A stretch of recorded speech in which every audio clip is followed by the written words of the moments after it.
to use that, I can. Okay, that's good because nobody's had a chance to be able to look at it or compare it or anything like that. So, okay. All right, so can we get Mr. Sprinkle over to finish up his testimony? Your Honor, Mr. Sprinkle, so as I explained before, I called Mr. Sprinkle when we intended to call Mr. Zachary. Mr. Sprinkle's testimony, and in order to avoid him being called twice, we were putting in the interview of Mr. Zachary, given his continued pronouncements regarding his health concerns and other considerations. We were going to call Detective Gaither to simply get in the interview regarding Mr. Zachary. Mr. Sprinkle's investigation, if you will deal with some of the information that comes from Mr. Zachary's interview. And rather than asking the court to call Mr. Sprinkle twice. Well, we're calling lots of witnesses twice, or you are calling lots of witnesses twice, so. Your Honor, I'd ask the court's permission, since we do have Detective Gaither here, to allow us to put in Mr. Zachary's interview and to allow us to proceed after Detective Gaither with. And what is Detective Gaither just going to be introducing the interviews? She's going to be introducing the interviews. Primarily, that is the reason that we have her. She also confirmed, though Mr. Zachary was able to confirm some information about his phone number, another phone number. I told her that I don't expect to keep her very long. I don't expect her to be more than today, frankly. And yeah, that's it. And the other matter that I wanted to broach with the court simply dealt with the concerns that the court had that we broached briefly regarding some of the cross-examination testimony and some of the information in the interview with Mr. Zachary on the 5th of August, 2015, that we believe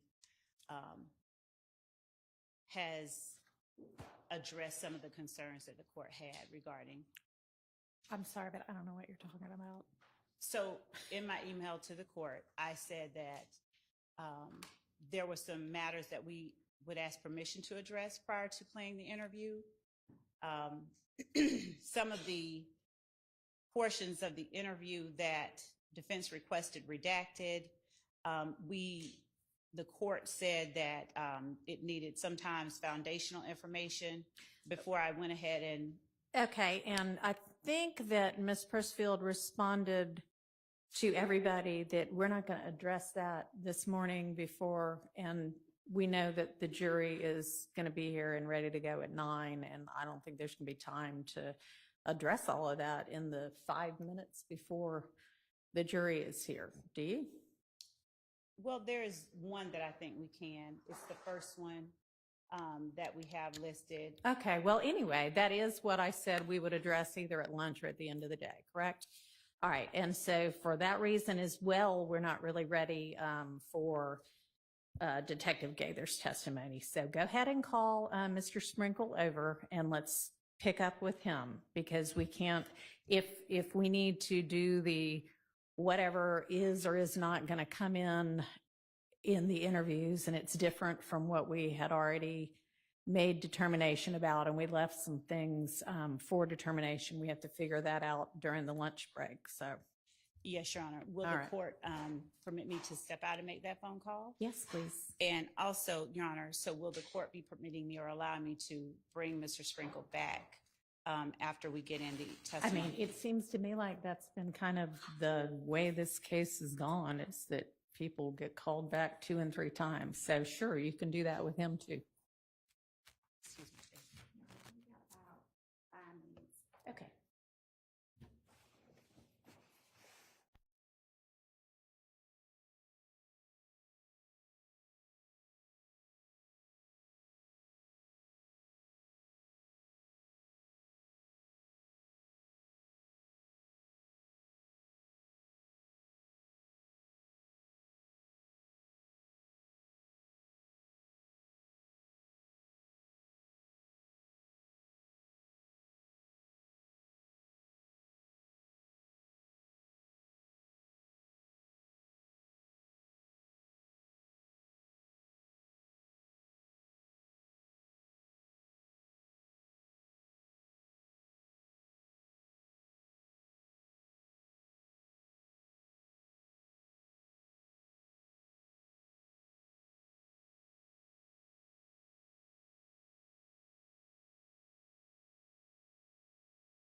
returns, I'd just like to briefly address something.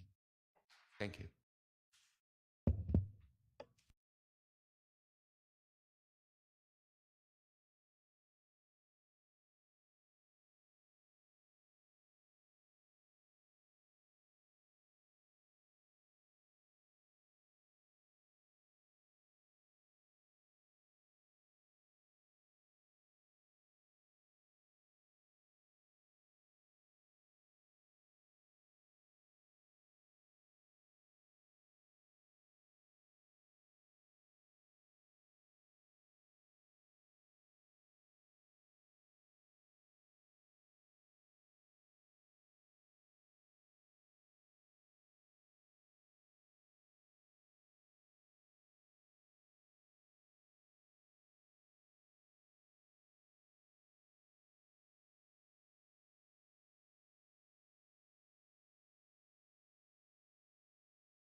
to address something? Yeah, just briefly, Your Honor, and I'm not sure when the state plans on using this, but on the 27th of September, so what, 3 days ago, we got a Dropbox link with additional crime scene photos from a 2019 case, a 2014 case, and a 2015 case. These hadn't previously been provided. Of what? Well, I think you'd have to ask maybe Mr. Atkins or the state. One of them relates to, I just have APD case numbers. I think they could give you more detail. Okay. My main point being these should have been provided in December of 22 at the latest. So I don't know why we're just receiving these now. And as seems to be my role in the case, I'm here to once again complain about late discovery, Your Honor.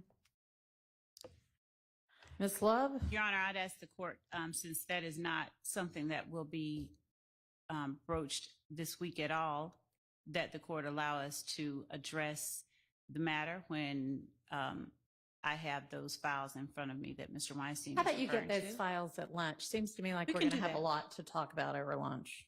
We can do that, Your Honor. And also, I will say that those are, to the extent that, of course, I will look back and make sure that they were not previously provided, but to the extent that they were not, the crime scene information that we have turned over is a direct result of matters and witnesses that we have added back because of the objections that have been made. And the CAD reports, I believe, have already been admitted as evidence. So there is nothing about the photographs that would create any delay or prejudice or anything of that matter, but I'll address it at lunch. What were the dates? These are cases from, according to what Mr. Atkins sent, 2019, 2014, and 2015, Your Honor. And Mr. Atkins, in an email to me on that same date, the 27th, indicated to me that these had not previously been provided to us. So we can discuss it at lunch as the court wishes, Your Honor. Okay.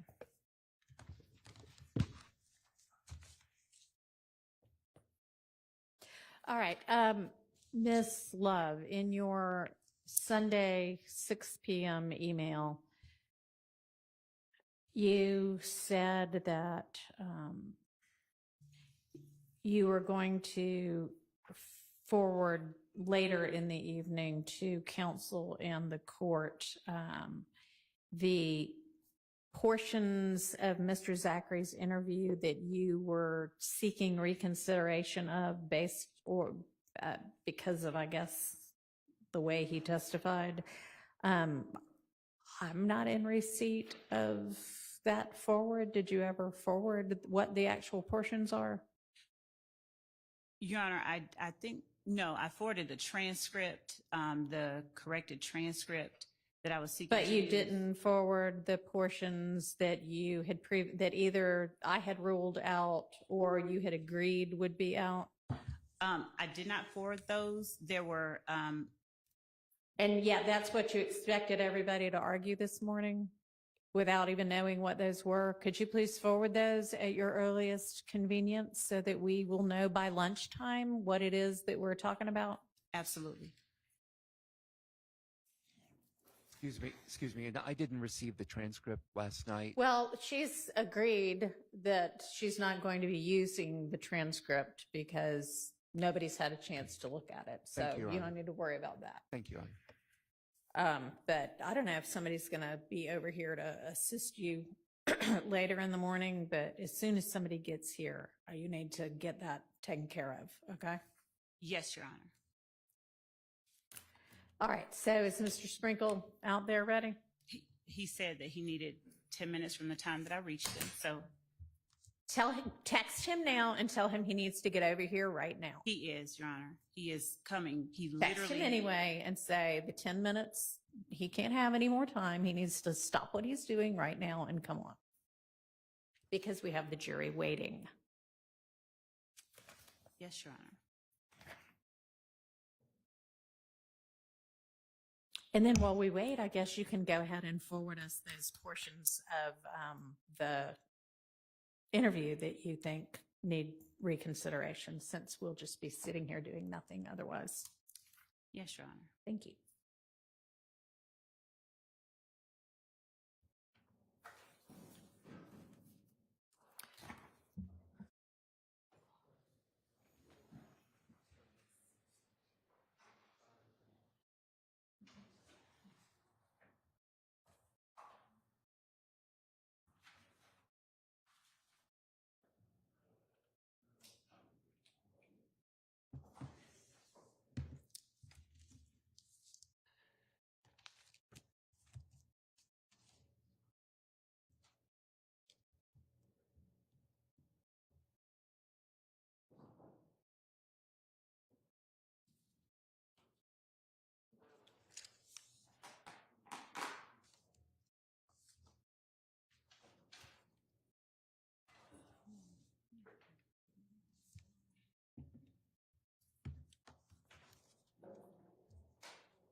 Oh, look, here's Mr. Sprinkle.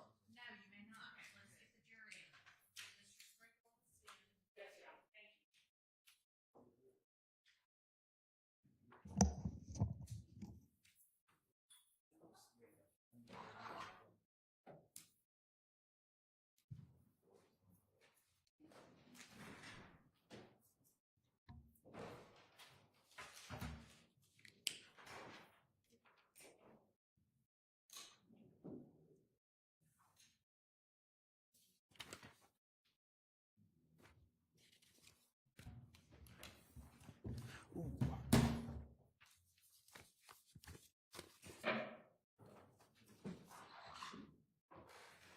All right, so jury.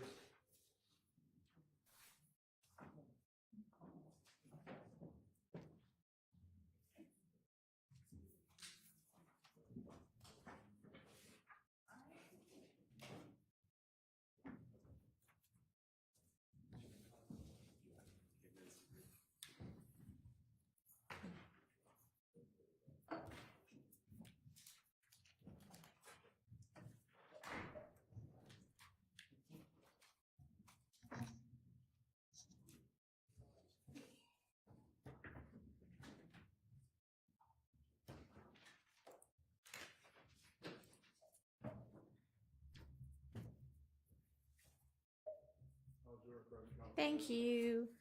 Good morning, ladies and gentlemen. I hope that you enjoyed your unexpected 4-day weekend. I hope that nobody is too badly impacted by the storm that swept through. And we are ready to proceed, and we're picking up with Mr. Sprinkle, who was on the stand, I don't know, early last week maybe, but anyway, go ahead, Ms. Love. Thank you, Your Honor.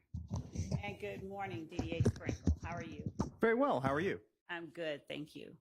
So when we last left off, you were explaining to the jury regarding the investigation into the murder of Donovan Thomas, the additional steps that you took in determining what to do with the file once you received it from the Atlanta Police Department. Right. All right. And you had explained that there were jail calls that you were able to listen to make certain determinations regarding information that was a part of the file. Can y'all hear her okay? Everybody can hear her? Okay. Where'd your lapel mic go? Would you rather, okay, even at the podium? I don't know. It just seems, if everybody can hear her, that's fine. It just didn't seem as loud. Go ahead. I can grab it now.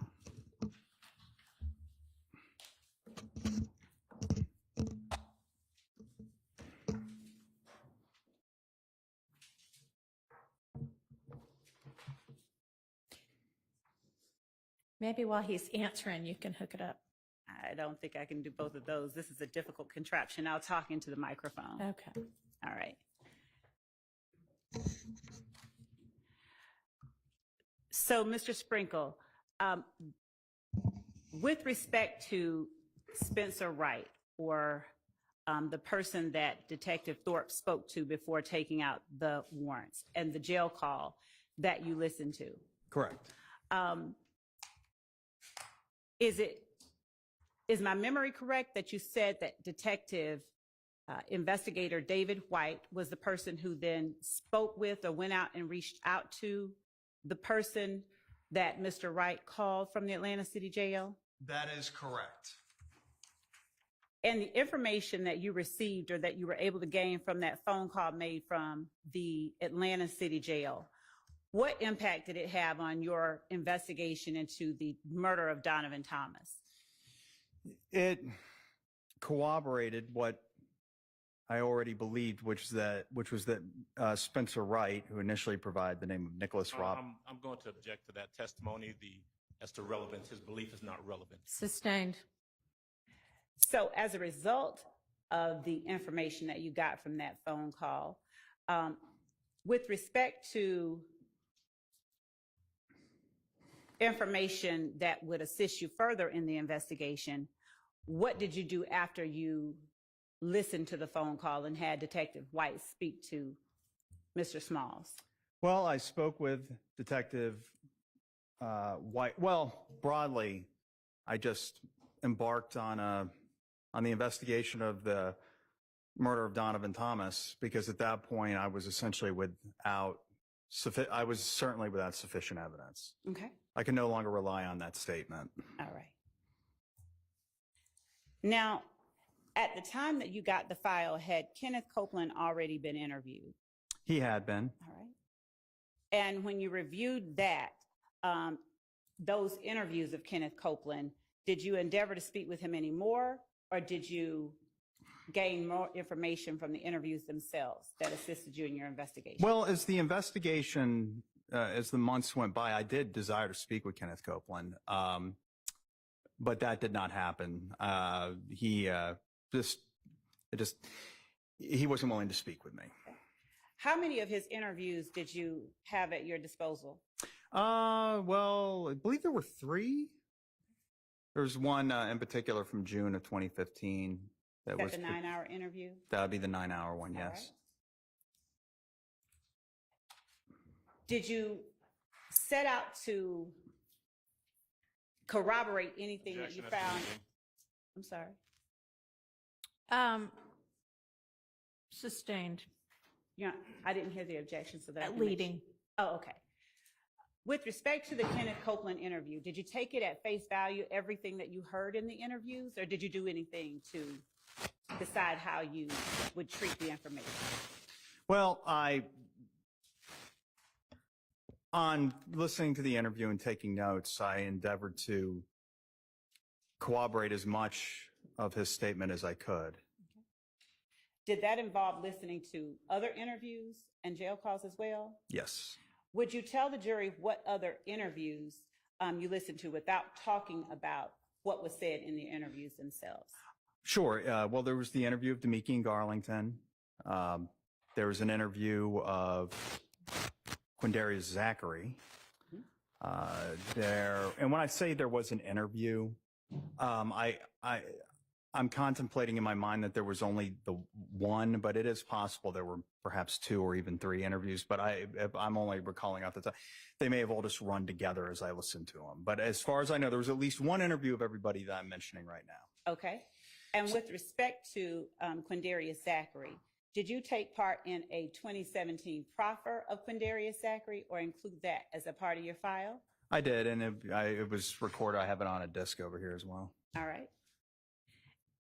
And did you also listen to the August 2015 interview of Mr. Zachary? I believe so. Yes, that would be the one. Would you tell the jury what cell phone records or what cell phone numbers you found of interest after listening to the interviews? Well, there would probably be a few, but I do, and I can't recall at the top of my head what specific cell phone numbers were mentioned during each interview. For example, depending on the interview, the party may have identified their own cell phone number or somebody else's cell phone number. But the numbers that were primarily of interest to me were those for which Detective Tyrone Dennis obtained phone records. Mm-hmm. And the numbers that he obtained, I believe, were primarily, if not exclusively, from either A, the interviews that he conducted, or B, from cell phones that he found during the course of his investigation. He was able to forensically analyze and extract the number therefrom. Now, you mentioned last time you were on the stand getting the videos or the surveillance videos enhanced, the ones from the Texaco and the barbershop. Yes. Was there any other surveillance footage that you were able to obtain that was not a part of the original file that Mr. Detective Thorpe gave to you? Is the surveillance footage from the Texaco and the barbershop the surveillance footage that you used in making your decisions about what to look for next in this case? From what I recall, I was primarily, if not exclusively, focused on the surveillance footage from the Texaco and the barbershop. Okay. Who had you listened to the interviews from by the time that you did go into and look at the surveillance footage from the Texaco and from the barbershop, or did you do that first? Well, so I watched the surveillance footage many times. I'm sure I listened to while I was watching the interviews, I watched various parts of the footage. After I watched the interviews, I watched various parts of the footage.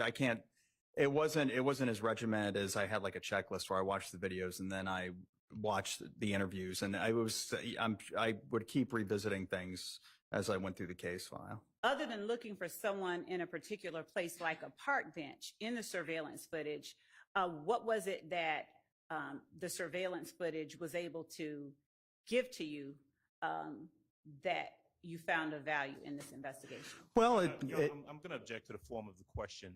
What he found of value is not relevant, and I would ask that... I can rephrase. Okay, thank you. What from the surveillance footage were you able to utilize in furthering your investigation? Well, first of all, it marked the exact time of the homicide, which broadly is just very important because it allows me to establish a time. Objection again to the testimony. What he found to be important is not relevant. I'd ask that be struck. Your Honor, I'd ask permission to respond. With respect to what DDA Sprinkle did in gaining information about this homicide, as with any other witness, we'd ask that the court allow him to give the jury insight into how he gained the information that he got and made the decisions that he made. Okay, let's just stick to the facts without value judgments. Go ahead. Okay. After you were able to get phone records, listen to the interviews, were you personally or your investigator able to obtain social media records? Yes. How did you decide which social media records in this case you needed to look at? Again, objection. How and why is not relevant. What he obtained is relevant. Your Honor, how and why? Overruled. Thank you. Well, I was focused on the social media of the parties that were of interest, either persons of interest, maybe witnesses, just as much. Whenever a name came up, I endeavored to find their social media, regardless of whether or not I actually thought that they were directly involved in the homicide. Perhaps there'd be something on their social media that would shed some light or illuminate something for me. Now, did you ever look at the social media of a Quindarius Zachary? I do, yes. I recall looking at his social media, yes. Do you recall what his handle or handles were for various social media platforms? Not off the top of my head, no. Would looking at your report refresh your memory? Yes. Would you please look at your report? Yes, and that's what's on the laptop in front of me, incidentally. Okay, Yeah. I just have it so I can do word searches. all right, I mean, I know he went by the moniker Little D. okay.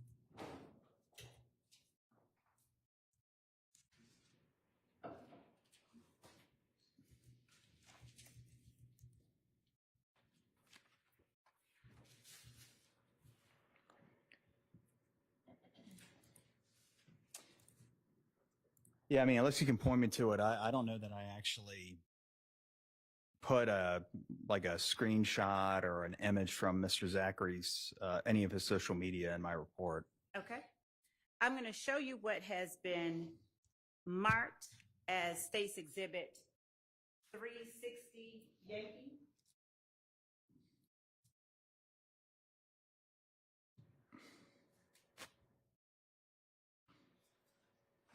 Speaking of social media, 360 Yankee through 363 Yankee. At what point did you begin looking, or did you begin looking for social media photos related to Javaris Bradford? That would have been, again, I don't know the specific date. And But I don't mean the date. I mean, what was your attention turned to Javaris Bradford? Mr. Bradford caught my interest after, because as I said, I already had phone records belonging to various parties. These were phone records that I think were primarily, if not exclusively, obtained by investigator Tyrone Dennis. He caught my interest after I saw his number in his number being 404-957-8008. His number I found in the phone records of Quindarius Zachary, Demise McMullen, Kenneth Copeland, and Calvin Treadwell, meaning that I called detail records for those four people. And as I looked through them, I found that in close temporal proximity to the homicide, or maybe not, when I say close temporal proximity, it could be like within a day or two of the homicide, not necessarily within like 10 minutes. But I saw that he was that number, and I didn't know whose number it was when I first saw it, was a common number between them. In addition to that, when I ran it through the Fulton County Jail inmate call database, I found that another person who was an associate of those four people called that number, and that'd be Martinez Arnold. Okay. Martinez Arnold, aka Duke, was an inmate at the Fulton County Jail. So I ran 404-957-8008, which are 404-957-8008 through the Fulton County Jail's inmate call database, and I found two calls, I believe, that were placed from Martinez Arnold on the night of the homicide. And I think the first one was at 8:18 p.m., which was an hour after the murder. Mm-hmm. And so after I listened to those calls, I wanted to know a little bit more about Mr. Javaris Bradford. And as part of that process, I found his Instagram page. I'm going to show you now what has been marked as State's Exhibit 360 and provided to the defense. State's Exhibit 360 Yankee. I'm sorry, can I, before you, see Absolutely. 361 Yankee and 362 Yankee.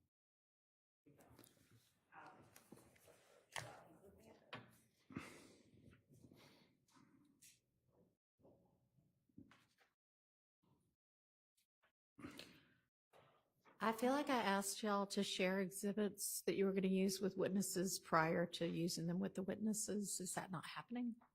I believe that this has been shared for quite a while now. It is. Okay. There's a trope. We just want to make sure which ones you smooth. Additionally, I will show to you 363 Yankee and provide to anyone who would like to see photos. 363 Yankee. Do you recognize what has been labeled 360 Yankee? Thank you. 361 Yankee, 362 Yankee, and 363 Yankee. I recognize these, yes. How do you recognize them? These were, I found Mr. Bradford's Instagram page. The moniker that he went by on said Instagram page was that is spelled IM _ living, LIVING _ great. When I found a picture or a post being a picture, sometimes with text accompanying it, although on these 4 pictures, it doesn't appear that Mr. Bradford actually posted any text along with the pictures. So those pictures, I screenshotted them. And these were the screenshots that I actually took as I viewed Mr. Bradford's Instagram page, the content of which was visible to the public. Okay. And are those fair and accurate representations of the pictures depicted on the pages that you were looking at for Mr. Bradford? They are, yes, they're printouts of the digital images that I captured, yes. The state tender states Exhibit 360, 361, 362, and 363 Yankee. Those are admitted. Thank you.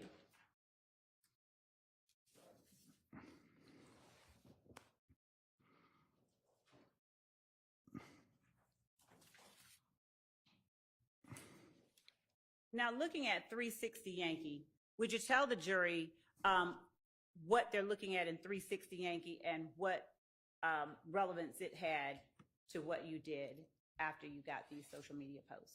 360 Yankee depicts Javaris Bradford standing behind a Pontiac Bonneville, a gray in color Pontiac Bonneville. And I want to make sure, I think it's a 2002 Pontiac Bonneville. I want to get that right, so I'm refreshing my recollection. But I'm pretty sure it's a 2002 Pontiac Bonneville. But at any rate, it's a gray in color Pontiac Bonneville. And the reason why that caught my interest is because there was actually several photos that I found that depicted him alongside a Pontiac Bonneville, and that caught my interest because it let me know that that was probably the car that he could be found in. Okay. Why were you interested in a gray Pontiac Bonneville at the time that you saw these images on Mr. Bradford's page? Well, at the time I saw these images, I wasn't. Okay. I mean, not really. What did you see or hear, without getting into what anyone said, that caused you to take interest in these photographs? If it was an interview, he does not have to say what that person said. It doesn't cause. Well, I can say this. I looked at the surveillance footage, and I knew that there was some type of gray car or cars that were involved. So gray car in general would have caught my interest. And when I say surveillance footage, I'm referring to the surveillance footage from the cameras that were mounted on 330 McDaniel Street, that being the barber shop in the parking lot which Donovan Thomas stood at the time that he was shot and killed. But then there was other surveillance footage from the Texaco station. And so to be clear, just so we're clear as to how the process went, when I first found these images, I was kind of generally interested. I said, oh, a gray vehicle. Okay, a gray sedan. But then as I went back and I reviewed the surveillance footage from the Texaco station yet again, I became considerably more interested in these images because I saw a gray Pontiac Bonneville on that footage in close temporal proximity to the homicide. And because that Texaco station was in close spatial proximity to the barber shop, that particularly caught my interest. When you said you went out and looked at the scene, were you able to determine and explain to the jury how far the Texaco that you were looking at, the images on the Texaco that you were looking at, were from the barber shop at 330 McDaniel Street? It was about 100 yards. Okay. And would that extend beyond the doors of this courtroom, out to the elevator, or something a little bit different? It would be from about where I sit right now, Mhm. probably about twice the distance from where I sit right now to the elevator. So from here to the elevator, double that. All right. Now, when you were out there, was there a line of sight from where you were looking at on the Texaco footage to the front of 330 McDaniel Street? Yes. All right. Did you notice whether there were any street lamps or any kind of lighting out there as well? There were. I don't recall if they were working. Okay. Now, after you looked at this Texaco surveillance footage, did you only look at around the time of the murder? In other words, if the murder happened at 7:22 p.m., did you only look at 7:22 p.m. and a few minutes before and a few minutes after? No, I looked. I believe the footage from the Texaco that was of interest to me actually started at 6:38 p.m. Okay. Would you tell the jury why or what it was about 6:38 p.m. that had any significance? Objection as to relevance. Your Honor, I would ask that. Overruled. Go ahead. And it was actually 6:41 p.m. Having reviewed my notes, so it's about 3 minutes after that. Well, a 2002 Pontiac Bonneville that looked identical to the one that appeared on Mr. Bradford's Instagram page, pulled up to a gas pump at that gas station. All right. Do you remember which gas pump? In other words, was it the one furthest from 330 McDaniel, in the middle, or closest to 330 McDaniel? It was an inside gas pump. It was in the bank of gas pumps that would have been closest to 330 McDaniel, but the vehicle wasn't utilizing the pump that would put it in the absolute closest spatial proximity to 330 McDaniel, if that makes sense. It does. Now, when you say the vehicle wasn't using the pump, did the vehicle use either pump at that gas station for the entire time that the vehicle sat at the pump? No, I don't believe that anybody ever gassed up the car, if that's what you're asking. I don't believe anybody, obviously the whole thing's on video, but I do not remember anybody using the pump. I'm quite sure nobody actually fueled up the car while it was parked there at the pump. At any time while you were looking at it, were you able to see individuals get out of or get into the Pontiac? Your Honor, I would object as to relevance. Also, as the best evidence, the video has been introduced. Sustained. Thank you. Did, Your Honor, may I ask the witness whether or not once he looked at it and saw whatever he saw, Well, you can go ahead and thank you. ask that, and I'll see if it's.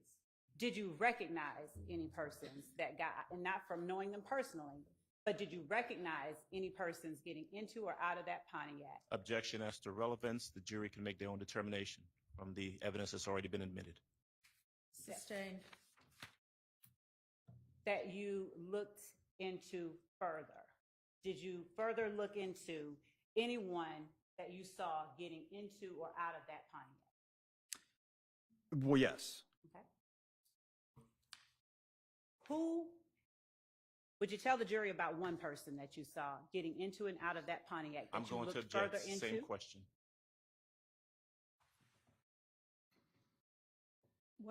Ask the question again? Would you tell the jury about one such person that you saw? Sustained. Okay. Did you see Diamante Kendrick getting out of the Pontiac? I did. Objection. Sustained. Move to strike, Your Honor. It'll be stricken. Who did you see getting out of the Pontiac? I'm going to object. It's the same question. Sustained. Your Honor, Yes.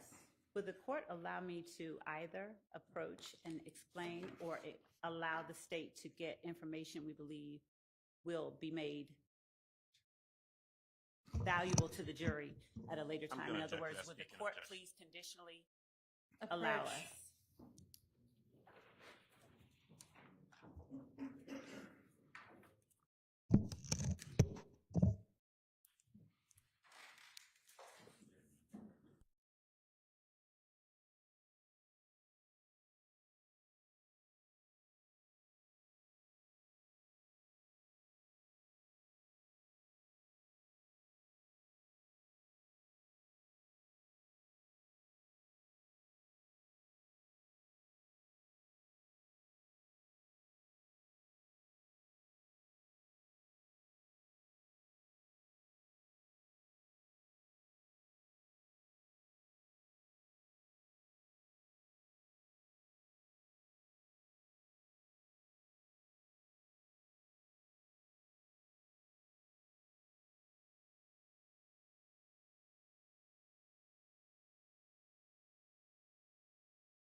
watched the Pontiac at the gas station. And incidentally, on looking at my report, it's a 2001 Pontiac Bonneville, according to my notes. Thank you.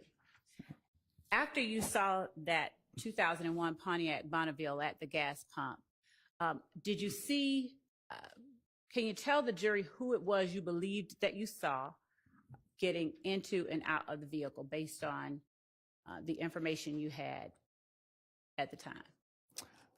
Well, there were multiple occupants of the vehicle, but I believe you're referring to Diamante Kendrick. Okay. And what did you do once you saw Diamante Kendrick? Did you just see him or look at or observe him getting out of the vehicle, or did you do something else with that information? Well, I wanted to speak with the other people that were with him in that Pontiac Bonneville and another vehicle that appeared in the frame at some point. Okay.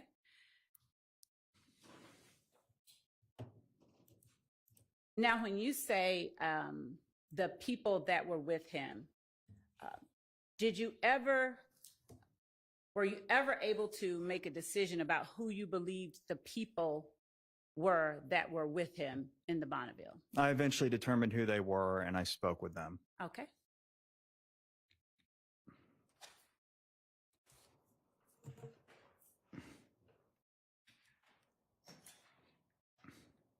Did you only look at the inside or the outside, rather, of the Texaco station footage while you were reviewing this file to make decisions about the next step?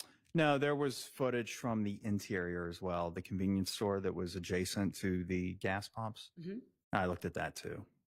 And were you able to get closer up pictures of anyone inside that gas station? Yes. All right. Now, did you find the person that you believed to be in that, getting out of that Bonneville, did you find that person's image on social media sites or in any other place that informed your next steps in the investigation? Yes. All right. So the person you believe to be Diamante Kendrick, what did you do once you believed it was Diamante Kendrick that you were looking at?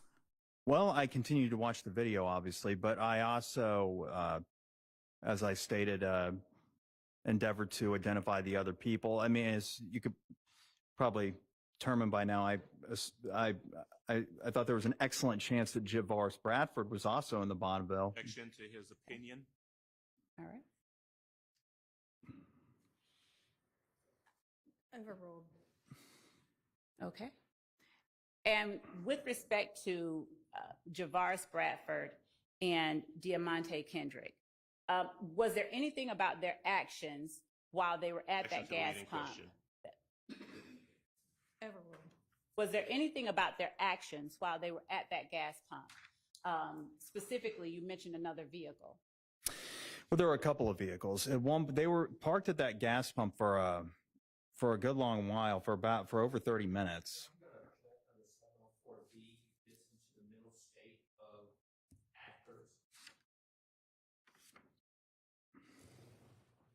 I don't believe the question falls for that.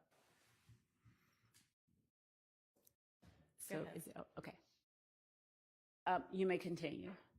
You said that I'm sorry, what was the question now? with respect to Mr. Bradford, you said that, and Mr. Kendrick, you said something about the length of time that they were at the gas station, at the gas pump. Right, so they were there, the vehicle, the Bonneville was parked there from 6:41 p.m. to 7:17 p.m. Okay. At 7:17 p.m. it pulled off, and it pulled off simultaneously with another vehicle, with whom one of the occupants of the Bonneville. Who was it that you believed you saw the other vehicle that pulled off simultaneously? I'm going to object. Same objection as previously. What did you say? Same objection as previous? Is that what you said? Yes, in regards to his opinion of who he saw and best evidence also.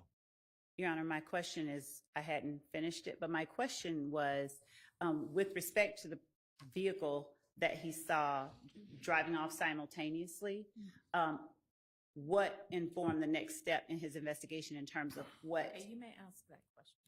What about the interaction between the people in the Bonneville and the people in the vehicle that pulled off simultaneously with the Bonneville informed the next steps in your investigation?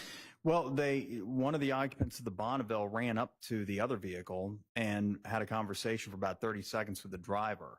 That said occupant then ran back to the Bonneville, boarded the driver's seat of the Bonneville, and the two cars left simultaneously. And this was within 5 minutes of the drive-by shooting next door at 330 McDaniel Street. Okay.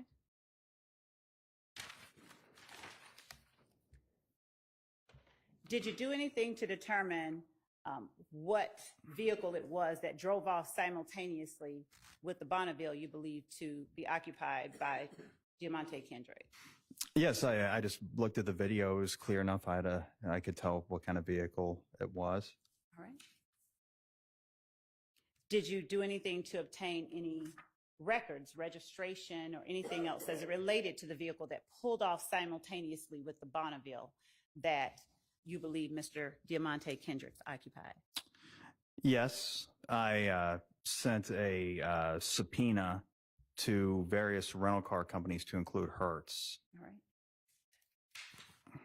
Why did you send a subpoena to various rental car companies? Because as I reviewed the file, there was information contained therein that one of the parties of interest rented the vehicle that was utilized. Okay. Were you able immediately to obtain any records of interest as it related to the vehicle that pulled off simultaneously with the Bonneville? I did. What was it that you were able to obtain? A woman named Carolyn Fry worked for Hertz. Apparently their custodian of records emailed me documents that were responsive to my subpoena. Okay. And what person did the documents that you received, what person did they relate to? They related to Jeffrey Williams. Okay. Once you got these documents from Ms. Fry, did you do anything to further look into them? Well, I sought to obtain identify the location of the vehicle that was of interest to me, that being an Infiniti. And what did you do to determine the location of that vehicle? I believe I asked David White to just run the current owner information. It turned out it was owned by somebody in Mississippi. Rental car companies don't keep their cars for very long. It's since been sold. Did you speak to people at Hertz to determine any interactions they may have had with the person who rented the vehicle? I did not know. Did your investigator or someone on your team? Investigator White did, and I believe he was also with a detective or detectives from the Atlanta Police Department at the time. Okay.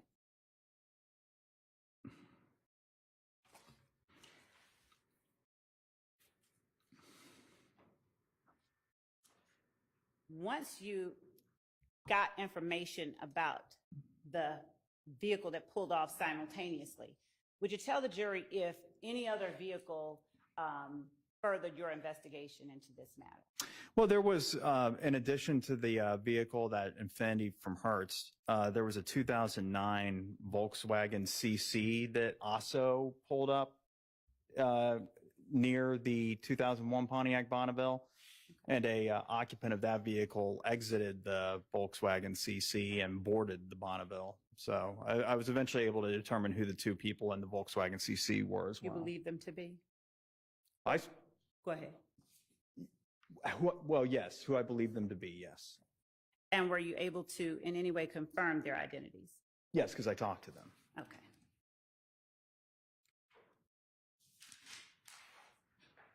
Once you spoke to the people who were in the Volkswagen, and once you determined who rented the vehicle that pulled off simultaneously with the Bonneville, what step did you take to gain more information into determining who was Objection to responsible? the characterization of solving. She rephrased.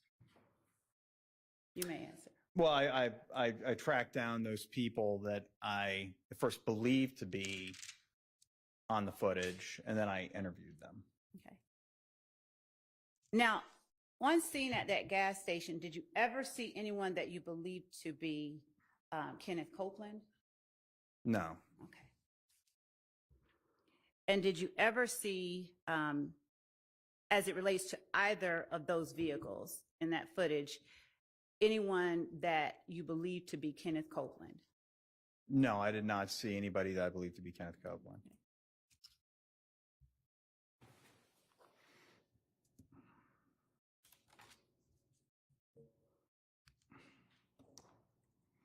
Were you able to obtain and review phone records for Kenneth Copeland? I did. All right. And what number did you review the records for? Well, I'm gonna have to, if I may, refresh my recollection on that. Please do, and just let me know when you refresh your memory.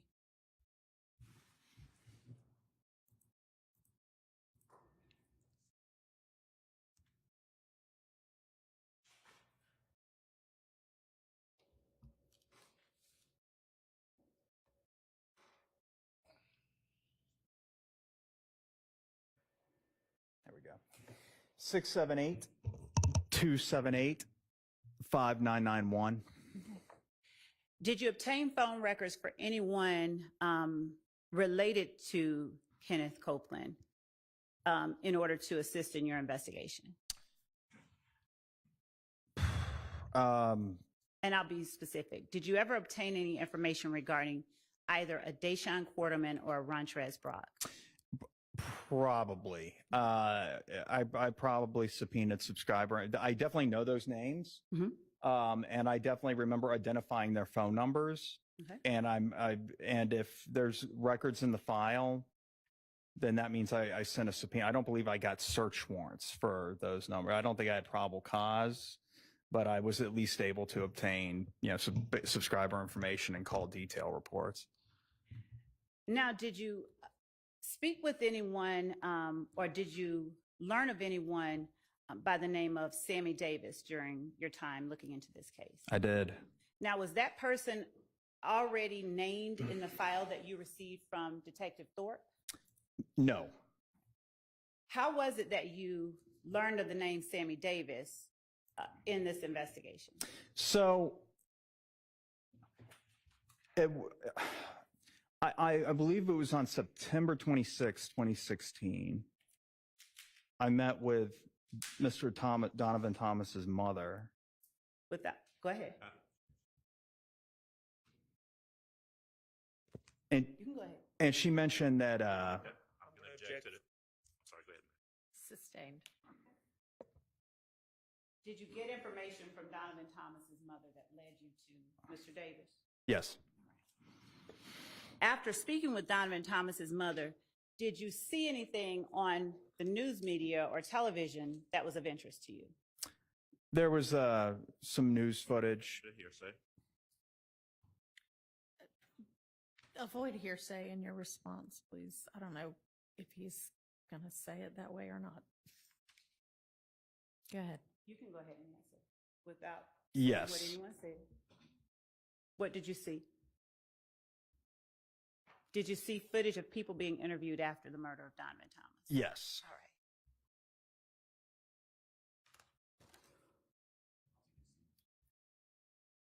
And were these people on scene the same night, or was this information that you viewed from? Objection to the leading question.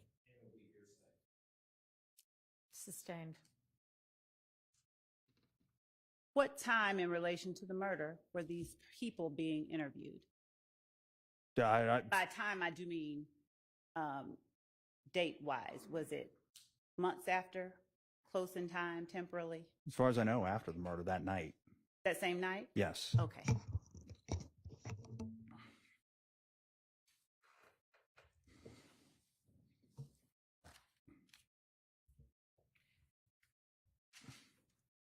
And who was it that you were looking at in this interview? What was the name of the person, if you recall? No, that I don't recall. Okay. Was this person in any way able to give you information that led you to find Mr. Davis? I never talked to this person. Was the information that you saw on the television instructive in determining Mr. Davis as a person of interest? I don't know. I don't think so. That's not how I identified who Mr. Davis was. The news footage isn't how I identified him. How did you go about finding Mr. Davis? Well, I knew enough about them that I could reference this public records, and I don't really recall exactly how I did it. I just remember that I knew enough about this person's life that I was able to look at public records and eventually figure out that get the name of Sammy Davis and the date of birth. And then I was able to find him and interview him, and he confirmed. Hold on, don't say what he said. You were able to interview him? Yes. All right. Now, once you interviewed Mr. Davis, at that time, did you have other phone numbers that were of interest in your investigation? There were many phone numbers that were of interest in my investigation. Were there any that you used in your investigation more than others? Well, yeah, I'm sure there were numbers that were more interesting to me than others. Yes. Specifically, did you find a number or did you locate a number you believe to be associated with the demise McMullen? I did. What number was that? Hold on, I'll have to refresh my memory on that. There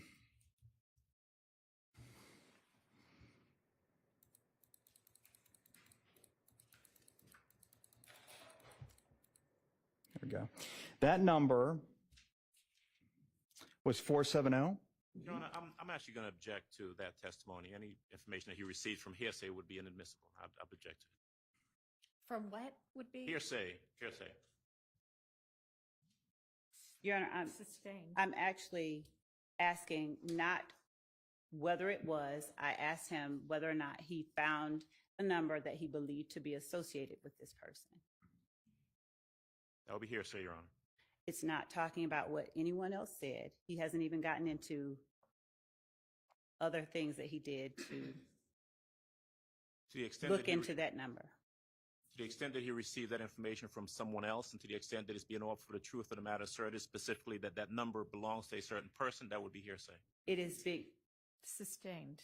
Your Honor. All right. Did you look into or get and observe and review phone records for phone number 504-975-3904? I did. What about phone number 504-346-9596? Yes. And 404-957-8008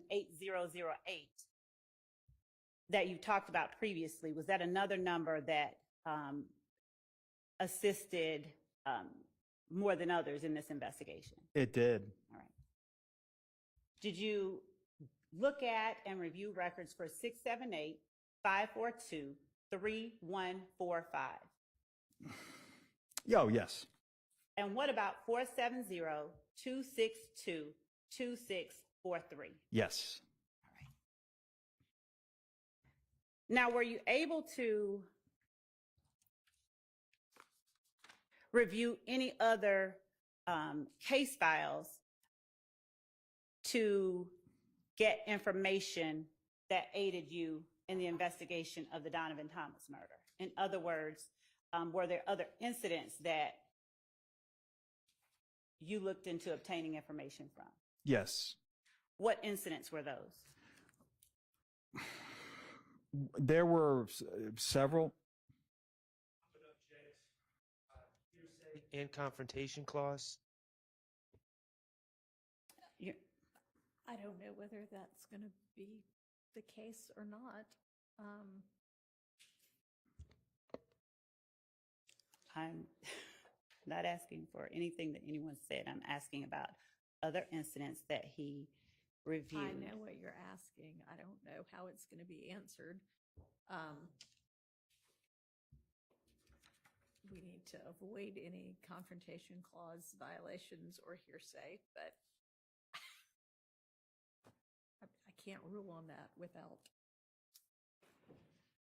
Can you tell the jury the location of other incidents that you looked into? Well, there were several. Your Honor, I'm going to object. Course of conduct, irrelevant. Your Honor, I believe, You know what? Let's take our morning break right now.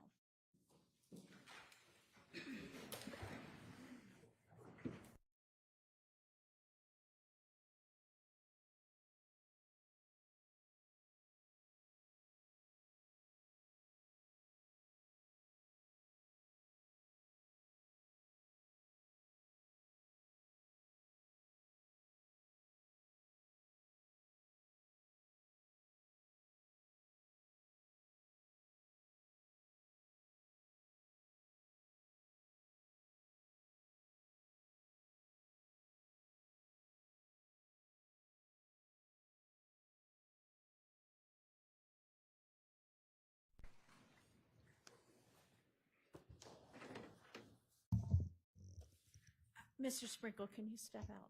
Yes.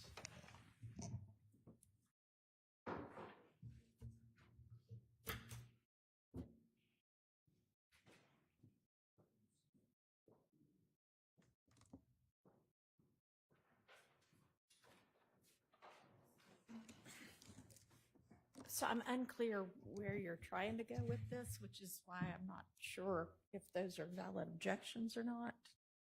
Your Honor, as it relates to the other incidents that DDA Sprinkle obtained information relevant to this investigation, there were several, and I think that the jury has heard evidence of many of them. And the information that he got from those other case files and how he used it in this particular case, we believe is very relevant. What do you expect his answer to be? What other case files? The alleged retaliatory back and forth that the state's theory has led to this, or what? I mean, I don't know. So no, and the state's theory is not that the back and forth, retaliatory back and forth. Just answer what it is that you think that is going to be the other incidents. Your Honor, the Dexter Montgomery incident,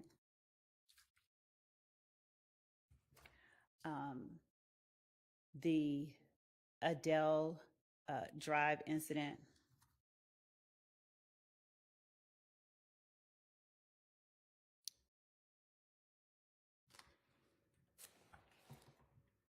incidents that involve Mr. Copeland.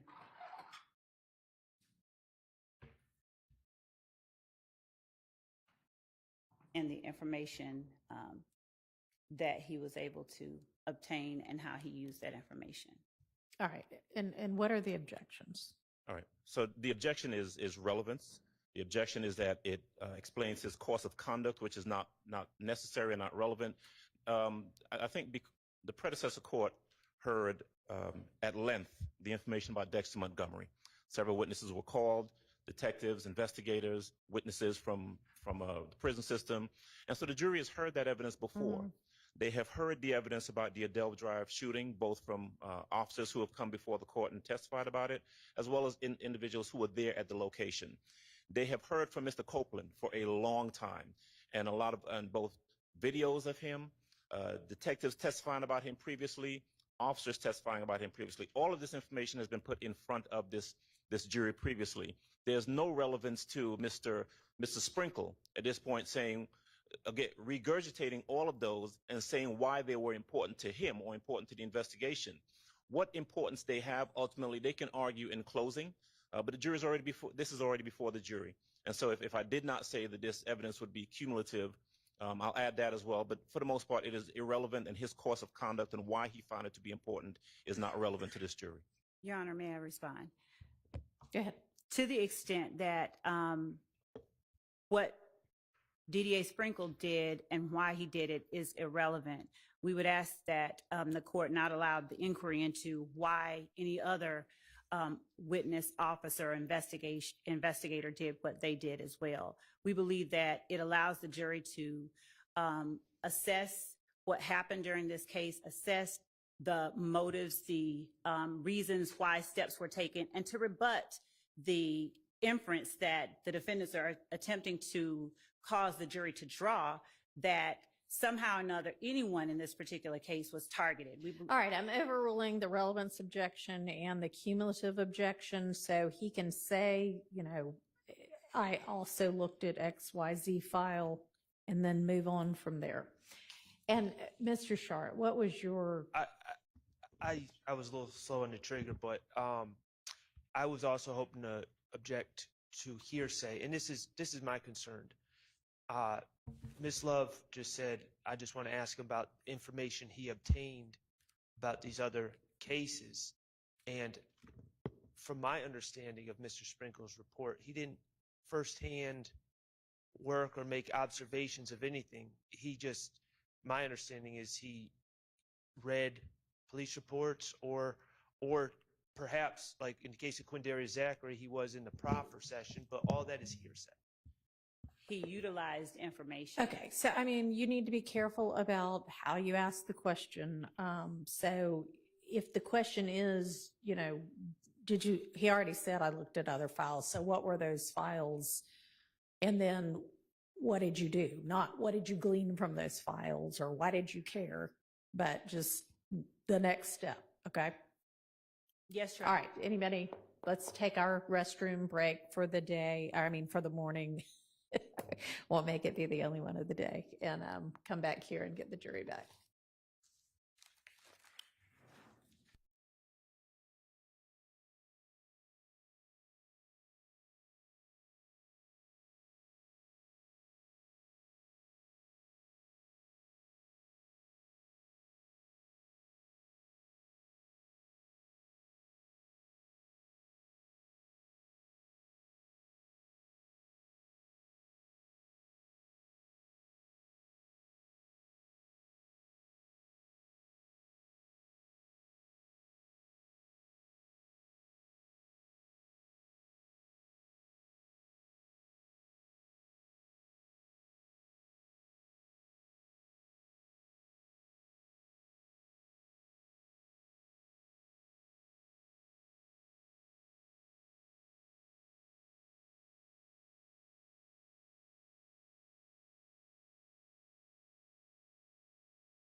Council, get in here. Can y'all approach, please?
Thank you. Go ahead, Ms. Love.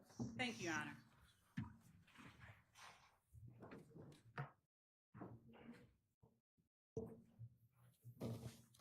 Whoops.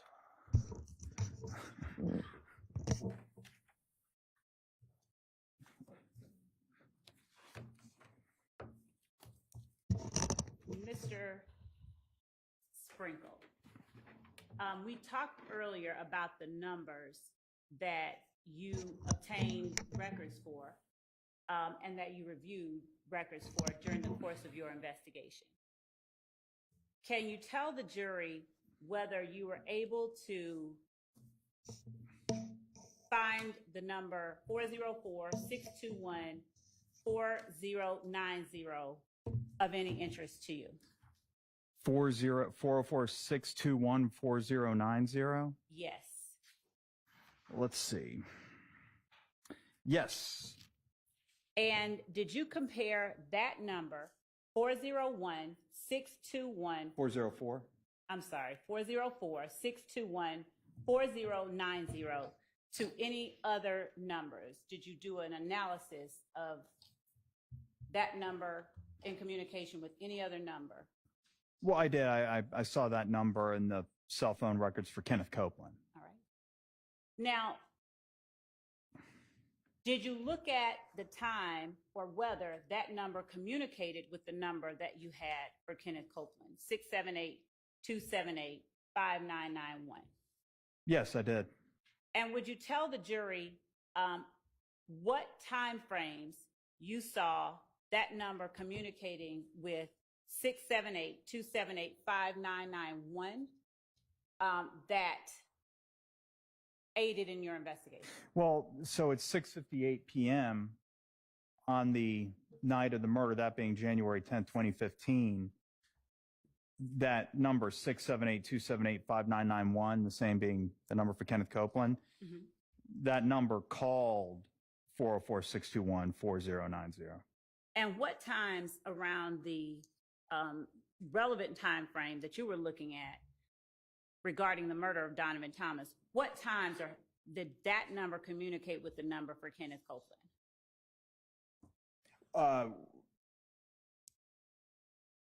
Well, the phone call was at let's see, there was a phone call at 6:20 p.m. and another one at excuse me, 404-621-4090 called Kenneth Copeland at 6:20 p.m. and then Mr. Copeland called that number at 6:58 p.m. Okay. Did you find the number of times numbers communicated with one another?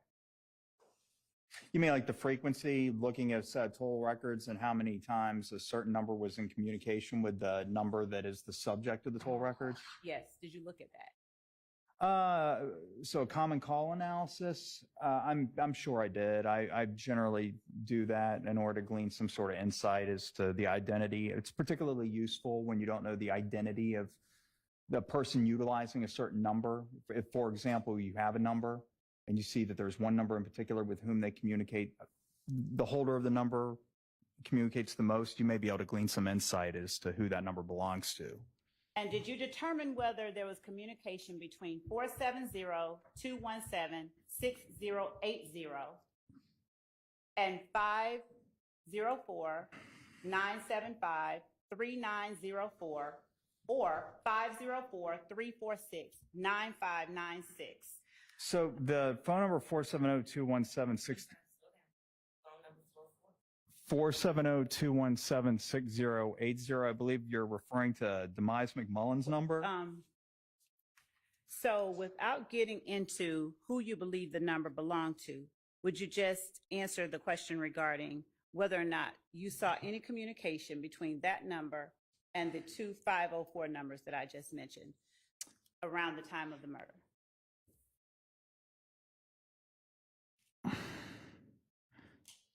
Let's see, I'm refreshing my recollection right now. Yes, How long before or after the murder? What is the closest time that you saw those two numbers communicating with each other during or around the time of the murder? My recollection, having been refreshed, notably what I remembered was that at 7:29 p.m. on the night of the murder, that 29? yeah, Okay. 7 minutes after the 911 call, Uh-huh. that number, that 470 number, called 504-975-3904. Okay.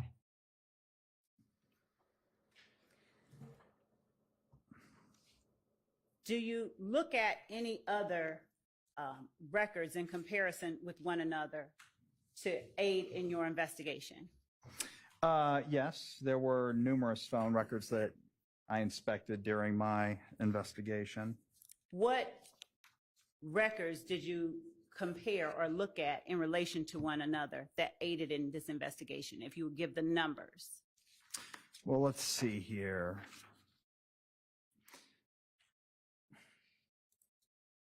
Are you just asking me which sets of phone records I examined? More like, did you determine whether 404-629-7604 communicated with 678-278-5991, for instance, around the time of the murder? 7604. That number I'm did. not saying who it is. Okay.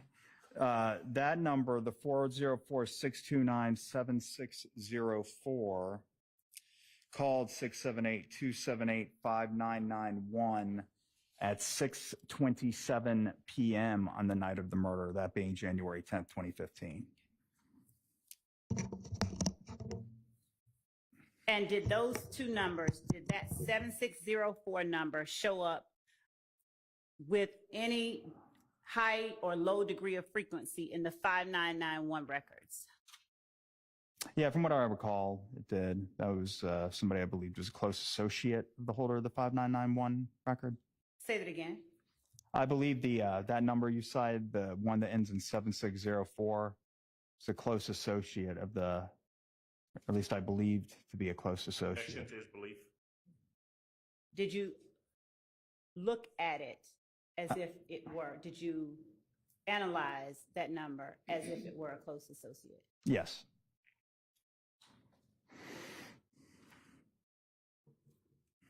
Now, I'm going to show you what has been marked as State's Exhibit 510, Yankee. And I'll leave a copy for whomever wants to review it here on the stand. And ask you if you recognize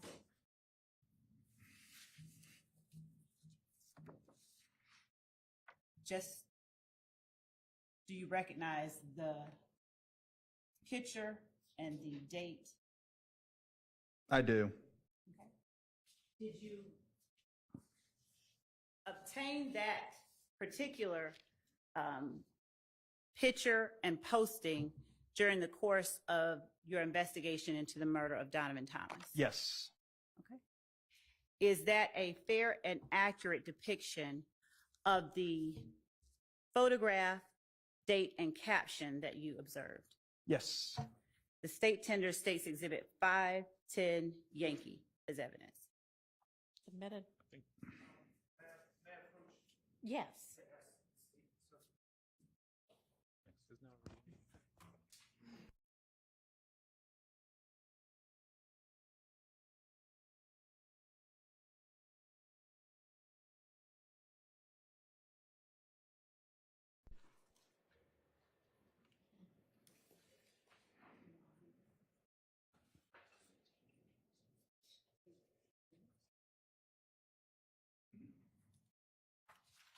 Permission to publish, Your Honor. Okay.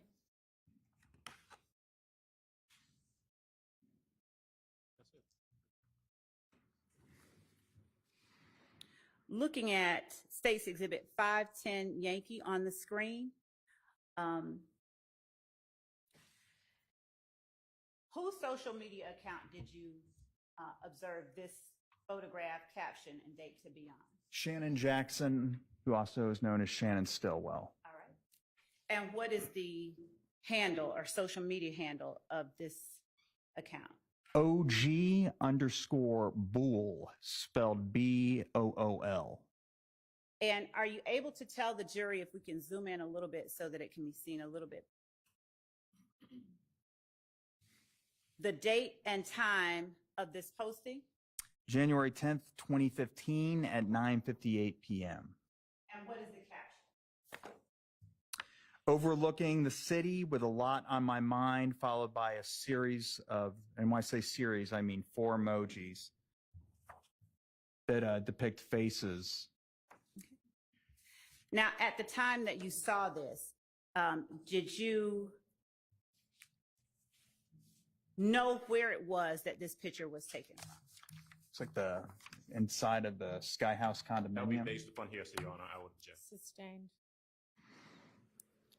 Your Honor, statement of, I think there's an exception, and I would like to say it to the court without announcing it.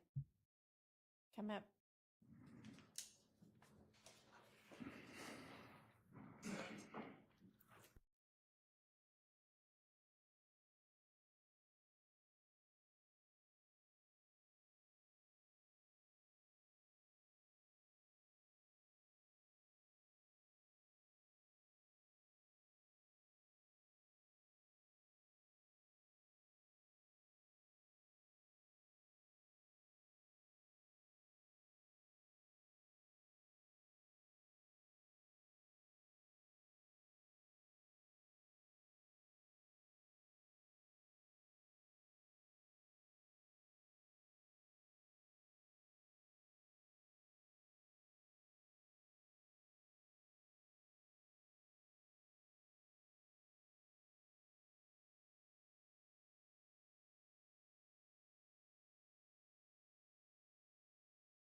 And DDA Sprinkle, I'm going to show you.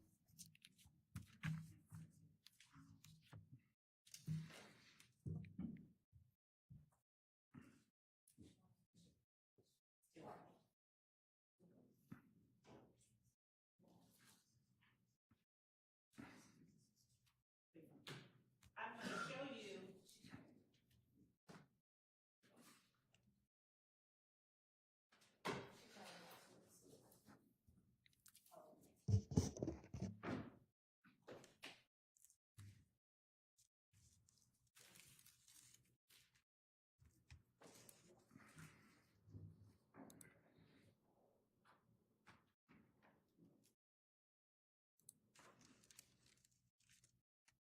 How, if at all, are you familiar with Sky House condominium?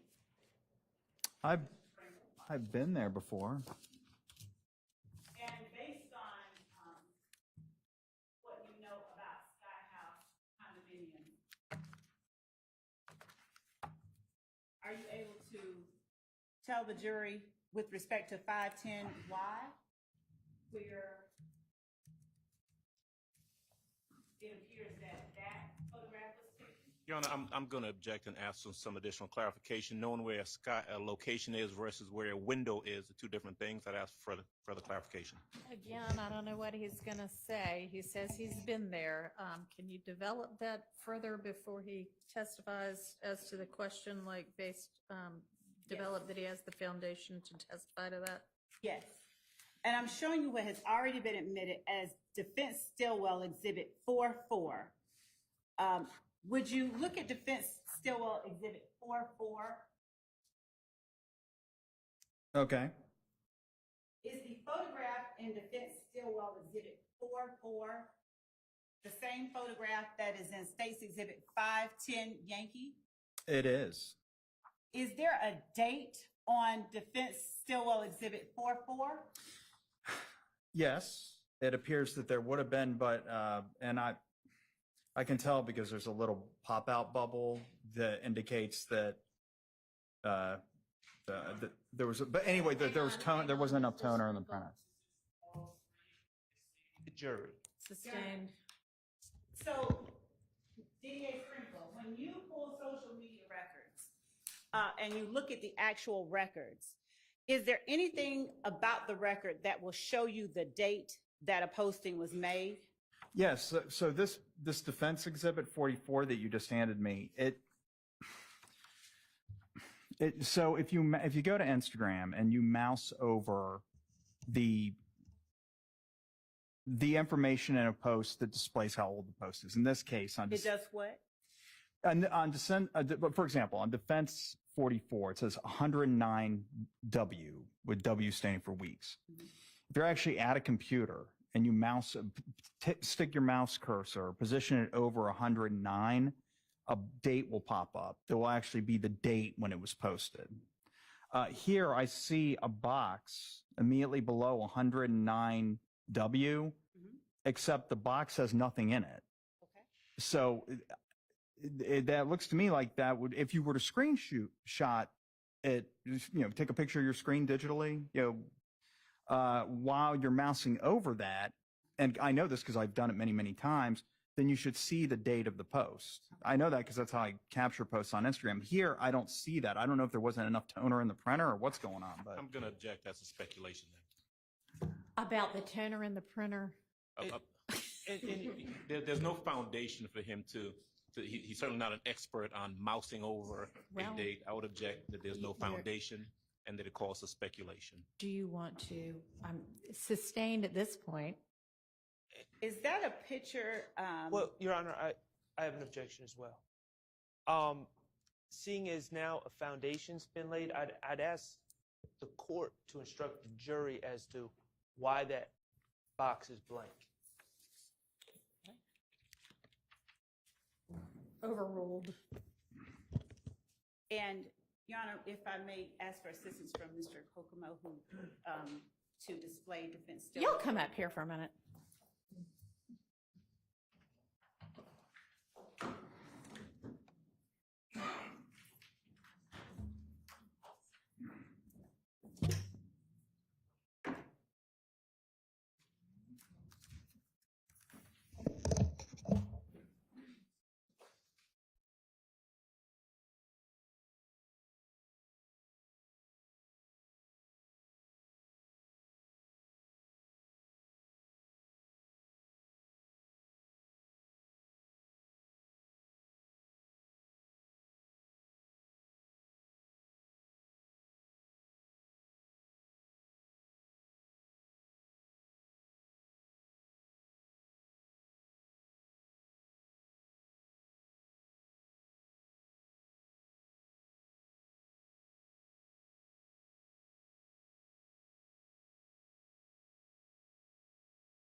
able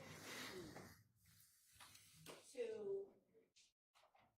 tell the jury what it is that informs your opinion as to where the location of the photo in State's Exhibit 510 and DS 44 are? Just having reviewed other photos in the case A, and B, just having been to that building and therefore knowing its general location and looking at the exterior, that is the outside of the window. It looks to be that particular building at 1080 West Peachtree Street. Your Honors, may I now put upon this witness that question? And is there? I would still object that there's not been sufficient foundation for that particular photograph and location. Overruled. And where is it that it appears that the photograph that is in the exhibit before you and DS 44 were taken? Somewhere within the Sky House condominiums at 1080 West Peachtree Street. Mr. Kokomo, may I have your assistance in displaying DS 44?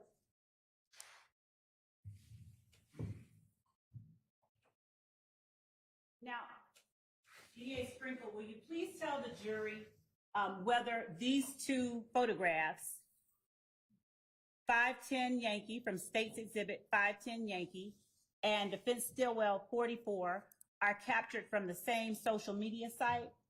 They are, yes, they are. The names differ because you can change your Instagram name whenever you like, and depending on when you capture it, it'll just capture the name that the person goes by at that moment. But yeah, they're the same. And what is the social media handle for Defense Stillwell Exhibit 44? SB_with the shit. All one word with no dots, dashes, or any other manner of punctuation in between the words with the shit. How many social media sites have you reviewed and been able to hover over a photograph to determine the date that the photograph was posted? Thousands. Right. And on Defense Stillwell Exhibit 44, are you able to make the determination that you made earlier to the jury based on those thousands of reviews of social media sites and pages regarding the date? Well, yes. I mean, that box that appears where the date would normally be. Now, if that was superimposed into the image from some other means, I don't know. All I know is that when you mouse over the age, that's when navigating your mouse cursor over the age of the post, it will pop up in a little box. It will say the specific date that it was posted. I see such a little box on DS44. However, there is nothing in it. Okay. I'm showing you now what has been labeled as State's Exhibit 524 Yankee. Do you recognize State's Exhibit 524 Yankee? I do. And how do you recognize State's Exhibit 524 Yankee? This is a image from Twitter that I captured, where I utilized that method. In fact, where the Twitter's a little bit different. It doesn't just say like 3 weeks old. They actually put the date, and the date here is January 10th, 2015. And when I moused over it, the specific date or time on January 10th, 2015 popped up.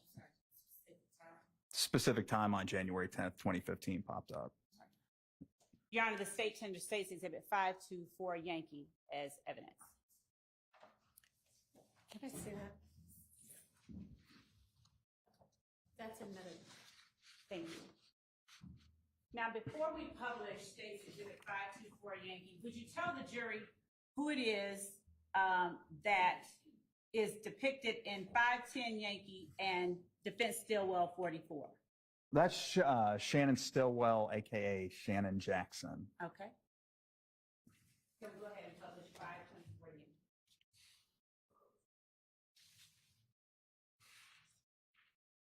It's coming.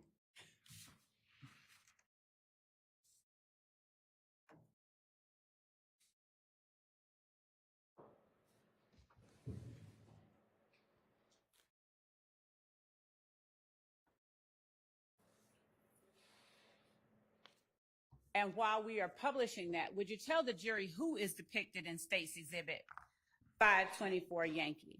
This would be Diamante Kendrick, aka Yak, aka Yak Gotti. All right. And is that from the Twitter account or Twitter feed of defendant Diamante Kendrick? It is. All right. And what is that handle? Yak Gotti, and that's spelled YAKGOTTY, or excuse me, GOTTI _ All right. Now, what is the date and time that photograph was posted? January 10th, 2015 at 7:35 p.m. Okay.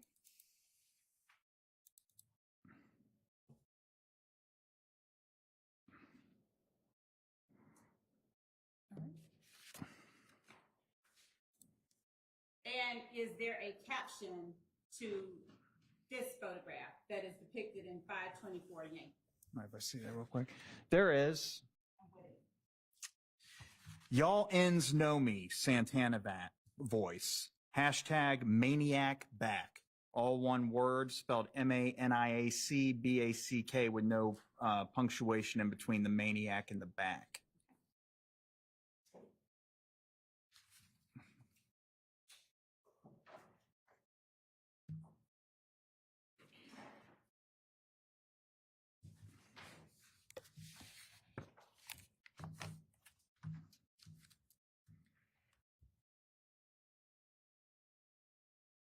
And is the photograph or the posting on the screen what you just read to and described for the jury, if we could blow it up? Yes, that's it. And the black box at the top with the date and time in it, is that the one that you were describing? Yes, it is. Thank you.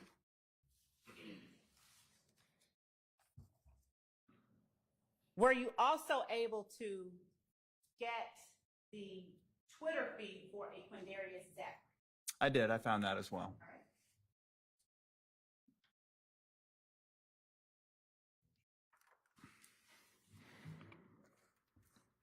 I'm going to show you what has been marked as State's Exhibit 526 Yankee, consisting of 259 pages.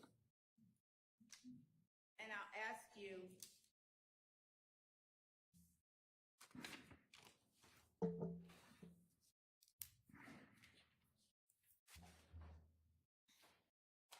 as I approach this part of that exhibit, if 526 Yankee is the Twitter feed that you obtained for Quindarius Zachary.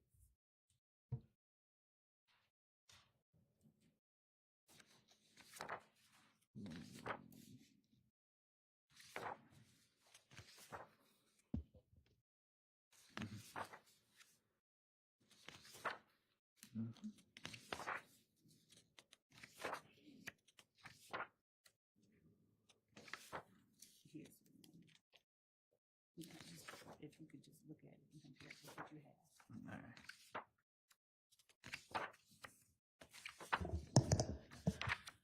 So I feel like I also asked everybody to have their witnesses review these kind of things beforehand, so they didn't need to do them on the stand.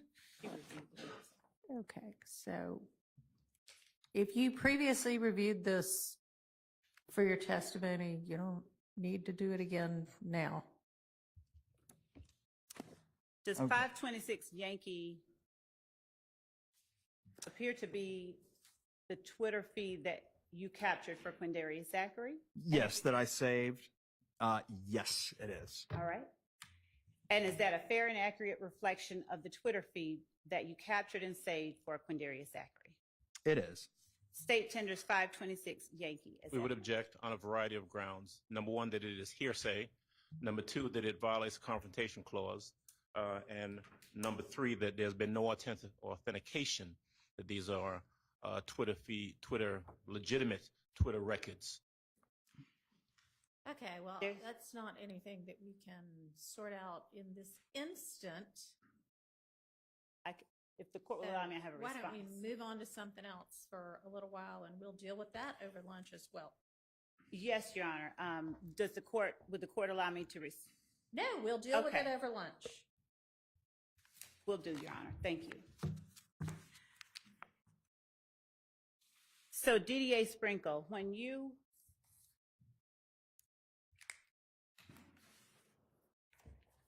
reviewed the social media accounts for Quindarius Zachary, for Diamante Kendrick, for Shannon Stillwell, did you observe or did you review the social media accounts for any of the other persons in this courtroom today?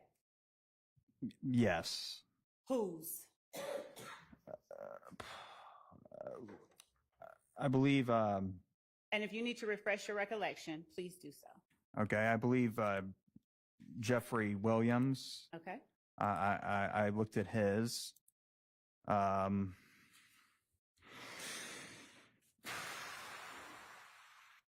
Diamante Kendricks, we already discussed. Okay?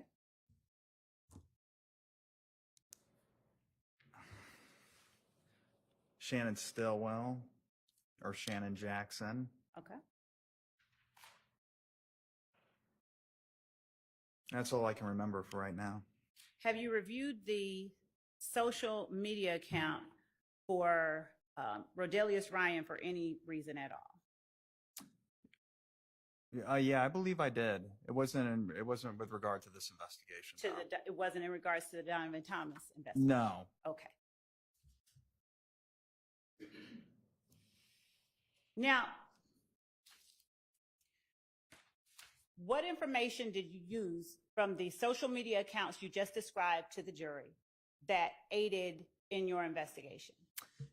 Well, there was a lot of things. I mean, there's photos and videos that depict certain things, and these things, for example, would be who people. Were It you wouldn't. able to see any associations that? Yes. aided in your Objection as to investigation? hearsay. Overruled. Yeah. I mean, if I see a photo, and I'm not naming anybody specifically, but if I take a look at a photo on a social media page and I see that it depicts, say, 4 people, and they're all together and they appear cordial, then from that I can say, well, they at the very least were cordial in that instance. And if I see multiple photographs that show that, I'd say, well, it seems like that perhaps they're associates. And then from there I can continue to Objection delve. to the speculation. Overruled. And then from there, if possible, I'd get a search warrant. I'd be able to find communications. And if the communications concern some of these parties that appear together, then I would be able to glean a little bit more insight into their relationship. Okay. And when gathering these social media pages and sites, are there phone numbers associated with them as well? Yes. All right.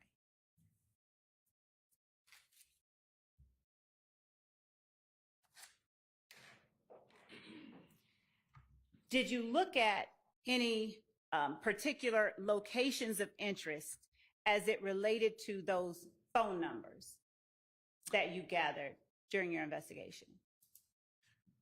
Without saying what you did, but did you look at, for instance, places like the Green Store?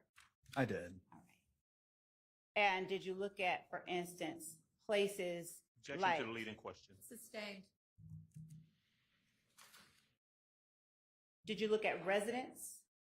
I did. Did you look at other businesses? Yes. All right. Did you look at restaurants? Yes. All right.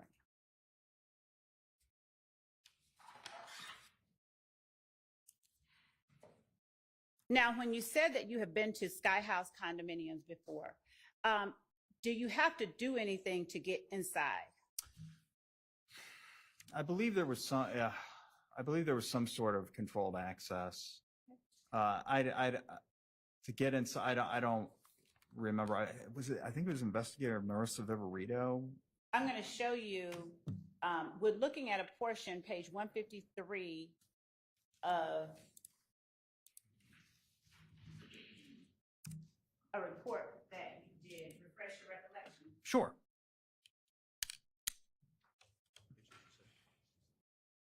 Oh, yes. I see. without talking about what it is. Okay, I see that, yes. So was there any sort of controlled access for Sky House condominiums, Well, there was a Midtown? call box. Okay, and what does that call box, what do you have to do?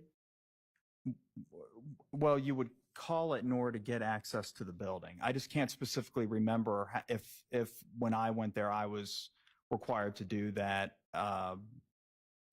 given that I went there in my capacity as a government employee. Okay, But I know that I identified that there was a call box, the number for that call box, et cetera. was it controlled access? Yes. All right.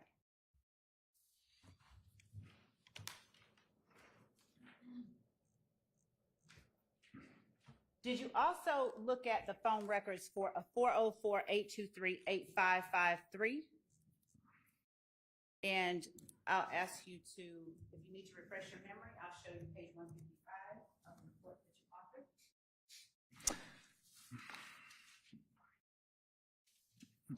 authored. Yes, I did. I looked at those. All right.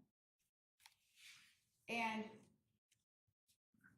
who was that number registered to? Objection, hearsay. I can ask additional foundational questions. How did you obtain those call information, those call logs? Did you get or subpoena the call records from the telephone company? I had those records, and I believe I obtained them from another investigator. Okay.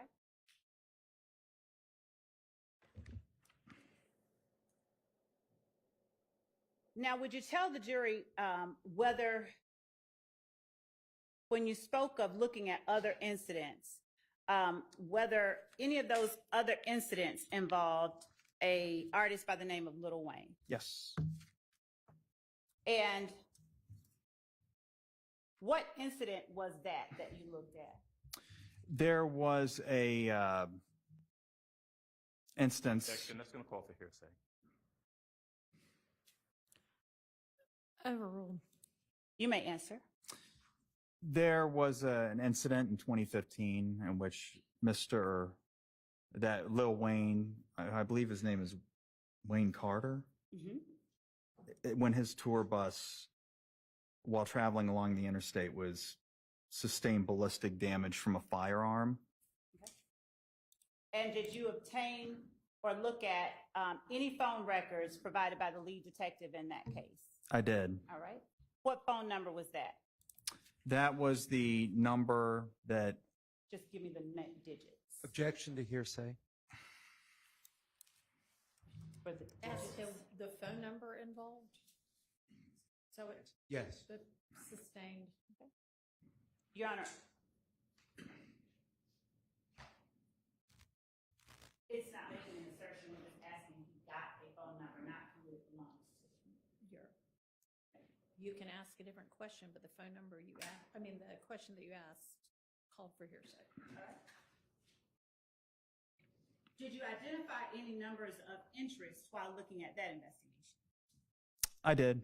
And what number was that? That would be hearsay. Objection. Sustained. Were you able to review the records for the number that you found pertinent to your investigation? I did. And did you observe or review communications made in those records? The logs of incoming and outgoing calls and text messages, yes. What number did you review incoming and outgoing calls and text messages from as it relates to that Objection. investigation? That would be hearsay. Sustained.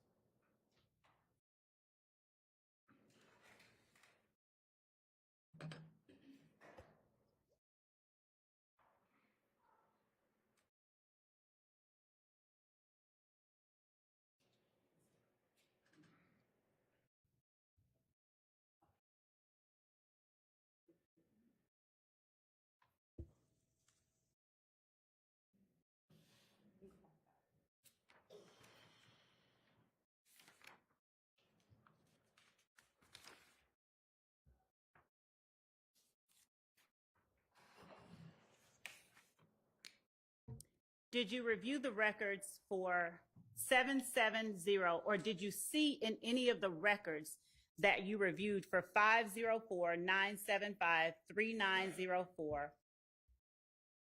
communication with a number, and if you need to look on your report, let me know, 770-881-1440?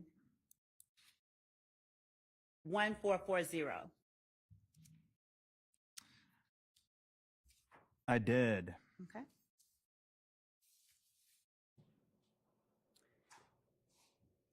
Were you able to determine anything about whether that call picked up or didn't pick up?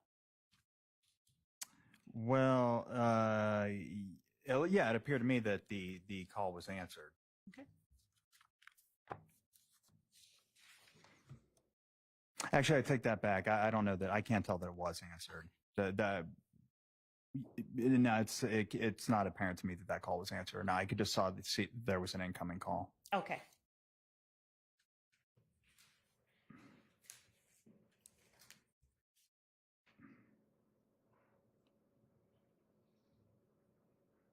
Just one minute.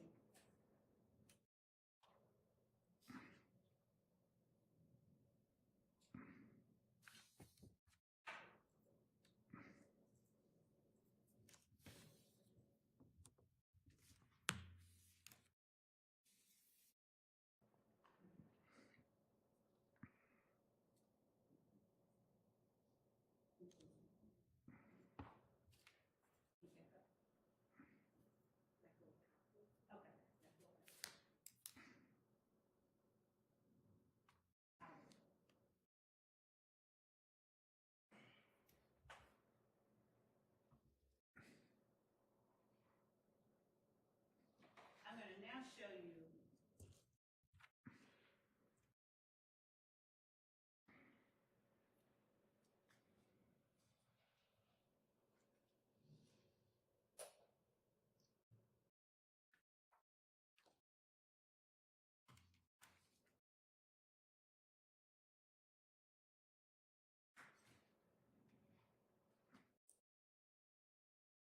what has been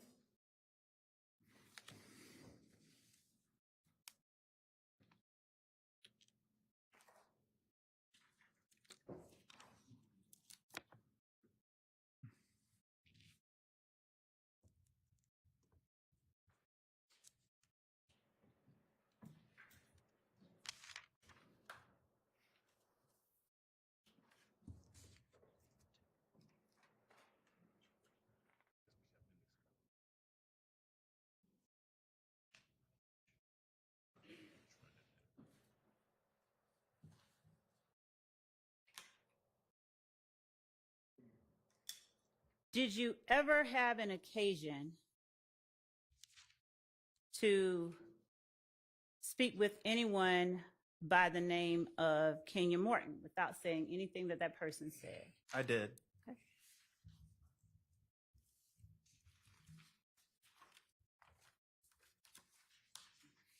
And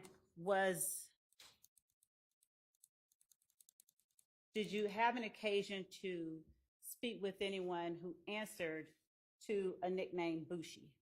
But yes, that's Kenya Morton. Okay. Were you ever able to review any calls made from the Fulton County Jail to a Kenya Morton? I did. And who were those calls made from? Diamante Kendrick.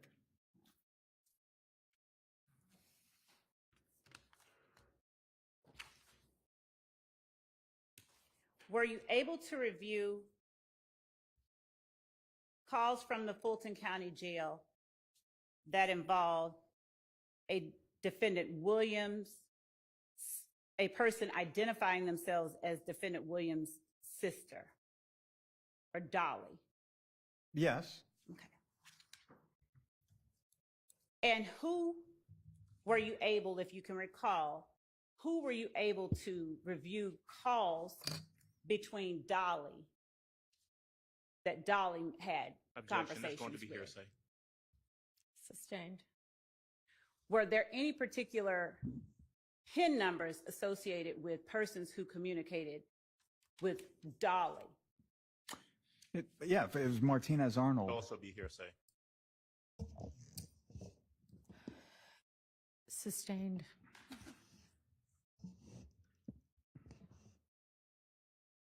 Did you capture those calls?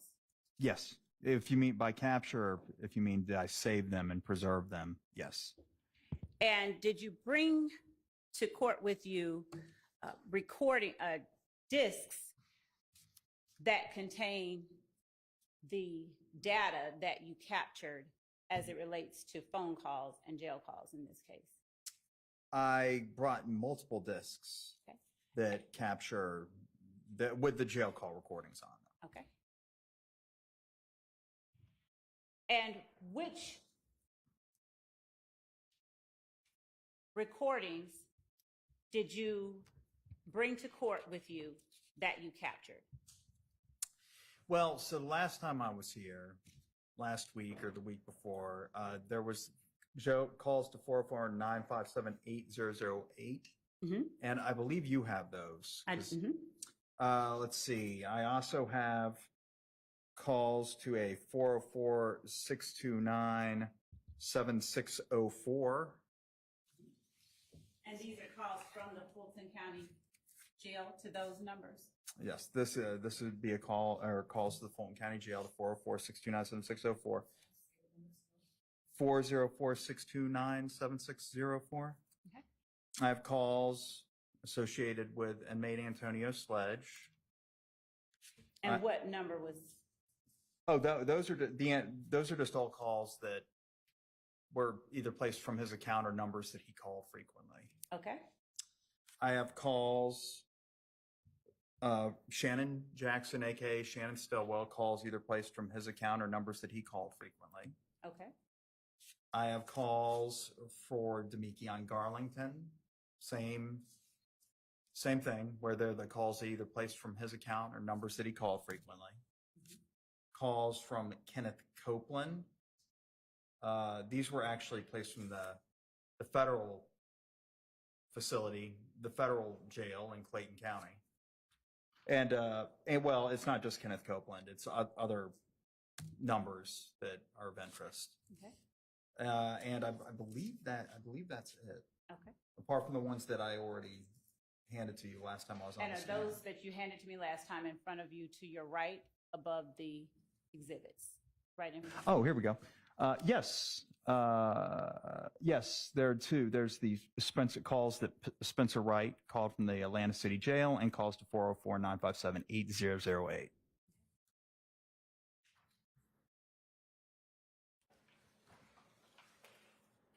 Did you also have an occasion to review any information related to an aerial Bax? I did.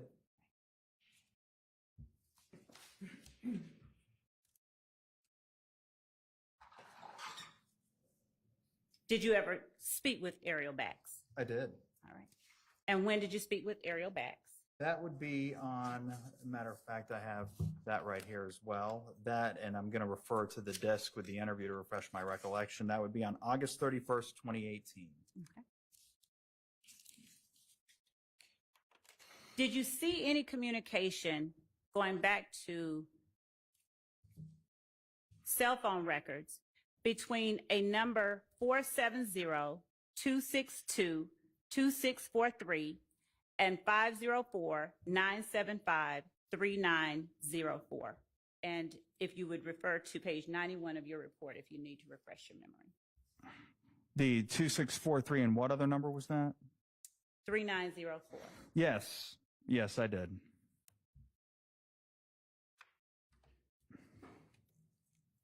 Did you see communication between those two numbers? Yes, I did.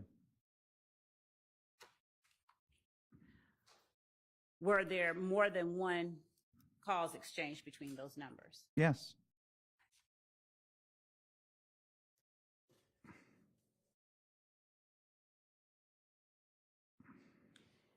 Did you have in the file that you received from Detective Thorpe interviews, or were you aware of any interviews of anyone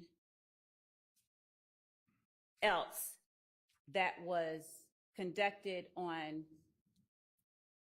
the night or within hours of the Donovan Thomas murder, besides Kenneth Copeland? Yeah, the police spoke with multiple people that evening. Okay.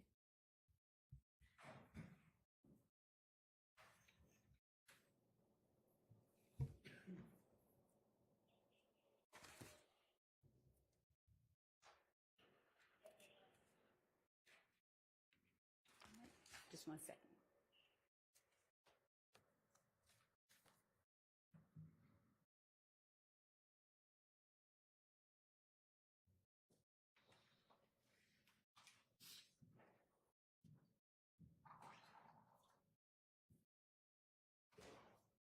Your Honor, at this time, I would like to reserve the opportunity to, after putting up a different witness, call this witness back to the stand. But at this time, this concludes this portion of the examination of this witness. All right. Do any of the defendants want to cross-examine at this stage? All right, go ahead, Mr. Adams.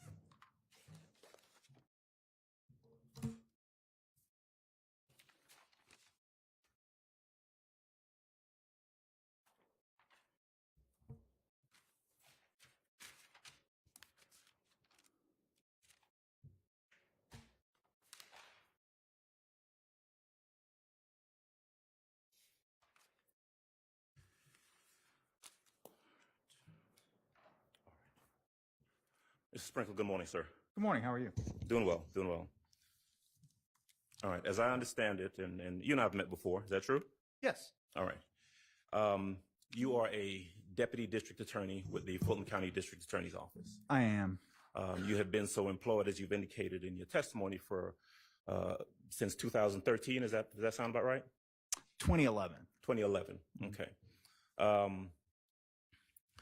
One of the things that you talked about initially, I think your testimony, perhaps when you were here last, was your specific role in regards to reviewing case files. Yes. Recall that.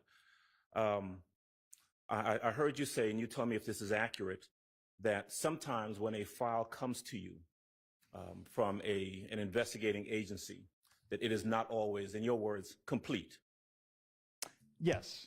And you testified, did you not, that it would be your job or your duty, your responsibility to do some additional work. That may not be the word you use. You may have said investigation. I'm not sure. I understand. Yes. If it's not complete insofar as we don't believe that it would be appropriate to present it to a grand jury and subsequently a trial. Right. Because, of course, your interest as an assistant district attorney is to make sure that cases are properly put before the court or put before a jury. True? Correct. And in fact, when you, one of your duties as a district attorney is to make sure that there is sufficient evidence or appropriate evidence presented in a case that goes before a court, goes before a jury. Correct? Yes. All right. Because it is important to make sure that people who need to be prosecuted are prosecuted, right? Yes. It is important to make sure that people who should not be prosecuted are not prosecuted. That's correct. You do not want, and your duty, I believe, encompasses this, you do not want to have someone charged or arrested or their freedom taken for an offense that they did not commit. True? Overruled. Is that true? That's true. Okay. And so I want to talk to you about a number of things, but I want to start by asking if I'm correct that when you came into this case, in 2016, Mm. The case had already been with detectives Gaither, Dennis, and Thorpe, right? That's correct. Those were the detectives that primarily were the ones that I knew of that had been working on it. Yes. Work had already been done on the case as far as you knew. Yes.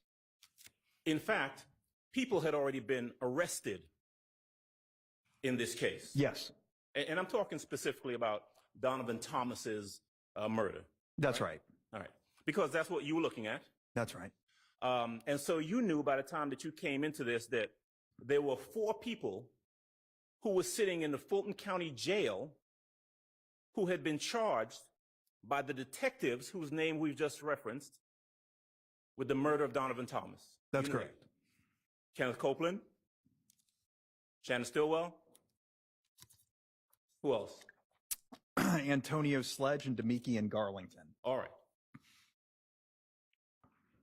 Those people, as far as you knew when you picked up this file, had already been investigated by the detectives, true? That's true. And by the way, you had worked previously. I mean, you knew who detectives Gaither, Dennis, and Thorpe were. You know who they were. Yeah, I knew who they were. Yes. You'd worked with them previously, I had. right? And so you came into this with people arrested, believing that the work had been done properly to have these 4 folks in the Fulton County jail, all right? Well, that was my hope. Right, right. That turned out not to be the case, right? Correct. In fact, tell me if this is right. I think you testified to this, that there was the interview of this gentleman named Spencer Wright in, what was it, October the 19th of 2015? That sounds right. Yes. All right. And that interview- 2015. Did you say 2015? 2015. Yes. Yes. Okay. And that interview was done by Detective Thorpe, correct? Correct. And the next day, the 20th, is when Detective Thorpe went in front of a judge and got an arrest warrant for the 4 people whose names that we've just mentioned. Yes. Yes, that's correct. All right. And those 4 people were arrested and put in jail as a result of the investigative work that had been done by those detectives whose names we've just referenced. Well, correct? I would, when you say those detectives, I would not, Detectives Gaither and Dennis, I wouldn't group them into that. It was Detective Thorpe that was the affiant on the arrest warrants for the Mr. Sledge, Mr. Garlington, Mr. Copeland, and Mr. Jackson, aka Mr. Stillwell. Right. So one person swore out the warrant. That was Detective Thorpe, right? That's correct. But you're certainly aware that over the course of the investigation from January of 2015 to the time that Thorpe went and took out that arrest warrant in October of 2015, that he had communication and collaboration with Detectives Dennis and Detective Gaither. You know that, right? Well, he sat in on interviews with them. Some of these interviews that we've discussed or I discussed on direct. So, yeah, and they work for the same agency. So, yes, I would say yes. Right. And looking at your, what you've termed, maybe we've termed, the Sprinkle Report, right, where you kind of reviewed this case, looking at that report, you know that there were times when, for example, Thorpe would go and consult with either Gaither or Dennis about a particular individual that they were investigating. True? I don't, it would seem like it would seem that would be the common sense thing that would have happened. And I'm not trying to be difficult, but I don't know what kind of, I don't know what kind of conversations Detective Thorpe had with Detective Gaither and or Detective Dennis. Okay, well, here's a for instance. You know that there were interviews of Kenneth Copeland where Thorpe, Gaither, and Dennis were all present. Yes. Right? And in fact, what was it, 9-10 hours worth of interviews of Kenneth Copeland?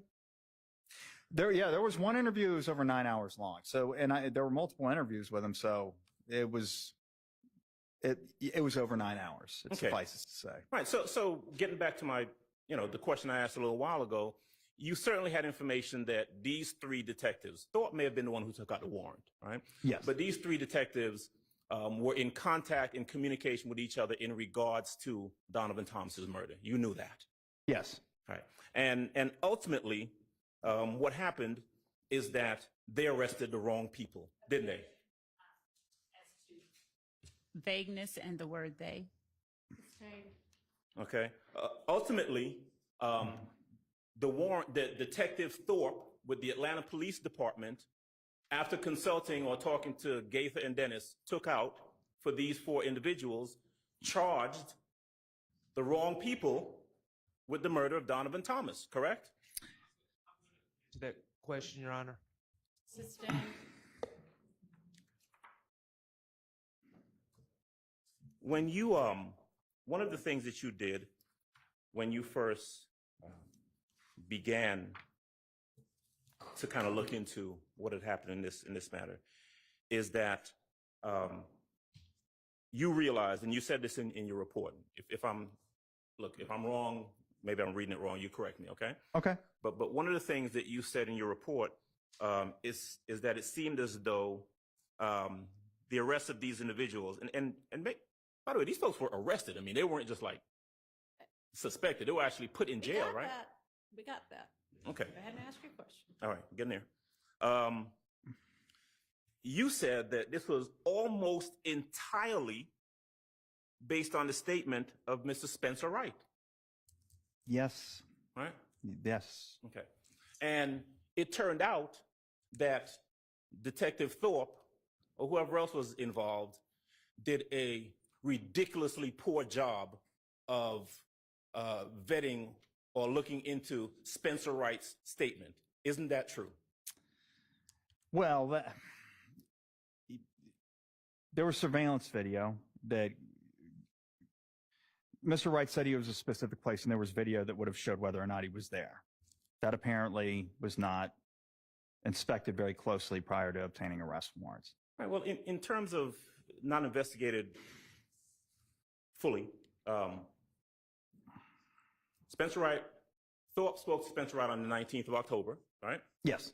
Now, when you came into the case, one of the first things that you thought to do was to really examine the statement from Mr. Wright. Is that true?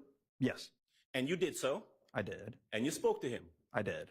One of the second or third things that you did, right, just using some common sense, was to go and look for video around the location where you thought Spencer Wright would have been, right? That's right. And you did that, I did. and you were able to find it, I was. and it was pretty easy. It was.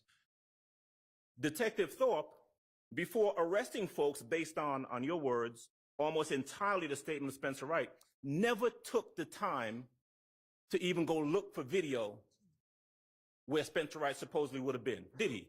Well, that I don't know. You would have to ask Detective Thorpe that. Well, did you? Did you ask Detective Thorpe that? Oh.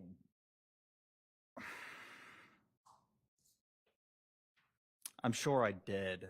Let me guess. The answer was that he had not done it, right? I remember the answer he gave at the preliminary hearing about the video. Okay. Well, let me ask you this. When you come into the case in 2016, was there any video that had been procured from that location Which, by Detective Thorpe? Where the bus stop, where Spencer Wright Yes. would have been? yes, Was there?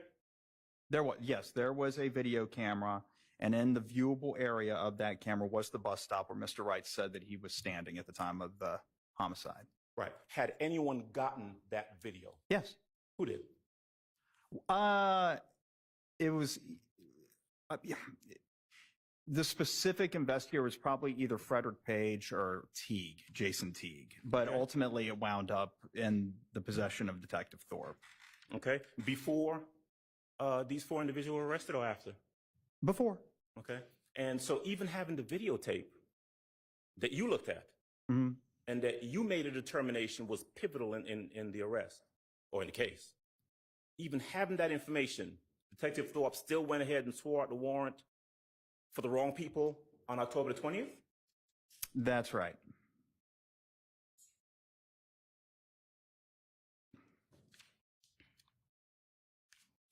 You, so after you realized that Thorpe had not done what should have been done in the case, right? You went a little bit further and you got some recorded phone calls of Spencer Wright, true? I did. And you were able to listen to those calls. And I'm not asking you what was said, but the contents of those calls, you were able to listen to those, right? I did. And those were also instrumental in convincing you that here we are in 2016, that the wrong decision had been made by the detective, right? That's correct. Okay. And so, would I be correct, sir, that you then, realizing as an assistant district attorney charged with the duties that we've just talked about, used all deliberate speed at that point and said, you know what? Detectives messed it up, got the wrong people in jail. We got to get them out of jail right now. Yeah, well, I disclosed all of this to the defense attorneys at the time. I can't remember if well, Antonio Sledge got out of jail pretty quick because that case was just thrown out at the preliminary hearing. The other ones, I would have to review the record. I know that, well, I'll just leave it at that. I don't, if they were in jail, I don't know if it was just on this or other things. I just don't know. Okay. Did you do, what do you call it down here in Fulton? Is it an NPGJ, not presented to the grand jury when you dismiss a case? Yeah, it's a form. It's, I don't know what I don't remember what it basically says we're not presenting the case. The evidence is not sufficient. We're not presenting, that is, the DA's office is not presenting the case to the grand jury at this time. Okay. And so when you realized what had happened in this case, when did you file such a form? Well, so that would have been the elected DA at the time, Paul Howard, that would have authorized or maybe have even signed that himself. But Kenneth Copeland, well, no, I believe that was done with Kenneth Copeland. Mm-hmm. When? I don't recall the date. Does 2017 sound about right? Yes, okay. It does. I don't that. Again, I don't recall the exact date, but that does sound about right. Mr. Sledge, his was thrown out like January of 2016, I believe, whenever the preliminary hearing was. Mm-hmm. And as far as Garlington, and Mr. Jackson, aka Mr. Stillwell's, was never thrown out. And as for Mr. Garlington, I don't know. I don't know if there was an MPGJ filed on him or not. There should have been. Okay. As you're reviewing the evidence in the case, and we've just talked about Spencer Wright and that information, you talked earlier and you were asked questions about this other video that you looked for. Remember that? I did. And you remember a little while ago you were asked questions about video from the Texaco gas station. Yes. Okay. You remember, and I think you testified that there was this video that you received, or that you were able to review, of vehicles at the Texaco gas station not far from the barbershop around the time that the incident occurred, right? That's correct. You talked earlier, if I'm right, about this Pontiac Bonneville, right? That's correct. You talked about other vehicles that you saw, correct? Correct. You talked about individuals that you saw there at the at that gas station, right? That's correct. You were asked by the prosecutor whether you saw Kenneth Copeland on any of those videos. Remember that question? I do remember it. Your answer was no. That's right. Because you did not see Kenneth Copeland at that gas station, that Texaco, sometime around the time that the murder occurred, right? That's correct. Right. You weren't asked, so I'm going to ask you, whether you saw Jeffrey Williams on that video at the Texaco at around the time that the murder occurred. Okay. Did you? No, I didn't see Jeffrey Williams on there, no. And you looked at the entirety of the video, right? I did. I think I heard you say that on all, I don't know if you said all of them, a lot of the videos, you went back and you looked at them multiple times, right? Mm-hmm. So January 10th, 2015, somewhere between, let's say, 6-something and 6:50 and 7:30, the time that you looked at the Texaco, Jeffrey Williams is not on any video, getting out of any car, getting into any car at the Texaco down the street from the barbershop. True? That's true.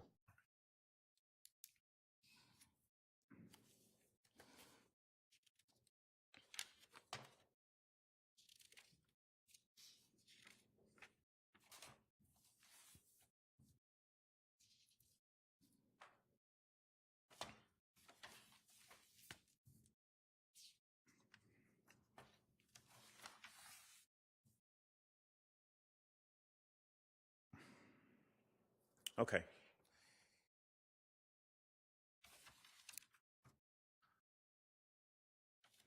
I heard you say that one of the things that interested you when you looked at that video at the Texaco is that you saw an Infinity. Remember saying that? Yes. Okay. And you became interested in doing some additional research or investigation on that Infinity vehicle. You remember that? I do, but actually, I think that if we're talking about when I decided to do certain things, I may have actually conducted additional research on the Infinity before it caught my attention on the Texaco footage. I can't remember the exact, but just to be precise, yeah, I mean, it was probably around that time, but yeah. But one of the things that we know for a fact is that you determined that you wanted to get more information about this rental vehicle, right? Yes, that's right. And you did. You and or your investigator made contact with the folks at Hertz, right? It started with me when I sent the subpoena to Hertz.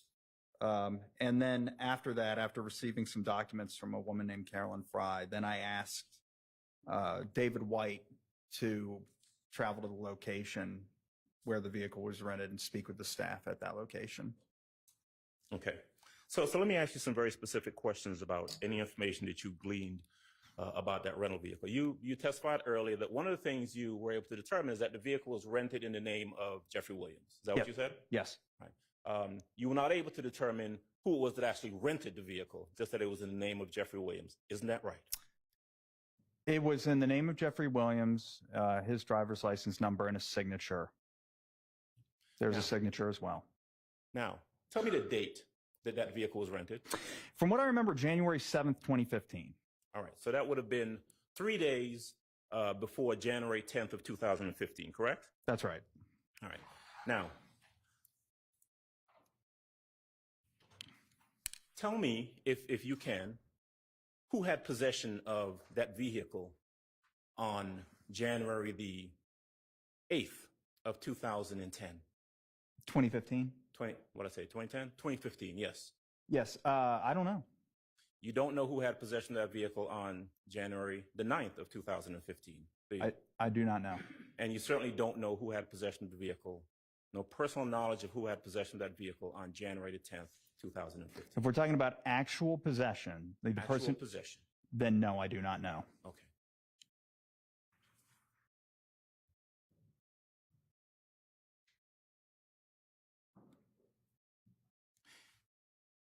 You never strike that.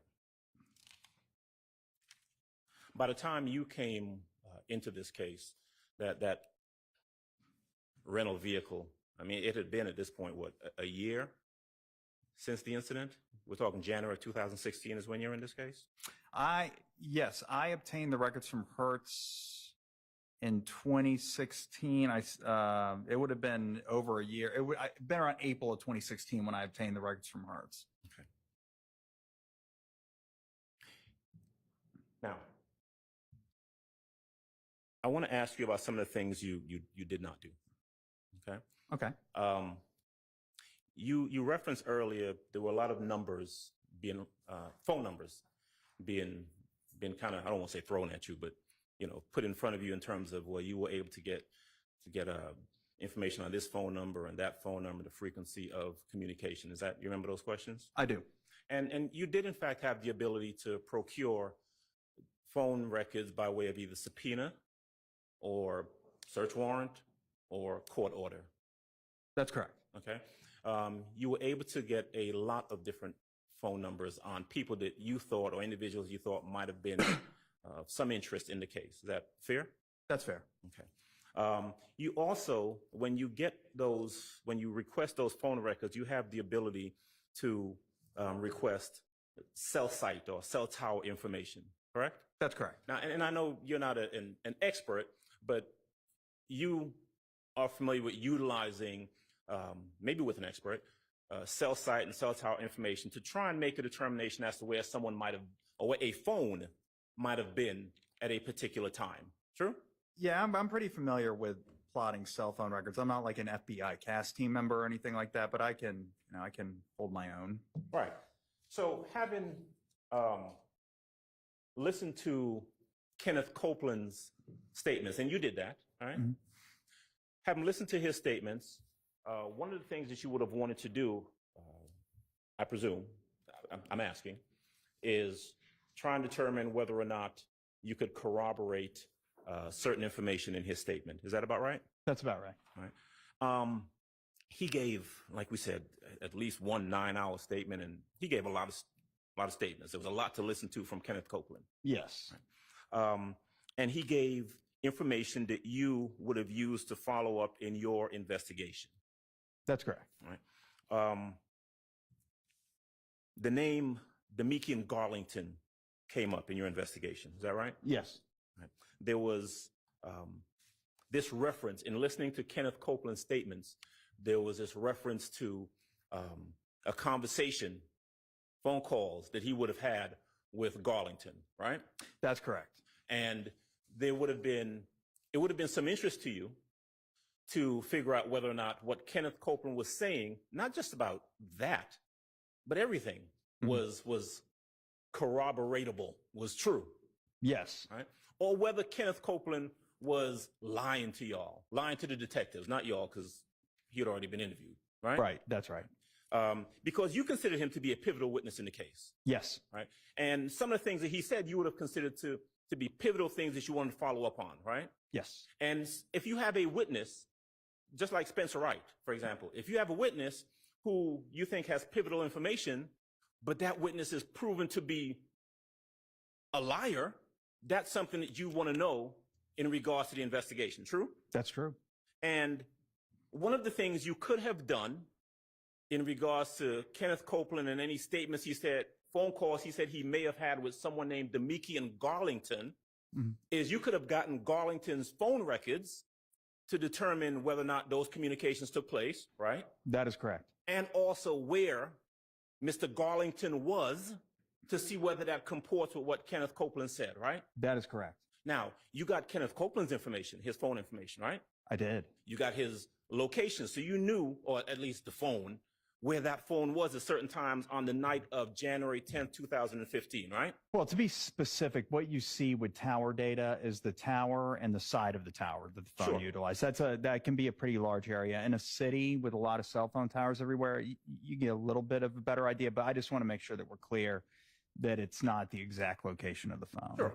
Not the exact, you can't pinpoint within feet or maybe not even within a block, but it was important enough to you to get that information on Kenneth Copeland on the phone that you thought was being used by Kenneth Copeland, right? Yes. Now, you did reach out to get information on Garlington's phone, or what you thought was Garlington's phone, right?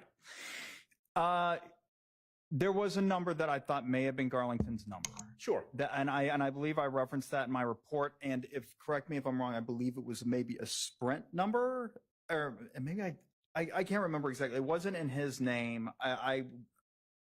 I was never the short answer to your question is I was never able to get tower data for Demekian Garlington. Well, it's not that you weren't able to get tower data. You requested the data for that phone number and specifically requested it without the tower usage logs. Isn't that right? Yes. So there was a number that was in Kenneth Copeland's records, came back, I want to say, to a female.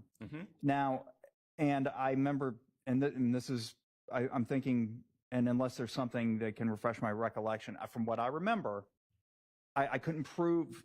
It's one thing to get call logs are very easy to get. You don't need probable cause for those.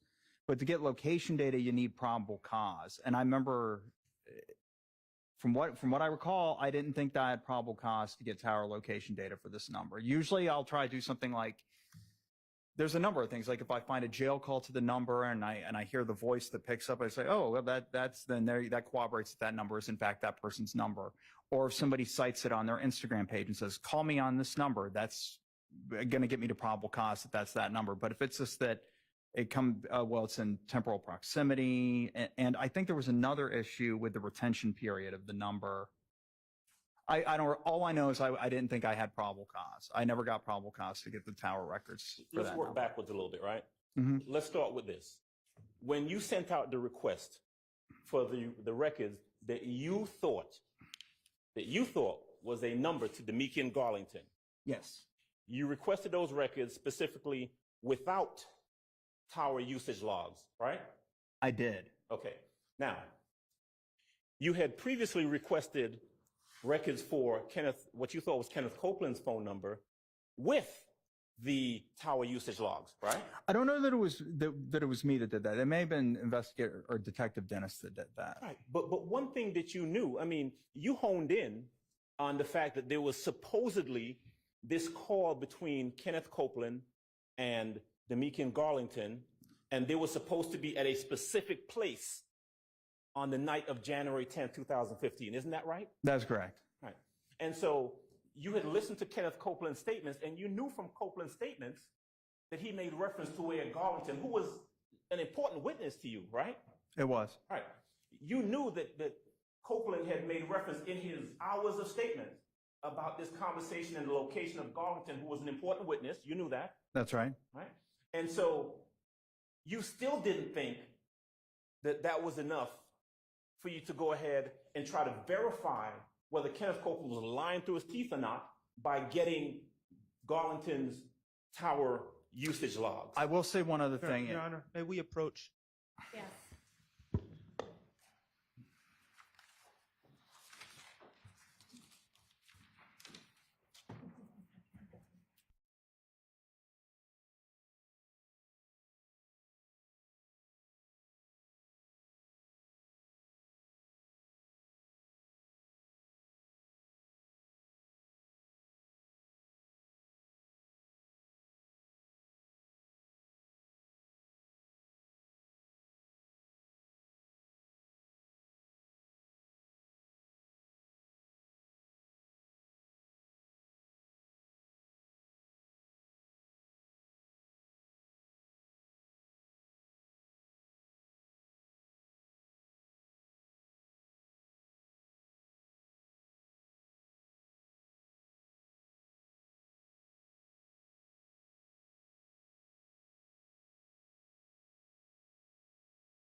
All right, Mrs. Sprinkle, so I'll just ask the question just very simply. Bottom line is, I am correct when I say that that you requested the information on Mr. Garlington's phone, but you requested those without the tower usage logs. Is that true? That's right. Okay. Now,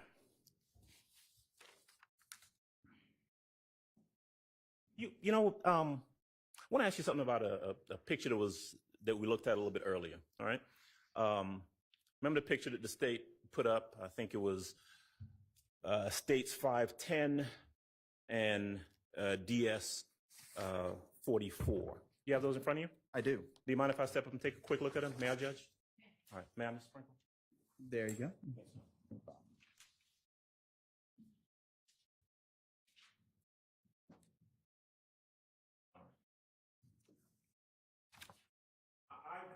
I wasn't clear earlier, so I want to see if I can clear this up. You've been to what's been termed the Sky House, right? That's correct. As in, you have been there to the building, right?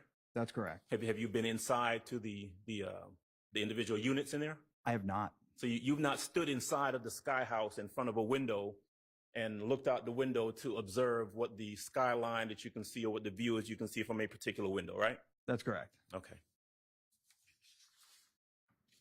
And so those pictures that you saw earlier, you've seen the pictures before, right? I have. But you have not stood in the vantage point of the person in that picture to be able to say, this is someone looking out the window of the Sky House. That's right. I have not.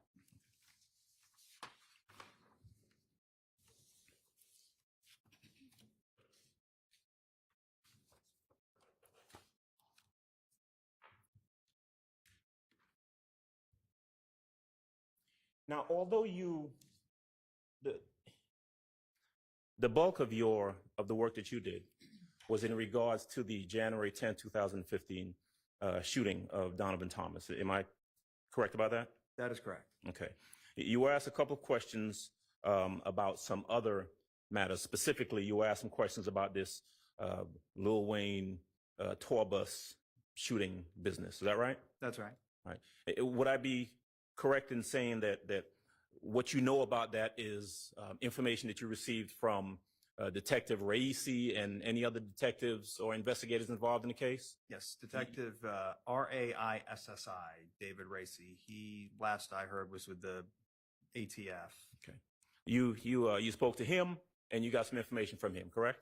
I did. You were not intimately involved in any investigation of that portion at all. True? That's true. You were asked a question earlier, though, about a phone number. I was. The prosecutor asked you about a 770-881-1440 phone number. Remember that? I do. Okay. That is a phone number that you looked at while you were looking at this whole Lil Wayne tour bus business. True?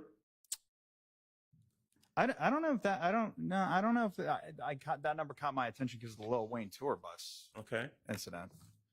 Do you know who Clifford Harris is? Yes. T.I.? Yeah. Okay. That's his number, ain't it? Yes, that's what I found. That I Okay. concluded, yes. And if I heard you correctly, that's a phone call to that number that may have been picked up, may not have been picked up, but ultimately doesn't have any significance to you in regards to this investigation. True? I mean, just that it was an incoming call at 7:30 p.m. on January 10th, 2015. That's it. That's right. Okay.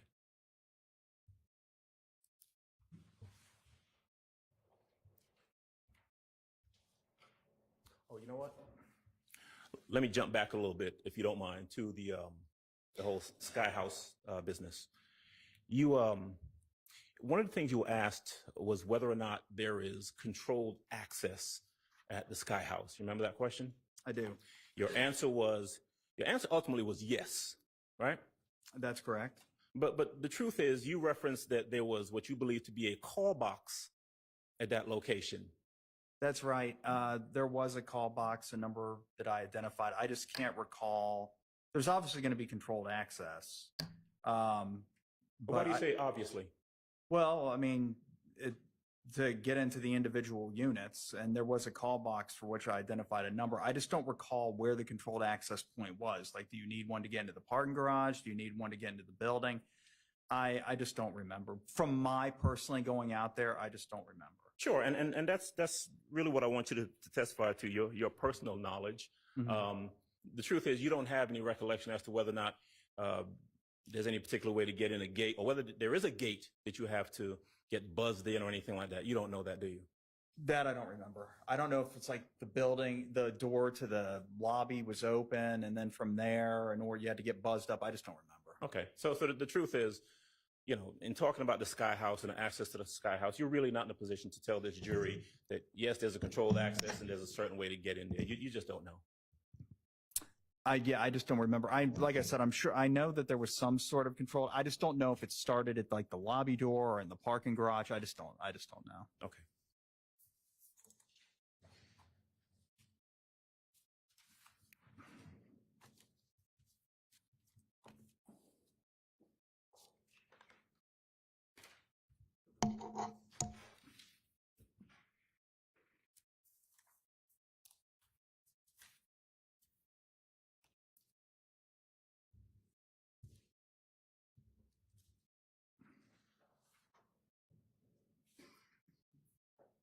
Okay.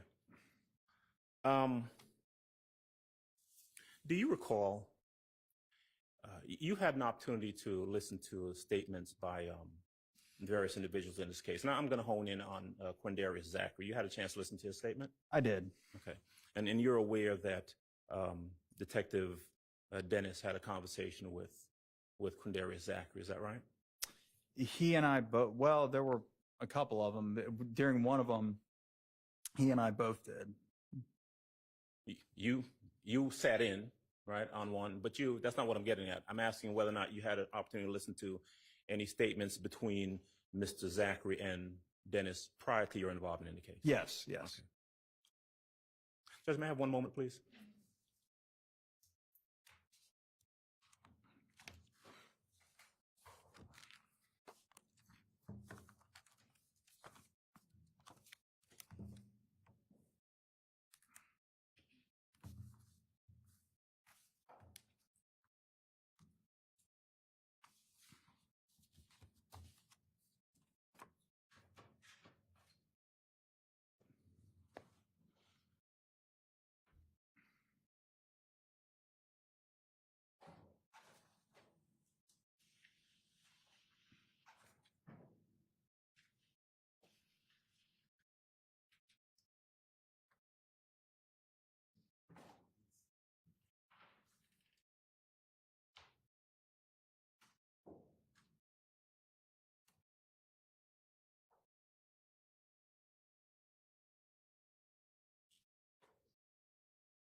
All right, Mr. Sprinkle. I'll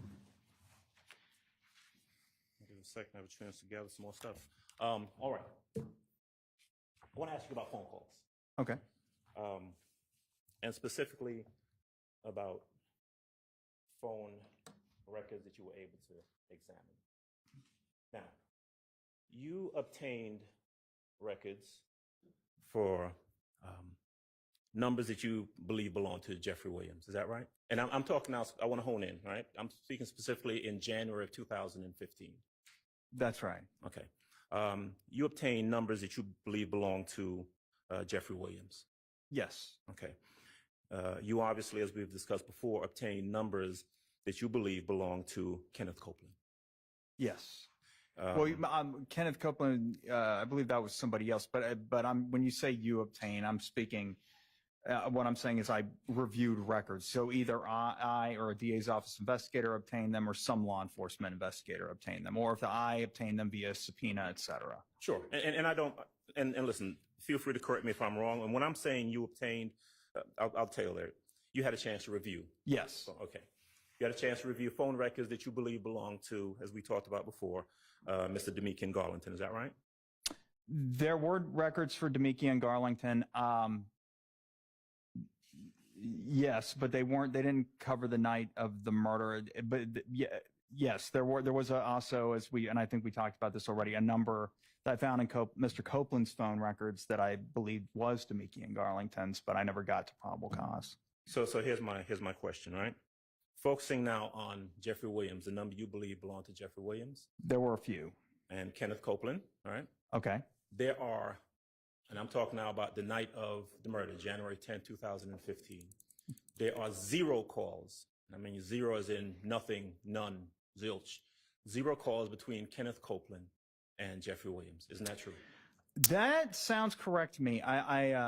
There's the phone records can be voluminous. Mhm. So I'm going off of, my memory from, I feel like I would have remembered something like that. I'm also refreshing my recollection by looking at my report from the excerpts I placed in the report. And and specifically, I included Kenneth Copeland's phone records, the relevant portion from the night of the murder. And matter of fact, I'm looking at it right now. Yes, there are no phone calls to Jeffrey Williams. Okay. What about phone calls between Demekian Garlington and Jeffrey Williams? No, I don't believe so either. No, 0 phone calls. that's right.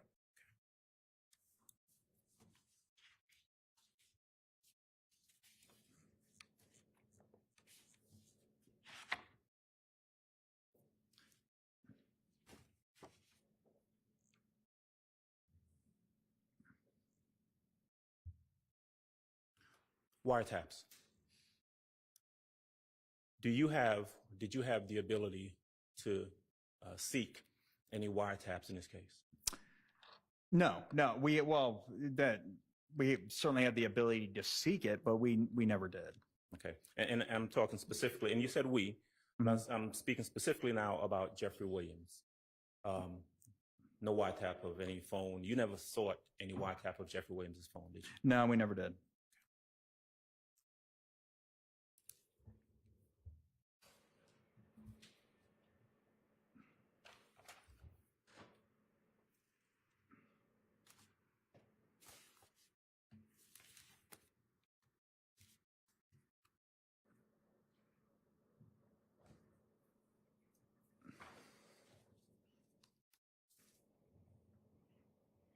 I want to, so we've talked about what you've done in regards to the Donovan Thomas matter. We've talked about this tour bus shooting thing that you didn't really have anything to do with. I do want to jump back and ask you a question on a name that you mentioned earlier. Sammy Davis. Okay. Okay. Sammy Davis was someone that you spoke to. He was. Okay. That was someone who was supposedly at the location or somewhere close to the location on the when the incident occurred. I'm talking about January 10, 2015, correct? That is correct. Okay. And you had a conversation with him in 2016. I believe it was 2017. 2017. Okay. Without saying what that person said, actually strike that.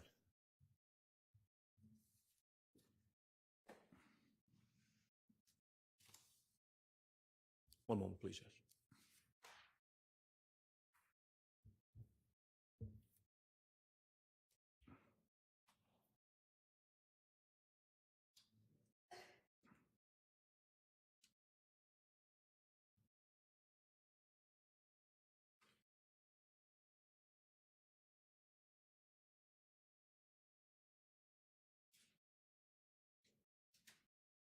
You mentioned earlier, Mr. Sprinkle, Twitter records that you were able to, I guess it's called X now, but Twitter records you were able to retrieve in regards to individuals in this case, or that you looked at. True? That is correct. Did I hear you say that you reviewed Jeffrey Williams's Twitter records and Twitter history?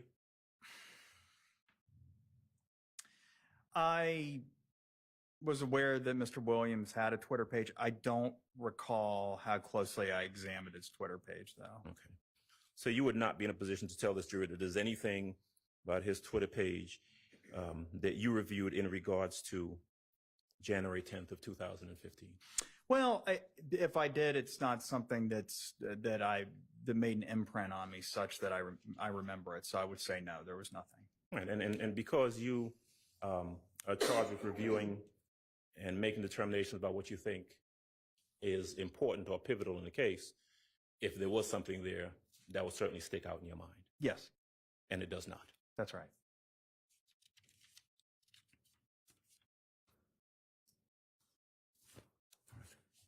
I might have one moment, Judge. I may be, give me one moment, please.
Before I sit down, I do have something that I wanted to jump back to.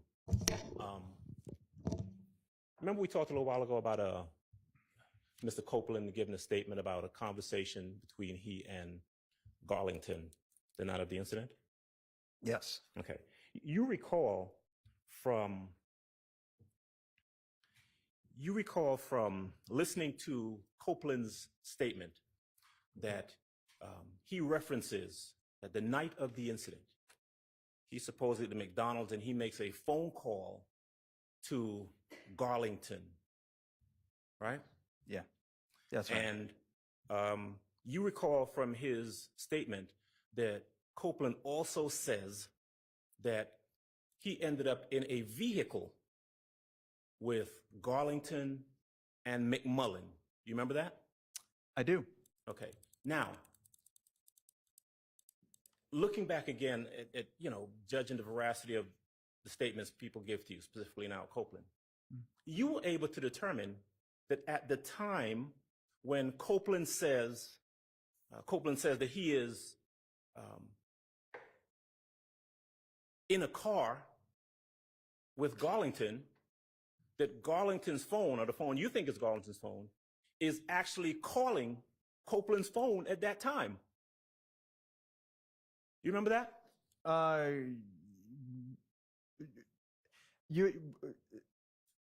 No, I'm not sure.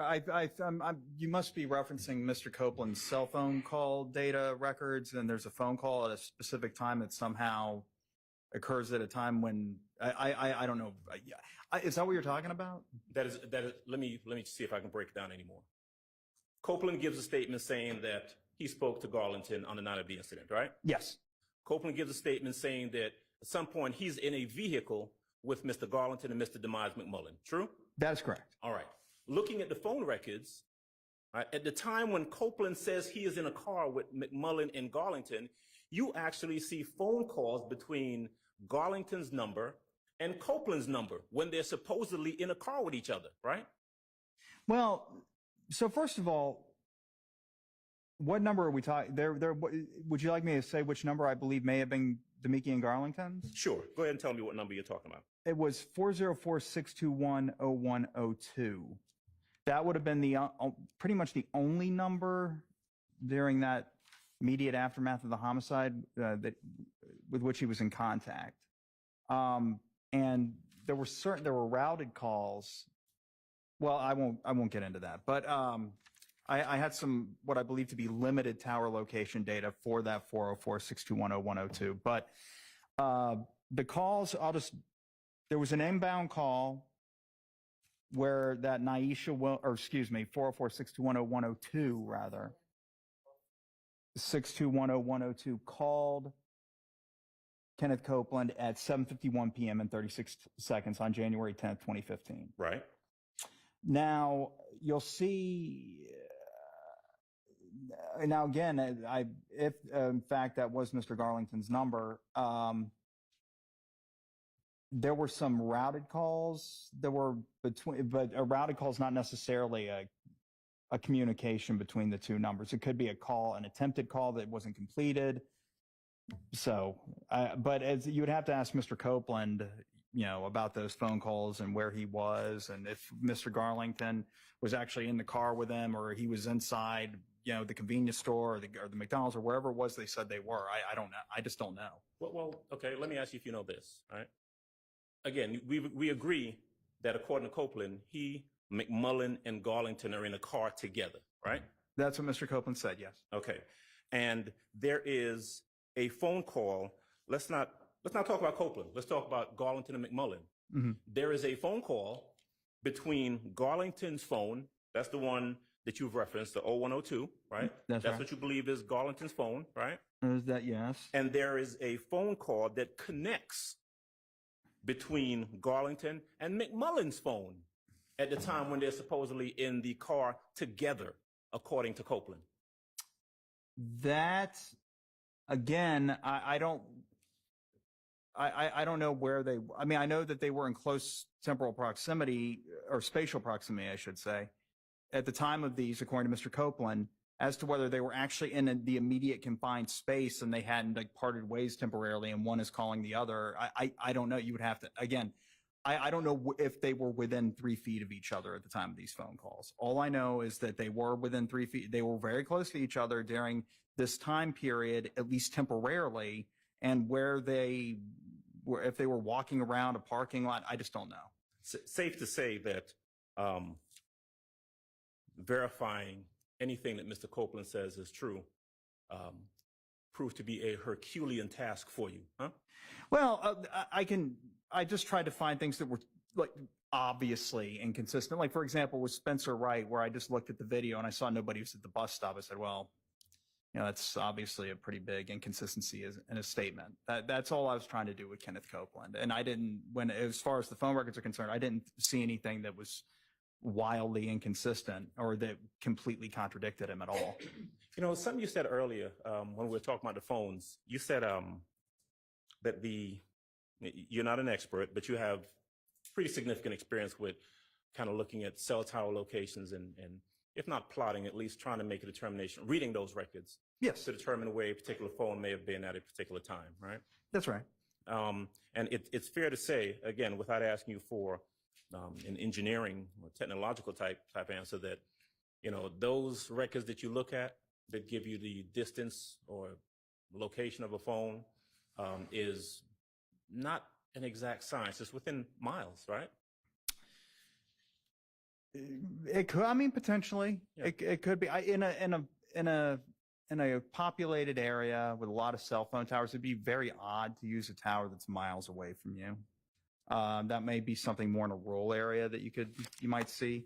But one thing I will say is, no, it's not an exact science. Yeah. And particularly the records at issue here was just, from what I remember, it's just tower usage and sides of the tower. Right. Meaning you're using this tower and you're using the antenna pointing this way.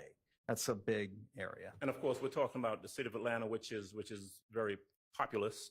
Mm-hmm. And we're also talking about things like a call bouncing off of one tower or being routed to another tower because of the traffic, the cell tower, the cell traffic at that time. And the bottom line is that, you could be if you're trying to pinpoint where one phone is at a particular time, you could be a block off, a mile off. It all depends. Yes. True. That's true. Yeah. Okay. All right. I think that's all I have. We're going to break for lunch at this point, and let's see, Let's come back at 2 for the jury. We will be back well before then. The rest of us.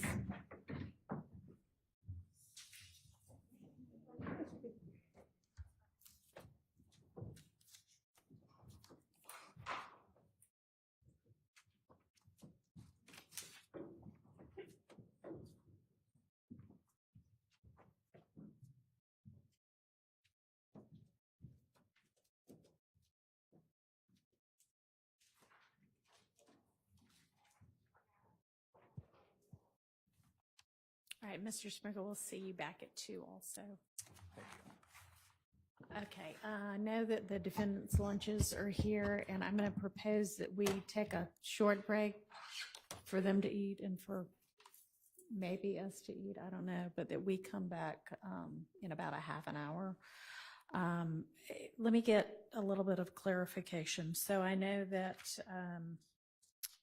the state at about 11:40 this morning sent over what they want to have reconsidered with regard to either agreed upon or ruled upon redactions from Mr. Zachary's interview.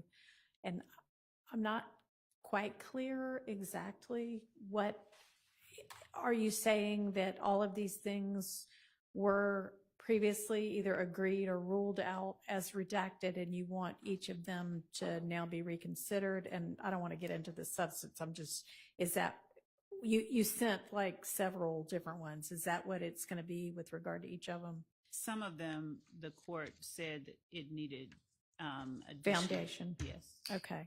All right. And so you think either for those foundation has been laid or we need to take that up now, and then for others you want reconsideration. Is that right? That's correct. Okay. All right.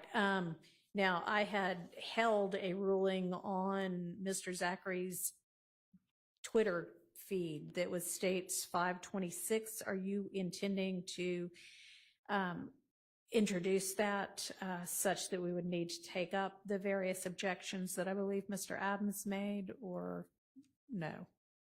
The Twitter feed, I would be, yes. Yes. Okay. So is that something that we've not looked at all before now? What do you mean, Your Honor? Quindarius Zachary's, I mean, it looked to be pretty thick. That's all of his Twitter posts It is. for a and certain amount of time? It is. Okay. And is that something that the defense has seen previously? It's been served in discovery. Okay. We have not had a chance We haven't to. had like an evidentiary, okay. We've so- not, and if I may just add, we also were not put on notice. The court had requested that they give us the list of the witnesses and the exhibits that are expected to come in through those witnesses. That was not in the list of exhibits for Mrs. Sprinkle's testimony. Okay, so I mean, this is a voluminous record, is that fair? It has 259 pages. Okay, so I'd call that voluminous. So how are we supposed to just off the cuff deal with what may and may not be admissible in that? Because I have a set and small number of specific ones that I intended to actually publish. I just wanted him to, I mean, I tendered the whole thing because he got it, but I can distill it down and abide by it, whatever the court's ruling is. So could you share with us all of the, whatever parts you think actually you would like to have admitted and Absolutely. published? Yes. I mean, can you do that from now on without me having to beg you to do that? Your Honor, the court does not have to beg me for Okay, anything. I and mean, will- let's just have it be sort of a standard, which I thought would have been clear anyway, but is apparently not, that you make it clear to everybody what parts of what exhibits you want in evidence so that we can then, if there are evidentiary challenges to them, be able to sensibly discuss those. Is that something you can do for the court and for the opposing counsel in this case? Absolutely. Okay. So can you right now let us know so that while we're having our half hour, we can take a look at all of that? Sure can, Your Honor. All right, thank you. You're welcome. And the objections, as stated already, generally were hearsay, confrontation clause, and authentication. There's not going to be a confrontation clause issue. People's Twitter posts are not testimonial. But with regard to authentication and hearsay, I don't know if He can set the foundation and he can authenticate these. I believe that. Okay, he can- maybe. All right. And then there may, okay, so let us know. How are you gonna let us know that? Because can you email to everybody the portions, or how are we gonna? I can give you the specific page numbers. Okay, and everybody else has a copy? Everybody has this. Yes. When you say everybody else has a copy, I'm not sure what the court means. If you give page numbers, they have a copy so that they'll be able to easily find and look at what that is? If they look at the Do that you they remember? have. They have a link. Do you remember which link it is? Yeah. Can you let us know that, or at least them know that? I'll just yes, I can. Resending it would be great, and then Yeah. pinpointing. And perhaps telling us where it is in the discovery. No, she's going to resend it, which would be easier. Okay. Okay, so you will do that and be specific about what parts you want in. All right, Mr. Shart, you had asked in the midst kind of all of the objections that the court give an instruction about the blank box. Is that something that you still want me to do, that the box was blank at the court's instruction because we didn't at that point have anything establishing the date, or? Yes, I would very much appreciate the court Okay. giving that instruction. And that was because states 44, I mean, not states, I'm sorry, Mr. Stillwell 44. I believe that's correct. Okay. I can check. I'll approach and look at the evidence and confirm. Okay, and so I'll just tell them that it was at the court's direction that the box was blank because it hadn't at the time been established what the box meant. Your Honor. Will may I- that work? Yes, no? Yes, that would Okay. be great. Thank you. Yes, ma'am. Your Honor, that requirement of the court was not on the defendants. They objected to that box being shown. The state had no objection. So in as much as the objection leveled by Mr. Stillwell is what the court based that on, and the state did not have an objection, and the state actually explained what it was, and Mr. Stillwell could have very well put that date in the box. No, Mr. Stillwell could not have at that point. There was an objection to it. I will give that instruction, and I'm also going to instruct that the state may not in any way attempt to argue that Mr. Stillwell was trying to hide anything by having that box on there blank. Understand? And I'm not saying you would, but just want to make that clear. Understand? I think, yes, Your Honor. Okay. All right, I would also, let's see. So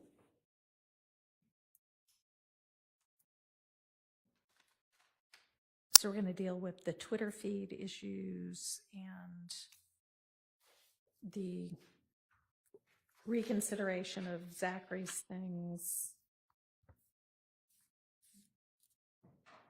Anything else? The Ye- additional crime scene photos Your Honor, from Mr. Atkins.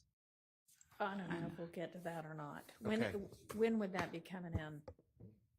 not it. Your Honor, those probably won't even come in until the next week or the week after Well, they next, may not be depending. coming in at all. Well, but if you- they are to come in, it would be in about 2 weeks from now. Okay, and it was so like, you said, or somebody said that the CADs with regard to those had already come in. Can y'all be a little more specific about what those are going to be crime scene photos of and why, like what crime scenes and why? I know Miss Love, you said, oh, you put them back because of witnesses that you had to add back in. Can you give me a little more specificity about the So at the you want to know the actual Crime scenes. Okay. And then why did you have to add those witnesses back in? Well, the why was when counsel for Was it because you were establishing who lived at places and they were gonna object unless you brought the person in? that was half of it. The other Okay. half was that they objected to any of the Chain of custody, I remember. right. Anything Right. beyond that? Yes. So I'm pulling up the actual Okay. incident number. I mean, if you want to just give me an address, like the so-and-so crime But- scene. But these photos, Your Honor, were not produced in discovery. I until- understand. Okay, I'm thank going to get to that. I'm just trying to get a little bit of basis for what we're even talking about. So it was 717 Cedar Avenue. I don't have the date on that in front of me. Well, The- one was 2014, one was 2015, one was 2019, as I understand it. Which was that? That was 2014. Okay. And that was based on an objection about the Nibin hits. And then there was the 807 Pryor and 193 Hendricks shooting, which I think was that was in 2015. That was one of the retaliatory shootings. And then there was the 2019 one regarding Milton Howard in Rayshawn Lucci Bennett's vehicle Where? on the road. It was, the specific address was, This is something there was just testimony about last week. Yes, no? oh yes, I'm sorry, I thought you. Yes. That was rhetorical.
Okay, well, in any event, you say you added witnesses back because of needing to establish who lived where and the chain of custody, I guess, for like bullets and shells and things like that.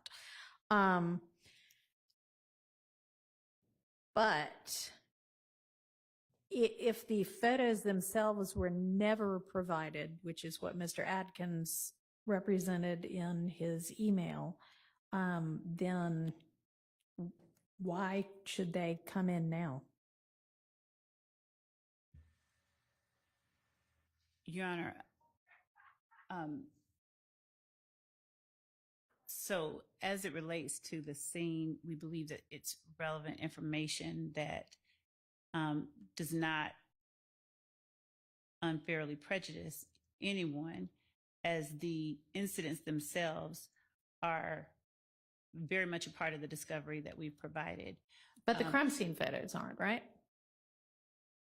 Your Honor, I believe I believe that they have not, but I will make certain that they've not. I believe that Well, they have not Mr. been. Adkins represented that they hadn't. And I have so- no reason not Okay, to so believe. you check on that in our 30 minutes or so that we're going to have, and you can let me know. All right, let's be back here at 1:20.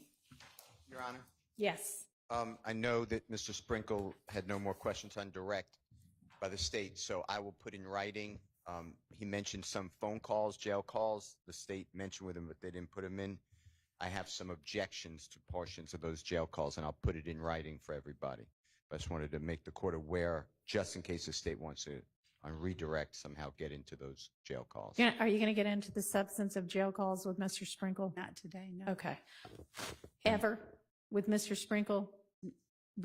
At some point, yes, after we get other, yes. Okay, then yep, go ahead and put those objections in writing. I'll do it. And one more thing, Mr. Steele, you sent over an email sort of setting forth an objection or a continuing objection, I guess, that you have to the testimony of Mr. Sprinkle about his investigation, and you base it on Davis versus State, 307 Georgia 746 from 2020, and also Adkins v. State, 301 Georgia 153 from 2017, and the law that's set forth in those about conduct of an investigation and an officer not normally, only in rare instances being relevant, but that it is relevant after, or its case law appears to acknowledge that it can be relevant after a defense has raised questions about an investigation. And yet you're saying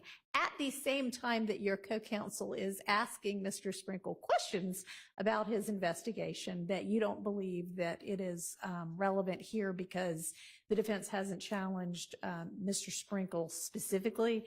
And that is, I appreciate that nuance, but my original ruling on that stands. So I'm going to overrule your objection. You may have a continuing objection to that.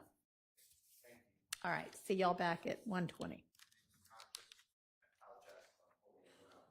Just for you to know, we speak with independent crime scene people, so the state just giving us this, these photographs, and then we have to review the evidence and then go talk to the witnesses. It's a hassle for us. So if she lets me know that these were originally provided, that's one thing. But if they were not, then they're not going to be coming in. All right. See y'all in 30 minutes.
Okay.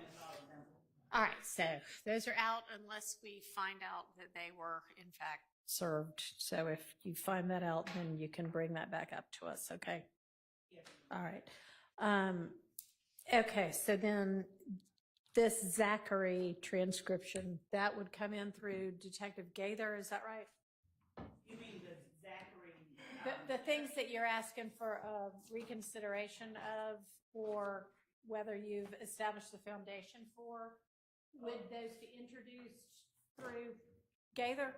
Through the interview, yes. Right, but Gaither's going to be the witness with whom you get the interview with, right? Okay, and she's what, next after Sprinkle? Yes. Okay.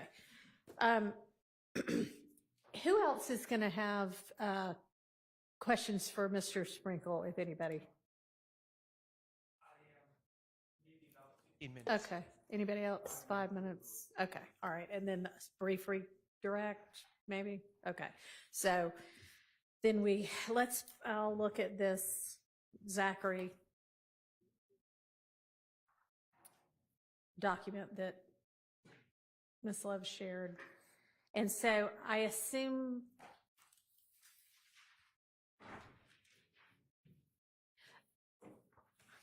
I'm assuming if you've included it in this document that you think there is a basis on which it should come in now. Some of them I can tell it was a foundation issue before. Others I would need you to briefly explain why you think the ruling should change. Okay, so if you wouldn't mind just starting us out. All right, so the first one, Judge, is page 24, line 4 to 25, line 19. What was requested was the conversation regarding Philo, Philo and D. So Philo and D shoot at them based on Okay, I'm sorry. I don't mean to interrupt you, but we don't have that much time. You don't need to set out what it is because we all have the document in front of us. Just let me know. Just cut straight to the chase of why it should now come in, either the foundation you established or why it should be reconsidered. Okay. Yes, Judge. Thank you. So, Judge, when we had the witness on the stand, he acted as if he did not believe specifically that this was If Gang. We have testimony that has now come in and testimony that we will get in later, establishing who it was that these people are and how they're relevant. Specifically, his belief that these people, Philo and D, were shooting at Summer right after Demekion got jumped, and his belief that these are If Gang members, and his providing that information to the police is relevant evidence of the gang itself and the enterprise and the nature of the enterprise, in as much as these are people that he deems rivals that there has been beef with. So given that we've actually already put in testimony about who was living at 1428 at Adele Avenue, and given that I believe more information will come out about who these people are, we would ask that the court allow us to include this portion in our in the interview, because the objection was hearsay about who did the shooting at Demekion at the club.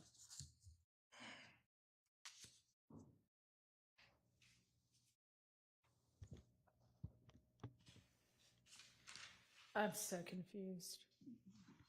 Isn't it still hearsay? No, Your Honor. How is it not still hearsay?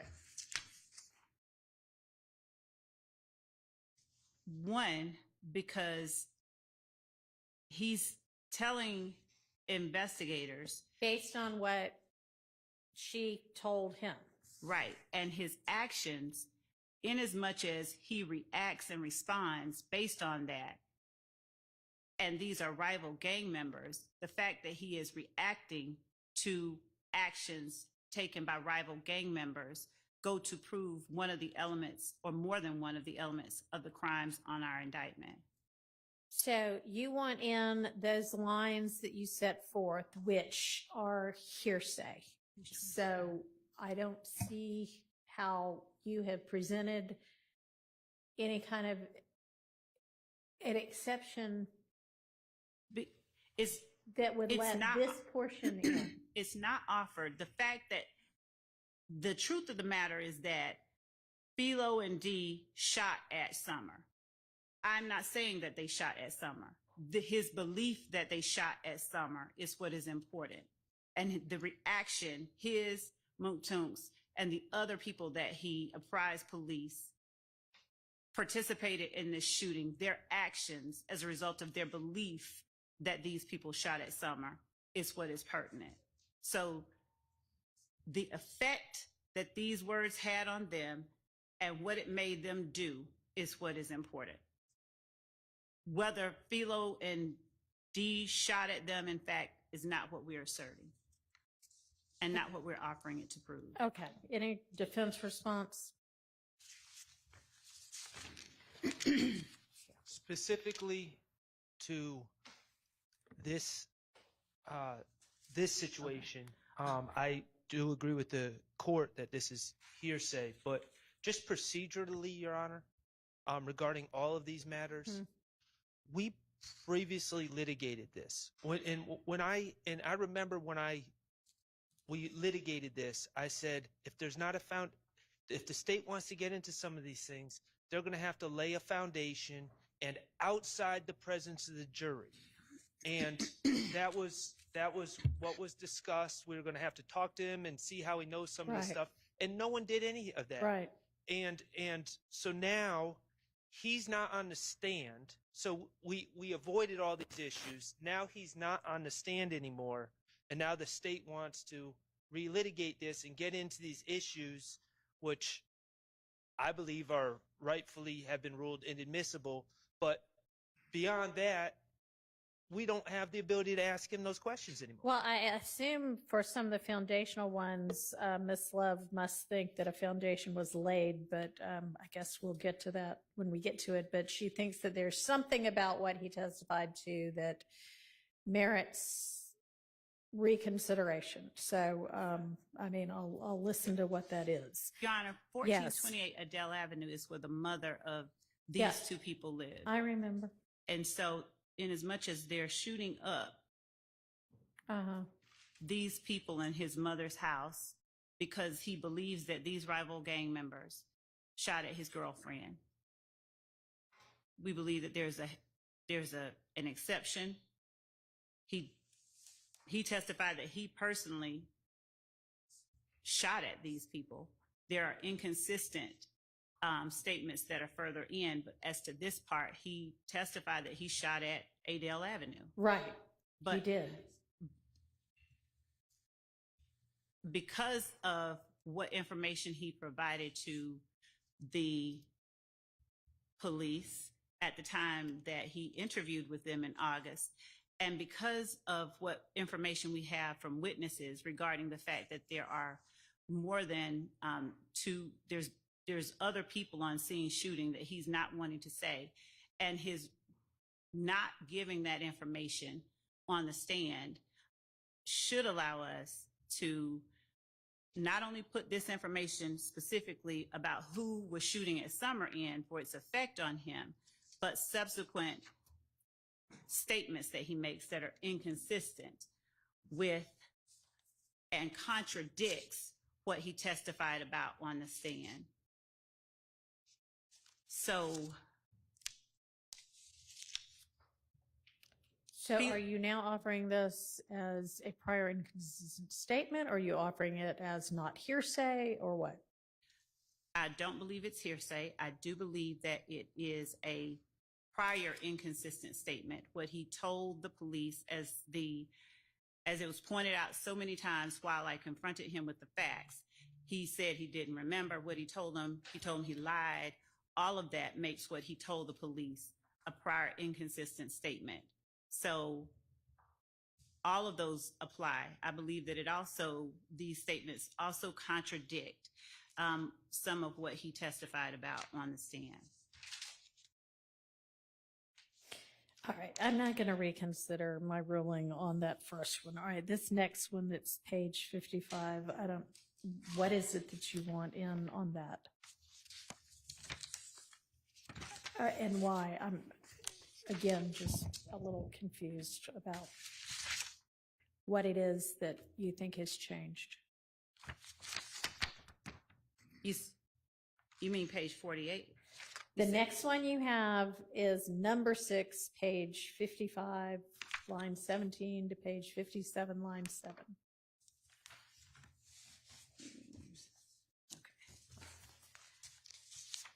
I'm looking at the I'm looking at bottom it, of Judge. first page of the document that you provided. I have it, Judge. Page.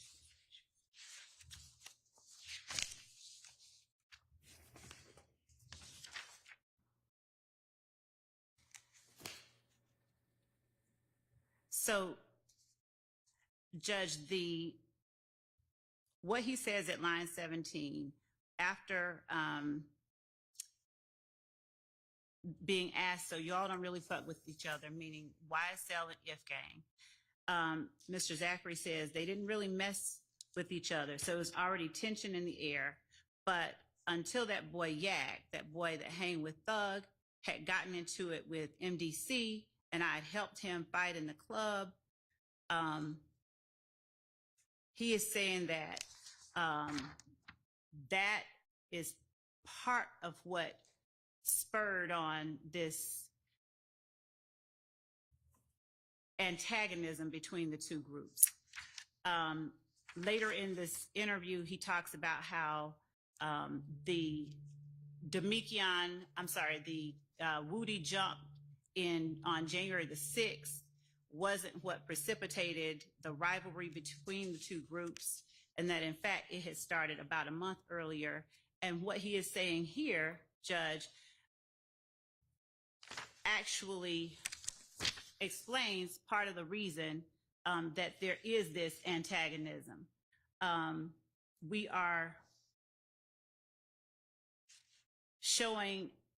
disproving some of the facts that this witness testified to, and we are showing the contradiction between what he testified to and what he stated previously. All right, I can't follow you.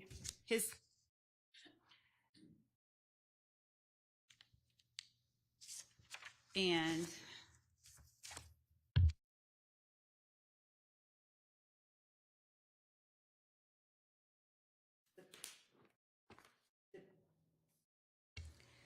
the court ruled that this was bad character evidence about Kendrick.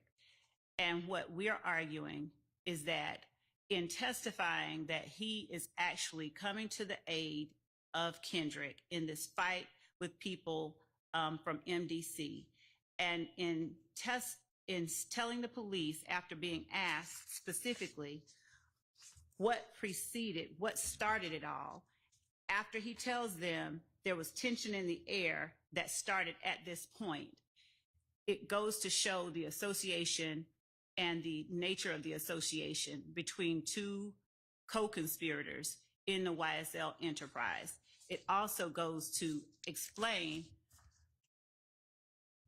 part of what the jury is hearing evidence about in terms of this back and forth in these shootings. So the court had said it was bad character evidence. We don't believe it's bad character evidence that rises to the level that justifies its exclusion, considering the charges that Mr. Kendricks is facing. And we believe that it is relevant, contextual. All right, so for this one, you just basically want a reconsideration. It's not based on anything he said or didn't say. It's just, Judge, we really, really want you to decide that differently. All right. Because you said that. Go ahead. You said, I don't believe that you had ruled that entirely out. You said,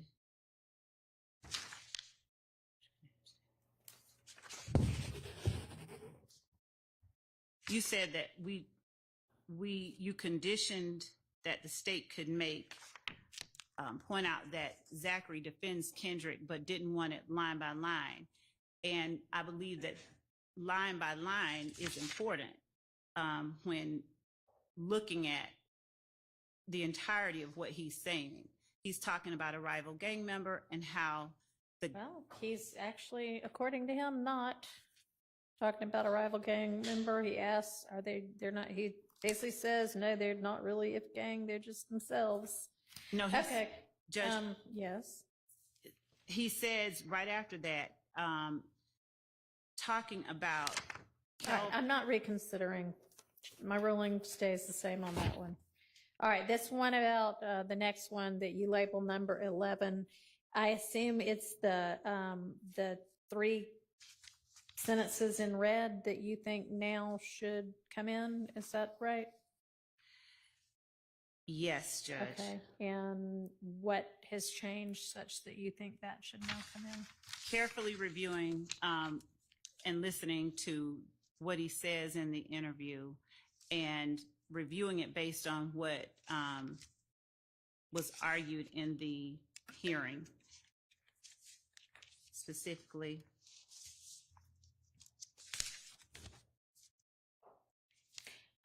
I think it was ruled out because it was speculation. actually, Judge, this, I argue, Your Honor, was based on, given everything that Mr. Zachary says in his interview, this would have been based on information that he knew as a result of the communications that he has with them.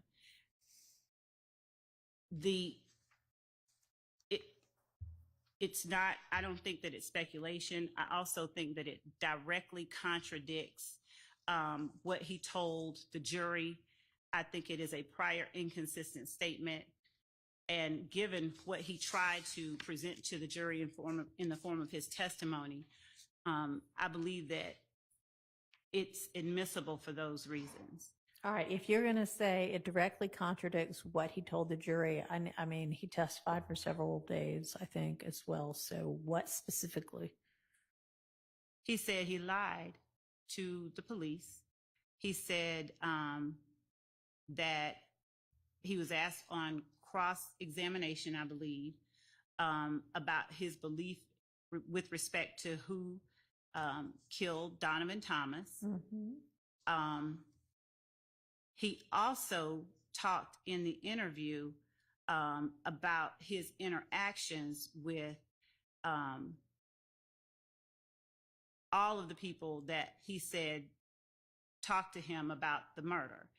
And the fact that he specifically talked to Shannon, Yak, and later, after they got back from Miami, Nard, about the murder, and specifically, he tells the police that he asks, or that Mr. Williams, he keeps trying to say that at one point, Mr. Williams, he was just trying to get out of trouble.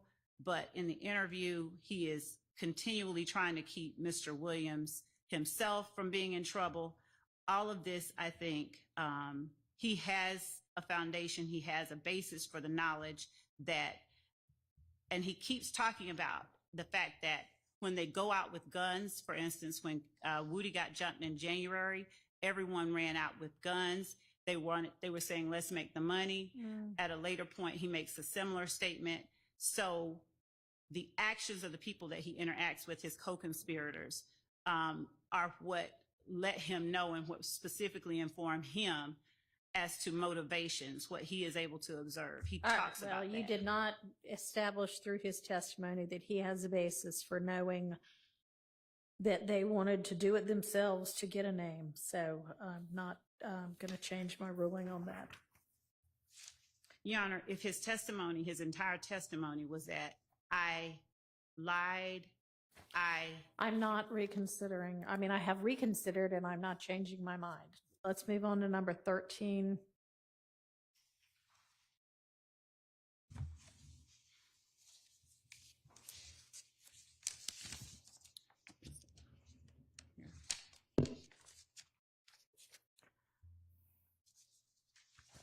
just one second.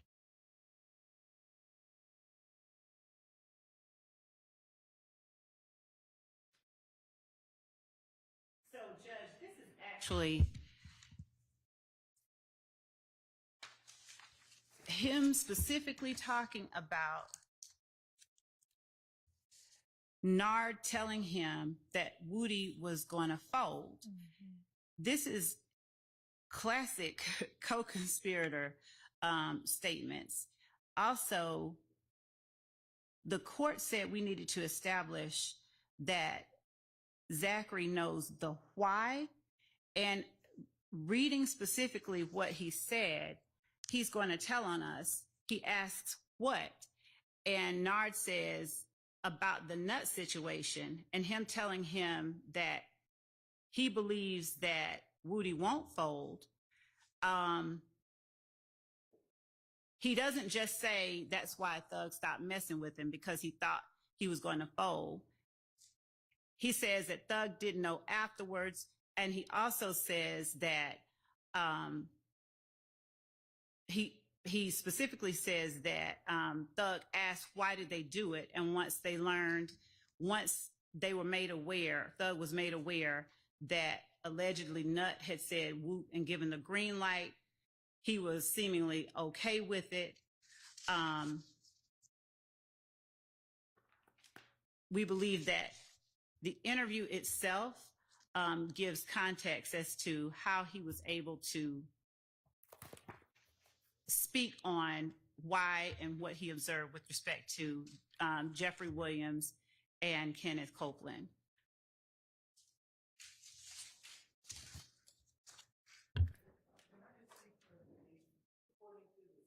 Notes, or maybe the court's notes, what is all this previously ruled inadmissible and the state seeking to admit it, or is there a part of this that was, because there's no color coding? I just want to make sure I'm on the same page. Unfortunately, I don't have a whole lot in the way of notes. Well,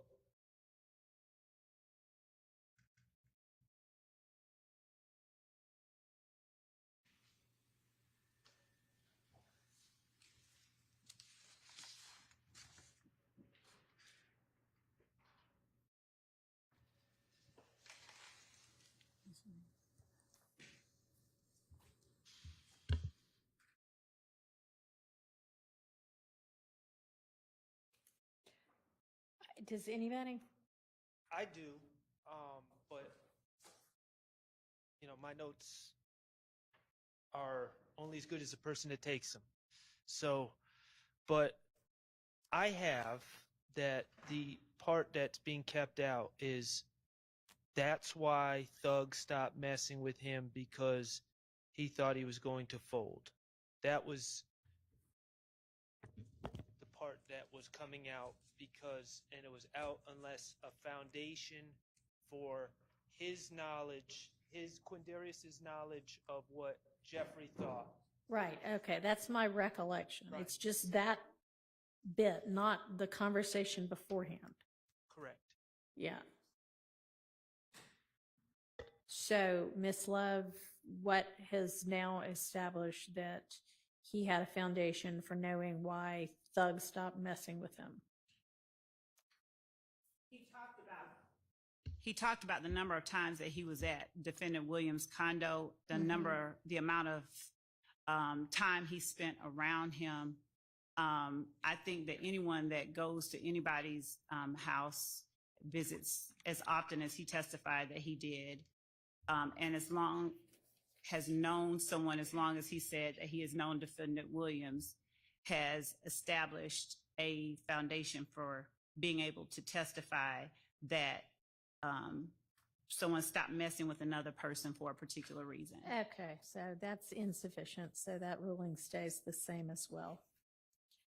All right, next is number 15, and it's the two Part of what in green. The two in green are what the court kept in. I don't, with respect to the part that the court kept out, it strikes me, given that Kelvin Treadwell is an alleged co-conspirator. He is not only alleged to have been someone that took the guns and the vehicle based on what Mr. Zachary told the police, away from the scene or away from, to secret it away from authorities. He's also the person that called Demise McMullen back to shoot at All right, Dexter. the first part is about selling drugs. So one of the portions of the reason for the conspiracy existing here in this case is that they sell drugs and narcotics to further their enterprise. The indictment, the language of the indictment, and other acts that we have shown specifically about the use of drugs, the sale of drugs, and how it is one of the. Let's not make the same arguments that have already been ruled on. What is it about the testimony that we heard from Mr. Zachary that should change the ruling on this? Well, Your Honor, I think that the court ruled that it was irrelevant, the discussion of Bentley selling drugs. And I think that the court said that it did not know whether Bentley sold drugs to the benefit or for the benefit of Right. YSL. Yeah. But I believe that the court has also heard evidence, and this was something that was not presented as an argument, that in the Dexter Montgomery shooting, when Walter Murphy went back, or when he was called along with Demise McMullen to come and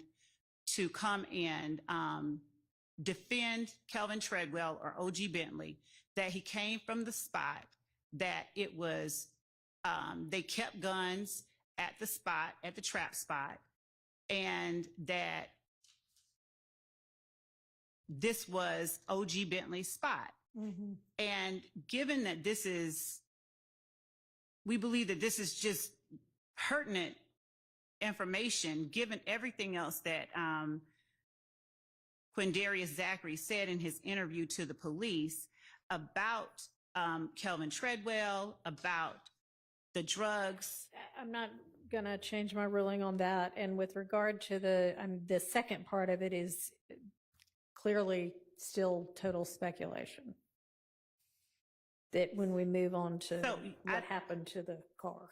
It's only, and actually, Your Honor, I should have been clearer. It is only the portion about the guns, the drugs that Kelvin Treadwell sells that Mr. Zachary told the police about that we were trying to get in, not the part about whether or not Nard wrecked. Okay, well, I was moving on to that part. So I'm not changing my ruling on the first part, and you didn't even want the second part. So, okay. So, Your Honor, with respect to the court's rulings on all of these matters,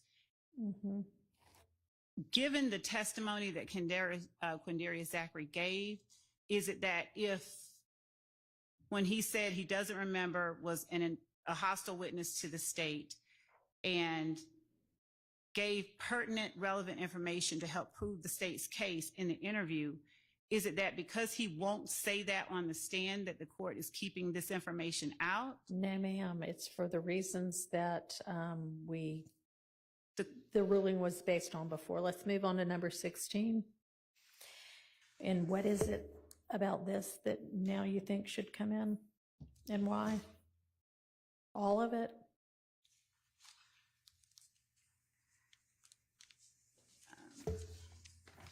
I don't, number 16, I think that the court kept out. So with respect to that, those first 5 lines,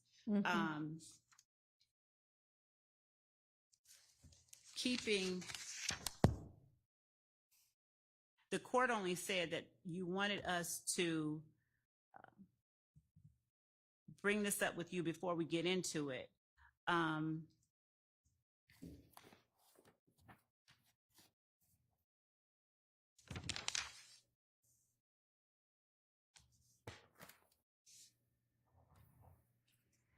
Getting in that, hold on just one second.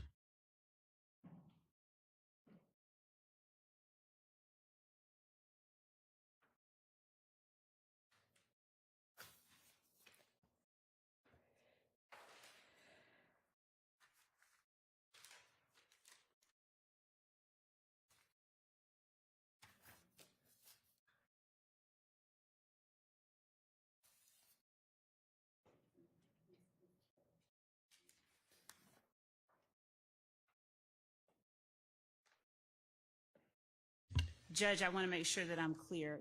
The fact that Treadwell was Thug's road manager, that's not part of what the court took out, correct?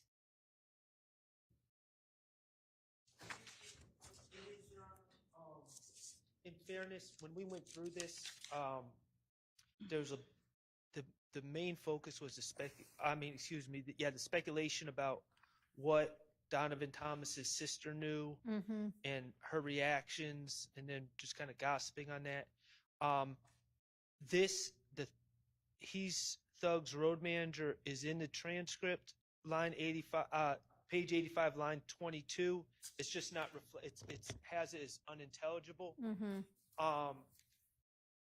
So in fairness, that particular part wasn't kept out, I don't think, for the same reasons as everything else in this passage. However, I will say, going off my recollection, I don't believe that I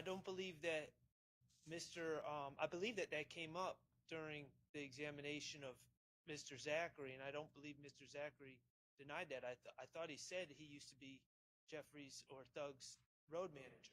So that's already come out.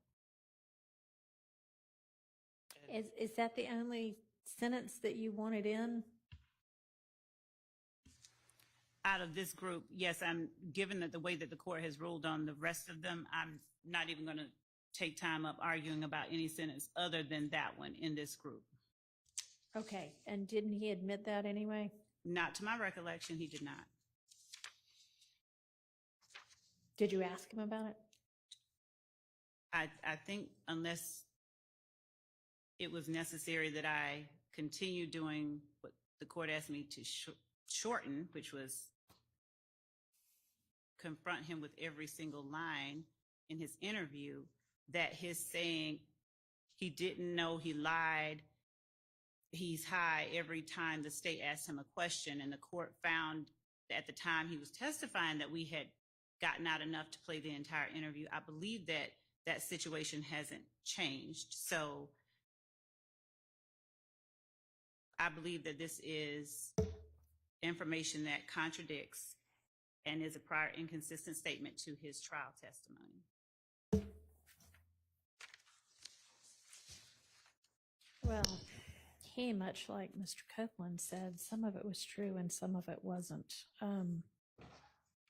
Your Honor, when I was going through, there were repeated objections. The court admonished the state to not belabor confronting him with every single piece of information. The court reminded the state that he didn't remember anything when it came to us. His memory returned with the defense. Okay, I mean, that wasn't out to begin with, so.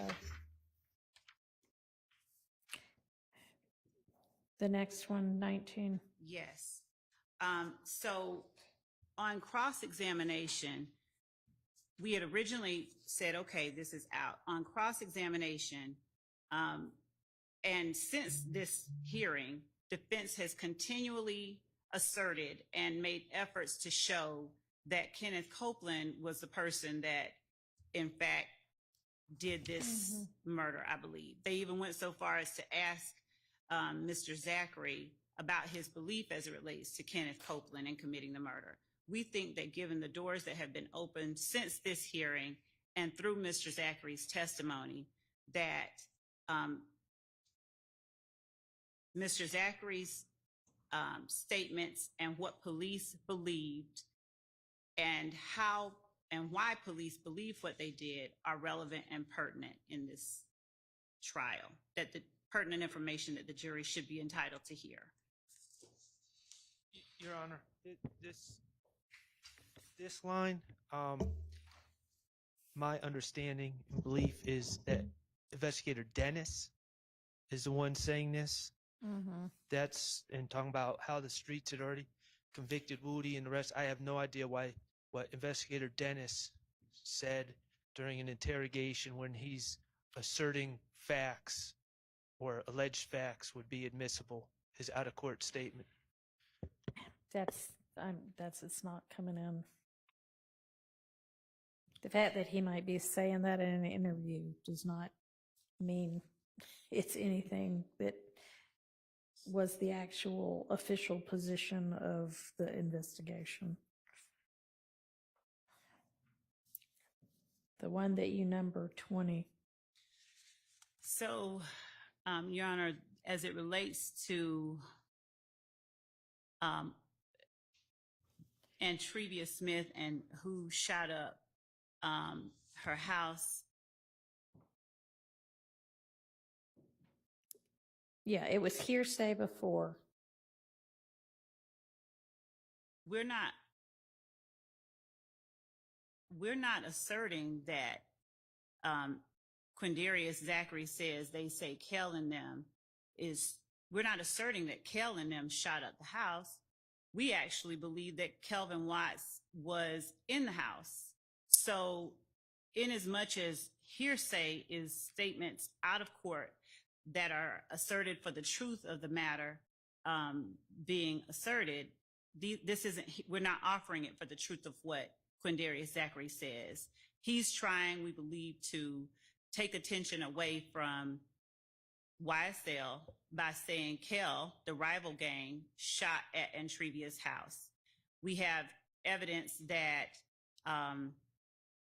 Quindarius Zachary and Antonio Sledge made a video threatening Kelvin Watts after, and that Antrevia Smith gave that video to the police after her house was shot up. We have evidence that her back door was open, so there is circumstantial evidence from which the jury could infer that they were in fact there at the house. Given that we're not offering it for the truth of the matter asserted, and given the testimony that has come out, and given that Quindarius Zachary trying to protect members of YSL for something that the jury could reasonably infer that they actually did, we'd ask that the court allow us to put up that information in the interview. All right, that's still out. I'm not changing my mind on that.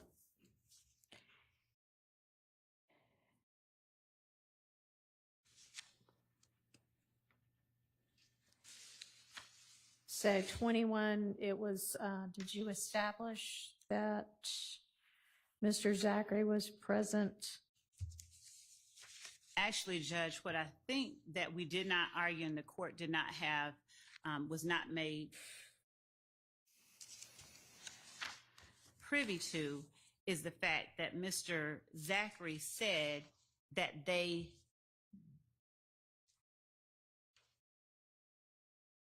I'm sorry, just one second, that Mr. Zachary said that they came back and said, we just shot up Lucci's mama's house. My understanding is that the court said that we needed to prove that Shannon was present when they said that, and that under those circumstances, it's admissible as an adoptive admission. But given that Mr. Zachary also said that Kenneth Copeland said to the other two people that he told police committed this shooting, let's ride, that the three of them came back, and that they said, we just shot at Lucci's mama. All of this is co-conspirator hearsay that should be admissible against everyone in court.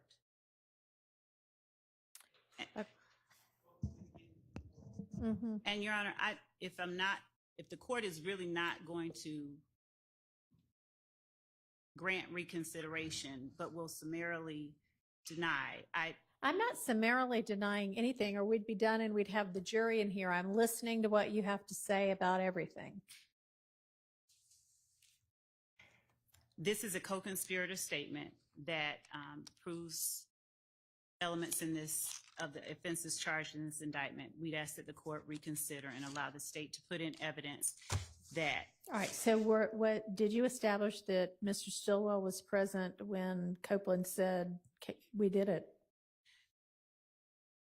I believe that circumstantially, the jury can infer based on what he actually says in the interview. Okay, so no, then that won't be changed either.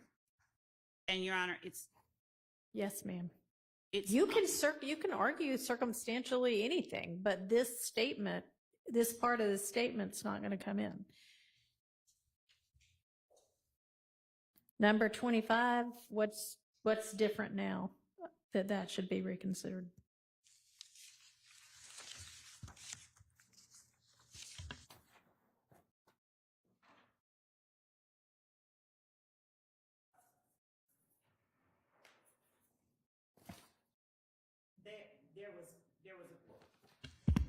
there was, I think, a specific cross-examination question about Mr. Zachary's opinion regarding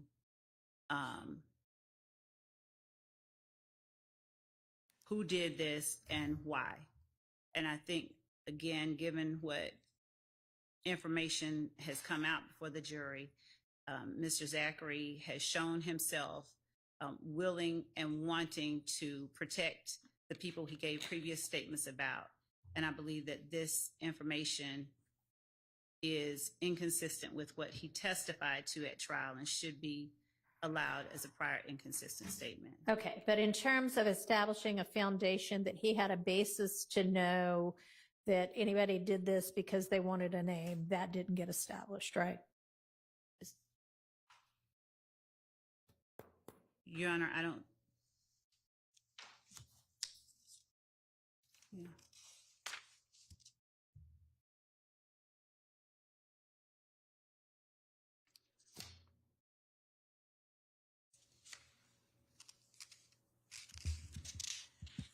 Your Honor, so is the court unwilling to consider what was said in the actual interview as I already establishing? considered what was in the actual interview as establishing or not establishing, and I made my ruling. So if nothing in the testimony developed that foundation, then the ruling stays the same. So that would take care of number 29. And then, well, I'm sorry, 25 and 29, which takes us to 30.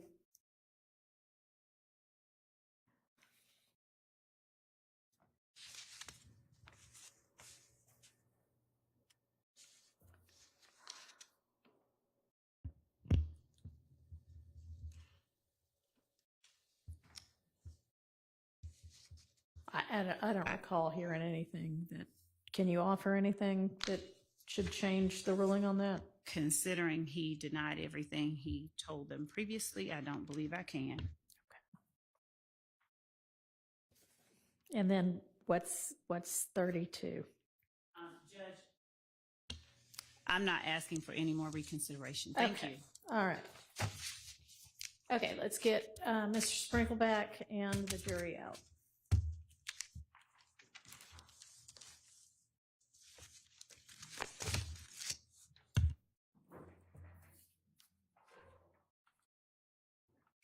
And Your Honor, also before the court does, I just want to make the court aware that we did make efforts to get this video extracted and not pixelated, and it's going to be pixelated unless it's played through evidence reviewer. So we will be having to play it through evidence reviewer. We were not able to get a way to play an evidence reviewer video cleanly and plainly without evidence reviewer itself.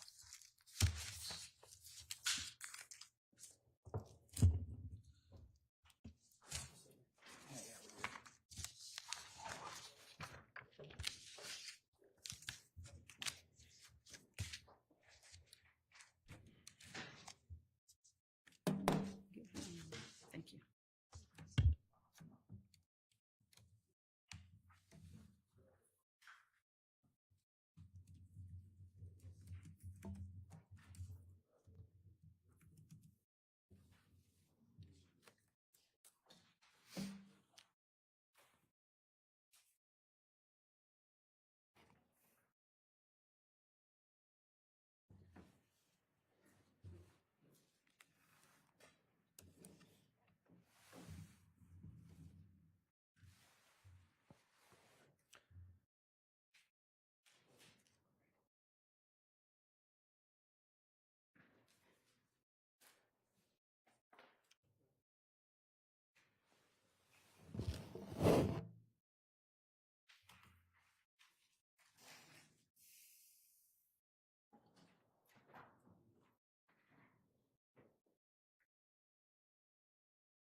broke down for. Thank you.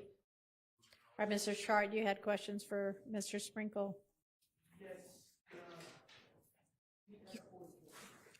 You can be seated. Thank you, Your Honor. Oh, Your Honor. Yes. Oh, yes, thank you. Ladies and gentlemen, so before we broke for lunch, there was some discussion with this witness about comparing Defendant Stillwell Exhibit 44, which was a picture with a State's Exhibit 510, which was essentially the same picture, and there was a little box. And I just wanted to let y'all know that there was nothing in that box at the time it was introduced into evidence, because at that time it hadn't been established what the box meant or if what was in the box could come in or anything like that. So that's the reason that there was nothing in that box. There's not anything nefarious about that, okay? All right, just want to let y'all know that. Okay, go ahead, Mr. Sharp. Thanks for the reminder. Your Honor, permission to publish DS 44? Yes, you may. Actually, you know what, 510Y. Do you have 510Y? Okay, DS 44. You may.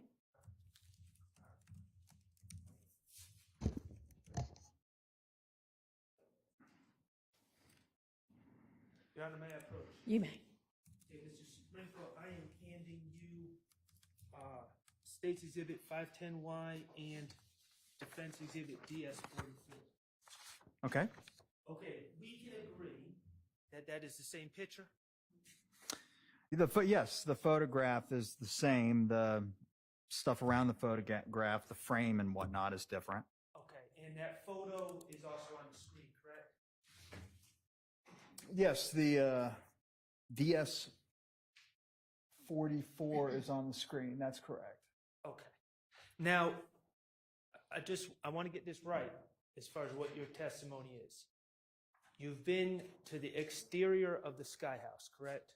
Yeah, I've been outside the Sky House. As part of this investigation or another investigation? It was this investigation. Okay. You've never been inside the Sky House or inside the units? No, I've never been inside one of the units. Okay. Is your testimony that this is a picture of Shannon Stillwell in the Sky House or not? I believe that it is, though I've not been inside the Sky House. That was my recollection from everything I put together, that was him standing inside the condo at the Sky House that evening. But if you were to ask me, like, if I stood where he is standing in this picture, no. So I can't say with 100% certainty, no. Okay. Now, in States 510 Yankee, I believe it is, there's a date and time on that photo, correct? On that exhibit? Yes. Okay, what is the date and time? January 10th, 2015 at 9:58 p.m. 2015 at 9:58 p.m. Okay. Now, that is the date where someone posted this photo with this caption on social media, correct? That's correct. That is not necessarily the time when this photo was taken. That's correct. In fact, do you know who took this photo? Well, there was somebody who told me they took the photo. I showed them this photo and they told me they took it. Okay. It's written in my report, so if I'm wrong, please let me know, but I'm pretty sure I recall who told me that. Okay. And were you able to determine when this photo was taken? I can tell you, all I know is what the person told me. Okay. You're not, and I don't want to elicit hearsay, but you're not, please keep that up, Mr. Kokomo. You're not telling the jury that this photo was taken on January 10th, 2015, are you? I don't know when the photo was taken. Okay. Well, you're familiar with the seasons here in Atlanta? I am. All right. Sunsets? Yes, that's correct. Okay, 9:58 p.m. on a January evening. You would agree that that photo does not depict what the Atlanta streets would look like at 9:58 p.m. on January 10th of 2015, does it? No, it'd be dark out. It would be dark out if that was in fact the time. That's correct. Eastern Standard Time, it would be dark out. Okay, so bottom line is, this is Shannon, but we do not know, we don't have any information to say when this photo was taken. That's correct. Okay. Well, I was told when it was taken, thereabouts. That information, I understand that we're getting back in this hearsay. That information wasn't that it was taken that day, was it? That's correct. It was taken another day. That's correct. All right.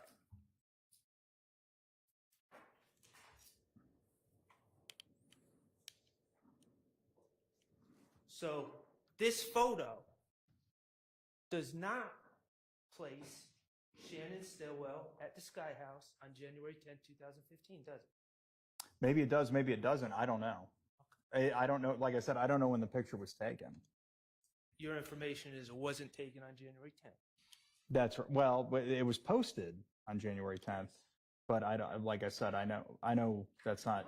I don't know that it was taken on January 10th. If the person who told me something else says otherwise, then it wasn't, or was telling me the truth, then it wasn't. Okay. Let's talk about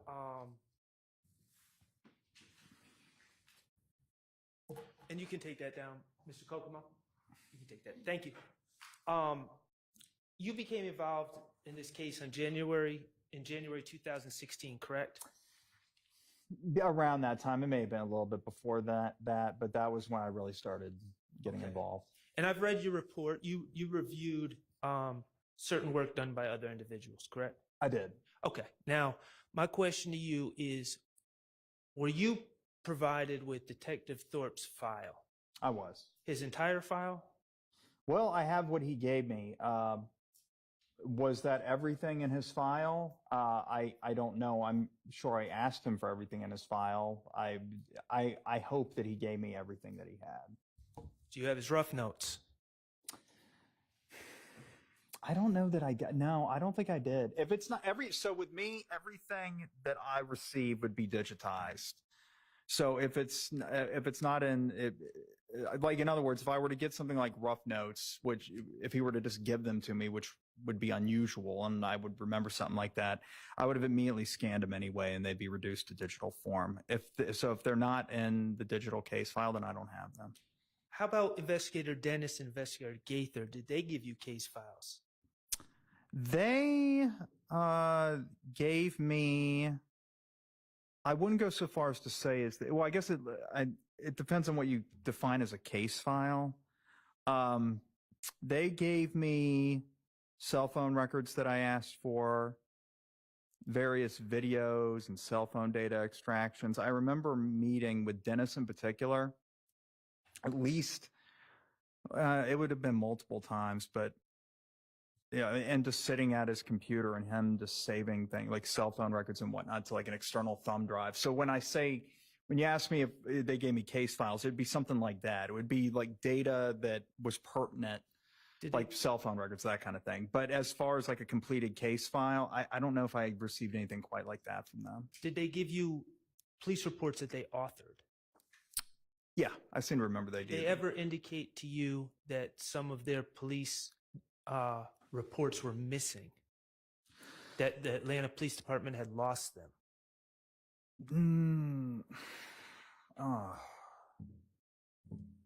No, I don't recall. I don't recall anything specifically about any police reports being deleted. They don't type them on a typewriter. There should be a database. I've never heard of that. I don't know how they would just be deleted. There'd be an audit trail or something. So no, I don't recall anything like that. It's not to say that nothing about like that was said. I just don't remember it. Right. There would be a trail, an audit trail for reports that are typed in, but then go missing, correct? Well, yeah, you would think, right? Like I said, they don't type them on a typewriter. It's some sort of database. I mean, I guess maybe I'm speculating a bit, but it's just common sense. Judge, I would object speculation if this witness can't say. Let's talk about these videos. When you received the case file, we had a surveillance video outside the barbershop from various angles. There were 2 angles, I believe, that were pertinent anyway. I think it was 3, but I got you. Okay. And then video outside the Texaco. Yes. Okay. I'm going to ask the same question since you volunteered that Mr. Copeland is not on the Texaco video. Mhm. Do you see Mr. Shannon Stillwell on the video No, outside the Texaco? you do not. Okay. Now,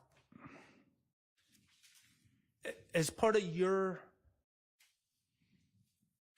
an investigation, leave you out of it. Part of an investigation is to obtain surveillance video, correct? Yes.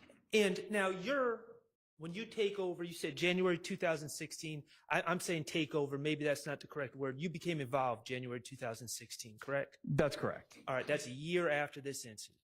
That's correct. Okay. Is it fair to say that over a year's time, things can happen with surveillance video, the availability of surveillance video that would make it difficult for someone taking over a year later to uncover surveillance videos that had not been retrieved yet? Oh, yeah, absolutely. Surveillance videos they're just stored on computers and eventually, but they don't have infinite storage. So there's a retention period that's oftentimes very short. It can be 48 hours to 2 weeks, but a year, I wouldn't think that you'd be able to get surveillance video after a year from anywhere, unless the people that maintain the video just like preserved it on their own without the prompting of the government. And in a situation like that, the expectation of obtaining pertinent surveillance video would be on the original investigators, not someone taking over a year later like yourself.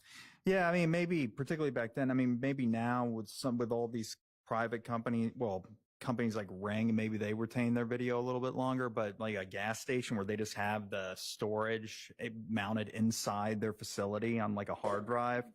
Yeah, you're not getting video after a year unless, like I said, they took the initiative on their own to preserve it. And these time limits they're known to law enforcement. You know about these time limits, right? Oh yeah. Okay, it's not a secret. No. Okay, and that's why it's important to obtain surveillance video quickly in an investigation.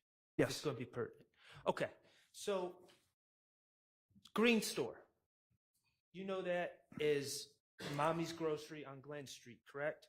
That sounds right. I'm familiar with the Green Store. I can't recall the specific address, but that sounds right to me. A minute from the barbershop. Okay. I don't know if it's quite that close. Okay. Question that I have, when you took over this case and reviewed the statements, you became aware that Kenneth Copeland placed himself at the Green Store, according to his rendition of events, at the approximate time of the shooting. Correct? Objection, Your Honor. Misstatement and of the Can facts. you rephrase? Kenneth Copeland placed himself, upon your review of the work that had already been done on this case, you became aware that Kenneth Copeland, in his statements to police, placed himself at the Green Store at the approximate time of the shooting. Wait, placed himself at the Green Store again. I don't know, because the thing, he wouldn't have, during his statement, he didn't know the exact time the shooting occurred. So I don't know that he would be able to say that I was there when the shooting occurred. I know, but you have reviewed surveillance, you've reviewed the times. And what I'm asking is, did Kenneth Copeland place himself at the Green Store, to your knowledge, at the approximate time of the shooting?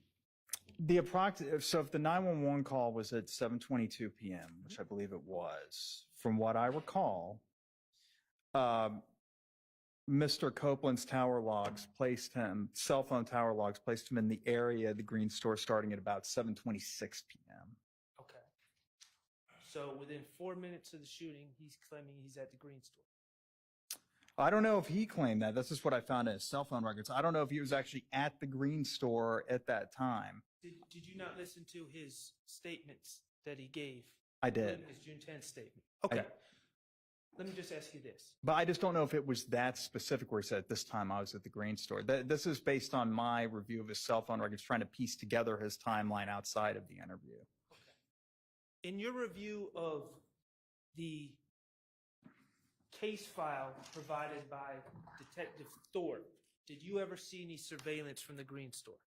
No, Did you ever make any efforts to obtain surveillance from the green store? no, Okay. McDonald's on Cleveland Avenue. I'm going to ask the same question. In the case file provided by Investigator Thorpe, did that have surveillance from McDonald's on Cleveland Avenue? it did not. Okay. Did his documentation ever document a reason why that wasn't included? I don't recall. I believe I just don't know. I don't know why it wasn't And included. As part of your investigation, albeit after a year, Hmm.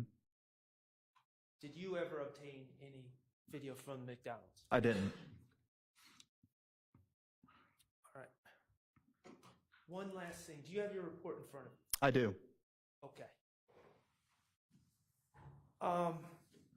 As part of your investigation, I think you testified. Well, let me ask you this. Your role with the DA's office, it seems since 2013, has kind of been a dual lawyer/investigator role, correct? Yes. Okay. You're not in standard courtrooms necessarily litigating cases. You're doing more investigations. I do the preliminary hearings on the murders, but yeah, for the most part, I'm just investigating cases. Okay. Now, as part of your role in this special role within the DA's office, have you obtained training about forensics and evidence collection and things of that nature? That's a broad question. I've been to there. Yes, I have attended training and CLEs and that kind of thing. It may be a little bit more specifically. Okay. You're familiar with gunshot residue? Yes. Okay. And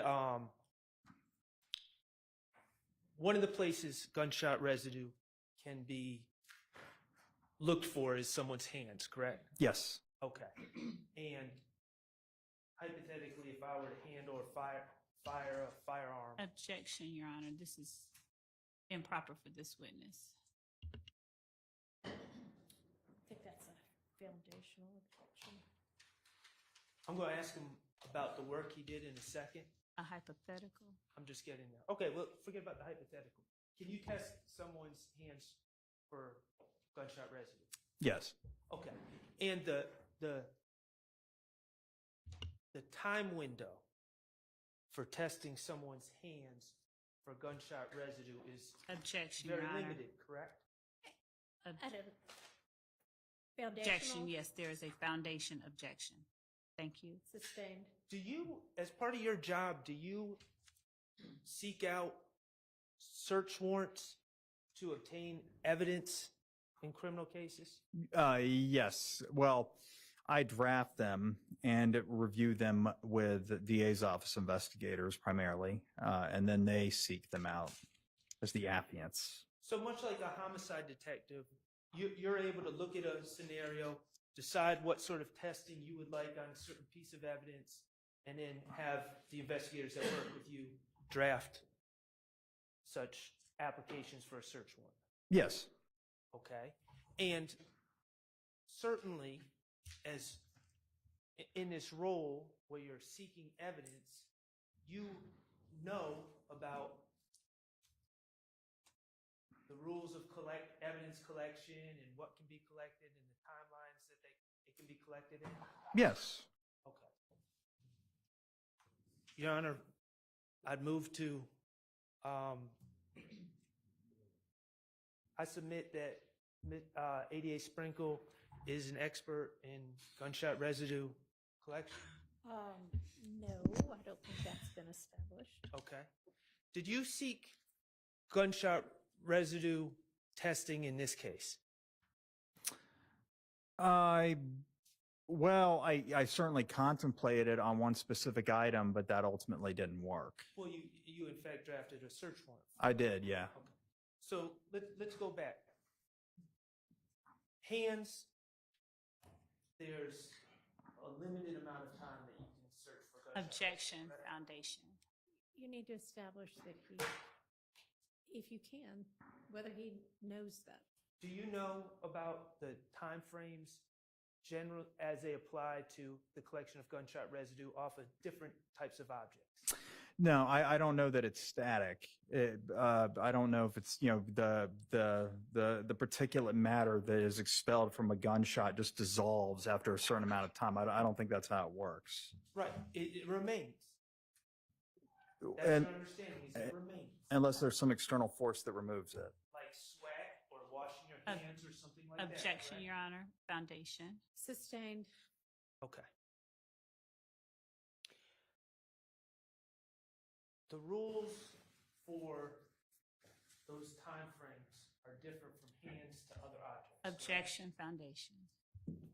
Sustained.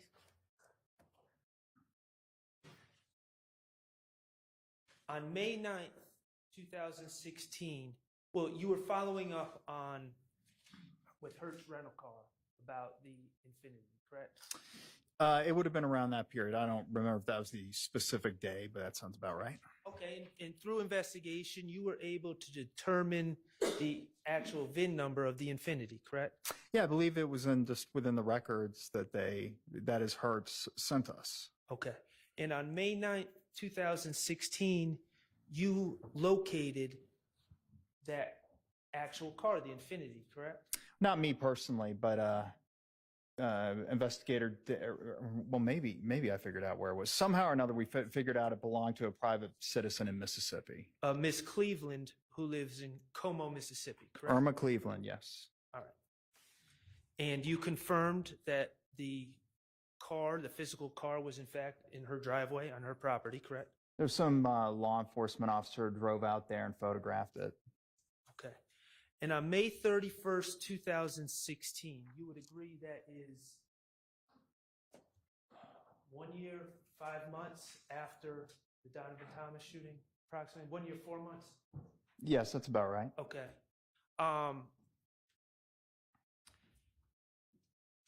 After finding this Infinity in Mississippi, you drafted a warrant, a search warrant for a search of the Infinity, correct? That's correct. And in fact, in that search warrant that you had drafted, you were looking for two things in particular, correct? I remember gunshot residue was one of them, I believe, and also some data from the computer system. Right. You were interested in extracting the contents from the computer system of the vehicle, the Infinity. Mm-hmm. That's correct. And you were also interested in a search for gunshot residue from the inside of that Infinity, correct? That's correct. Okay. Did you specify what parts of the car that you were seeking to have searched for gunshot residue to have wiped? Well, I don't have the draft in front of me, but I would imagine the headliner, the cloth that kind of Okay. that is affixed to the ceiling of the vehicle. Why would you have chosen the headliner? Just in my experience, that's traditionally what's analyzed for gunshot residue inside a vehicle. It's made of cloth. It is. Well, I usually, I guess now that you mention it, I don't know for a fact that the headliner in this particular vehicle was made of cloth. Okay. And it also would be at the top of the vehicle where the particles are likely to shoot up when the gun is expelled, correct? Or when That's the gun is correct. expelled. Mm-hmm. Okay. Objection, Your Honor. Foundation, relevance. 403. Sustained as to foundation. Well, as the drafter of the search warrant, you felt the place to look for gunshot residue was the headliner of the vehicle. Yeah, I don't remember if that. Asked and answered. And with Well, respect to overruled foundation Because he didn't answer the last one because there was an No. objection. and You may foundation. answer that. you thought the headliner was a good place to look. Yeah, I don't know if I just in the search warrant I said only take out the headliner. It was probably broad enough to allow the law enforcement agents to be executing the search warrant broad latitude in the surfaces that they analyzed. And you were interested in having this search for gunshot residue inside this vehicle done, even though 16 months had passed since January 10, 2015, correct? That's correct. No further questions. Thank you. All right, are there any other defense counsel? Mr. Weinstein?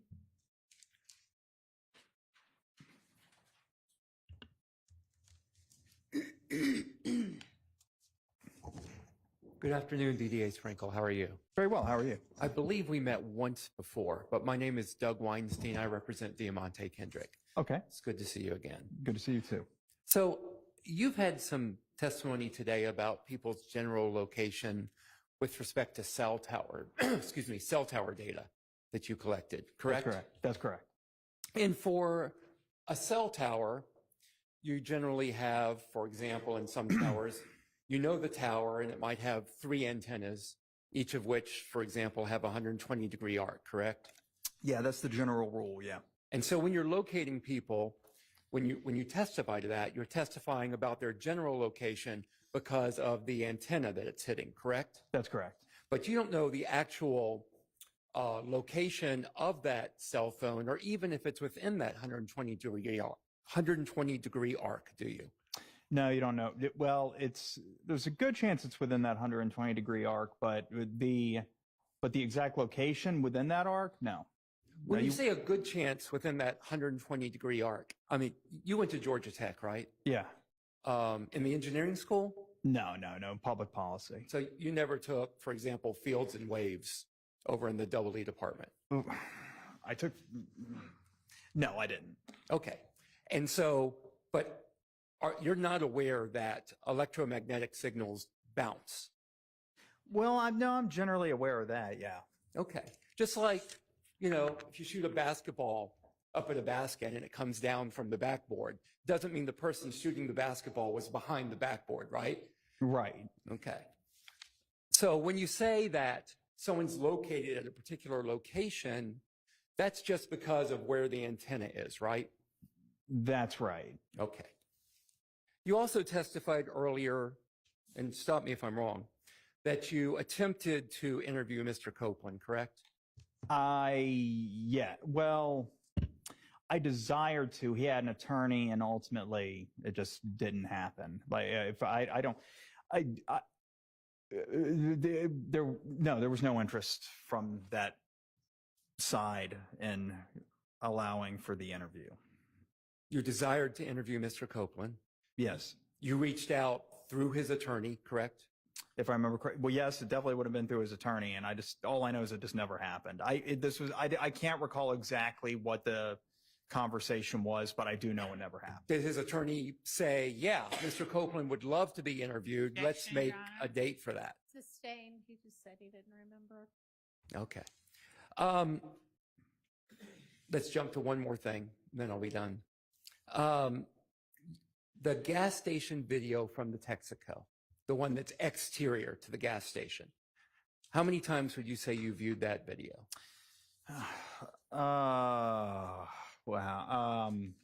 Roughly. 75 to 100 times. And you saw someone that you believe to be my client, Diamante Kendrick, right? Yes. And you saw him in the Pontiac Bonneville, correct? Yes, And you saw the Pontiac Bonneville pull out of the gas station. I did. And Mr. Kendrick was in the Bonneville when it pulled out from the gas station, correct? He was in the driver's seat. Of the Bonneville. Yes. He was not in the Infinity, correct? He was not. Thank you. Any other defense counsel have questions for this witness? No. Okay. Is there redirect? Yes. Okay, go ahead.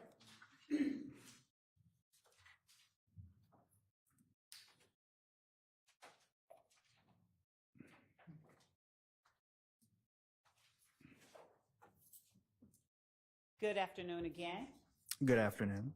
You were asked on cross-examination by Mr. Adams whether or not you were able to, whether or not you saw communication between Demise McMullen and Kenneth Copeland. Correct. Paul, Yes. what was the number that you were able to obtain for Demise McMullen? So the number for Demise McMullen was 470-217-6080. And you were asked as well about efforts that you made to corroborate information that you were given during specific interviews. Do you recall? I do. I'm going to show you what has been marked as State's Exhibit 528 Yankee. And ask if you recognize 528 Yankee.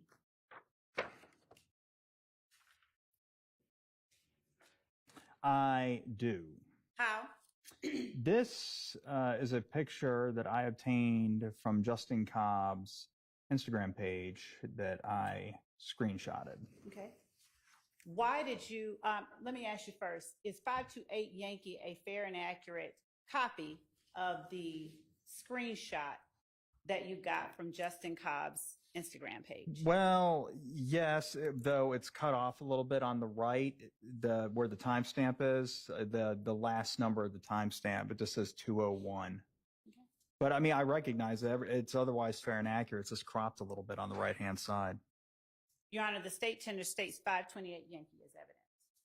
I would actually object to it if it's not in the facts. If it's what?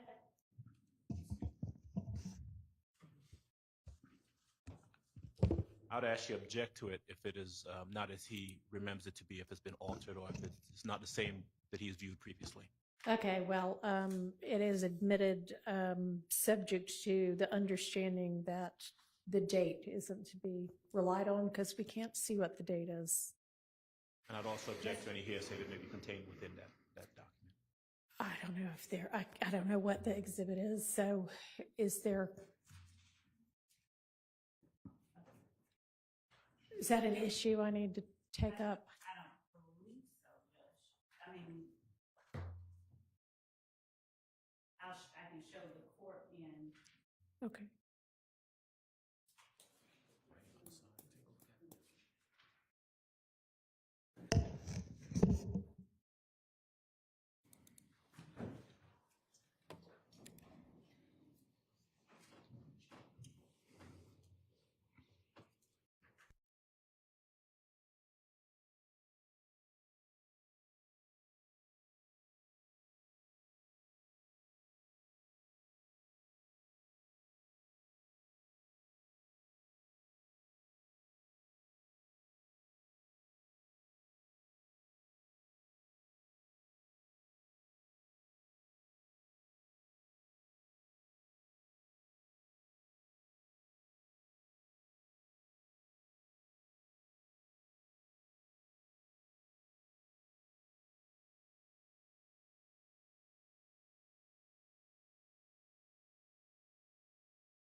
And Mr. Sprinkle, I'm going to show you digital version of 528 Yankee and ask you, are you able to see the date on the digital version?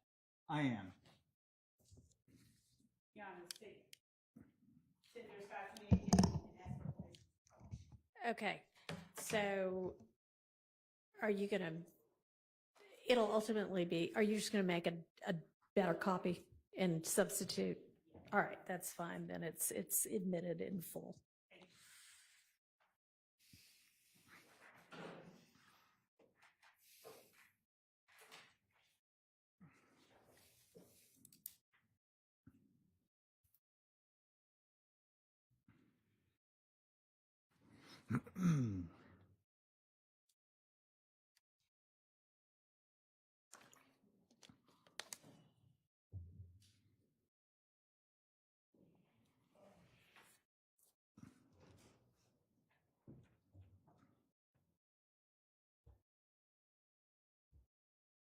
as we're pulling up 528 Yankee, would you tell the jury what significance you found in 528 Yankee towards your investigation? Well, there was a phone number posted it was a public post, and there was a phone number that was, there's a comment section to the right of the photograph, and there was a phone number posted by the account holder that appeared to be their own. Okay. And was the account holder Justin Cobb? Yes. What was the significance? I'm going to object to that as hearsay and ask it to be stricken. Which part? Part about who the number belongs to. Sustained. Okay. What did you do to determine whose account this was? Well, I looked at the photos that were posted in the account, I believe. And I mean, that would, for the traditionally that's what I would do with an Instagram page. It's just posted in public view. Okay. And what was it that made the number in this post significant to you? Well, I was looking for a number for Justin Cobb. And what led you to believe that this number was a correct number for Justin Cobb? Well, it was, there's probably more to it than just this, but it was posted in this Instagram comment, and Was it posted by the owner or user of the account? That was false speculation. I'd object. Yeah. If he has a basis to testify. Are you able to see and tell, looking at the posting itself, what name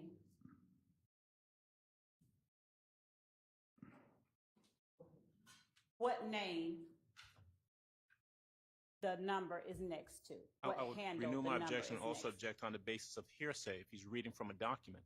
It's already in evidence, Your Honor. And, Okay, and Your Honor, when we were up here at the bench, so, Your Honor, I'll ask additional questions that I think will, sustained. okay. So,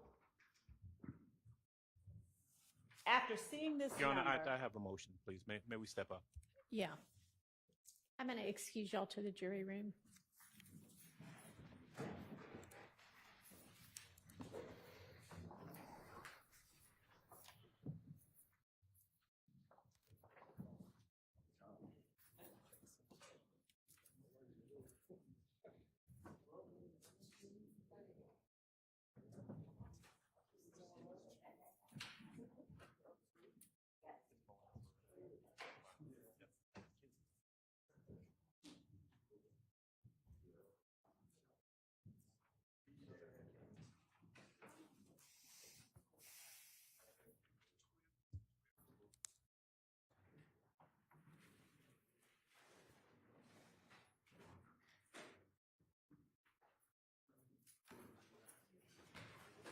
Your Honor, may we excuse the witness? Yeah. Mr. Smirker, you can go ahead and step outside for us. Thank you.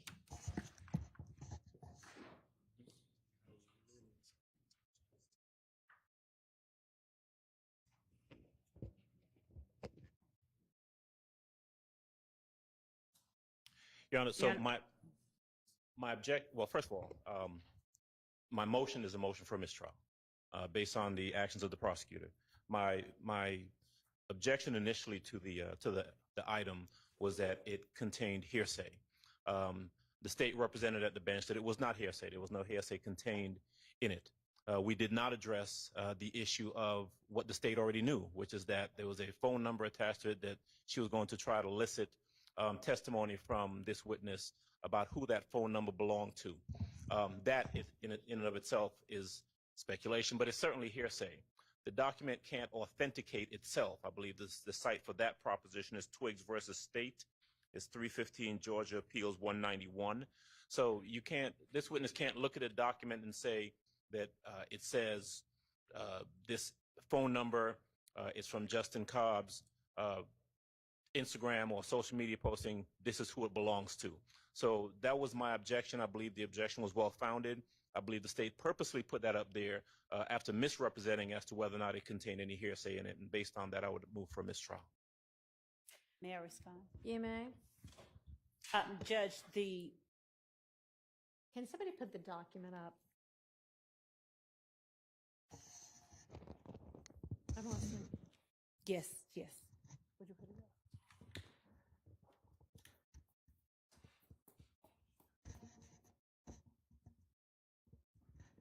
First, the state objects to a mistrial. Second, Your Honor, what Mr. Adams indicated that he did not want on here were the comments with, where's the phone number? There it is. Yeah, Okay. the comments generally being all of the writing on the right side of the picture.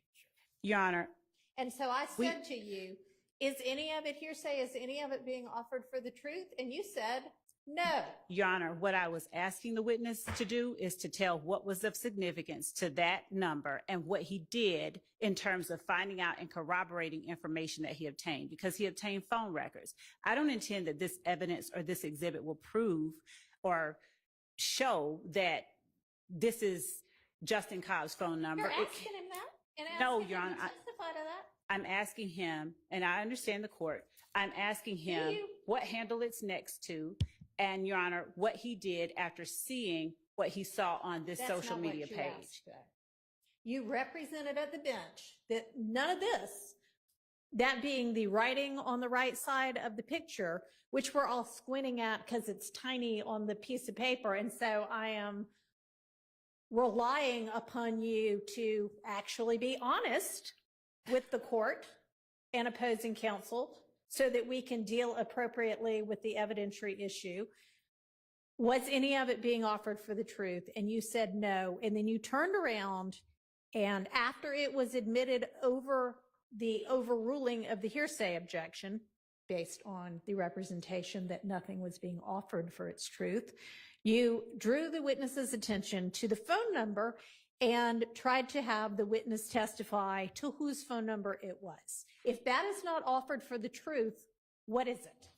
Your Honor, it What is it? explains what steps he next took. It wasn't that he sat there and took this phone number and said, okay, this is Justin Cobb's phone number. He went and sought records based on what he saw on this social media post. So it's not, this post can't prove anything, but I do expect that the witness will testify based on what he saw, regardless, because it's a legitimate. Why can't you just, at the bench, when you know that the reason you're offering it is for the phone number, and then to ask the witness other questions about what he did based on that phone number and seeing that phone number, say to everybody so that we know what we're dealing with, you know, it's this phone number, and then I'm going to ask him XYZ about the phone number, and then we'll know what we're dealing with. Because my understanding that what was being objected to was not the phone number, was the comments that was the words, Your Honor.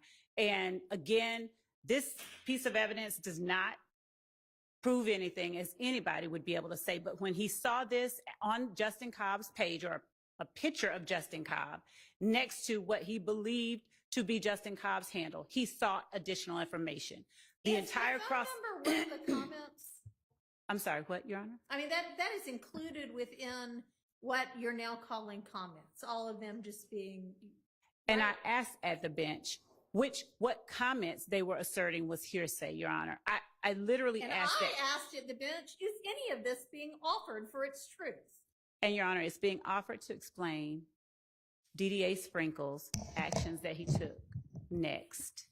Your Honor, these records have been collected as part of what he did in this investigation. He was asked on cross-examination, did he take particular steps to corroborate what was given to him in certain interviews?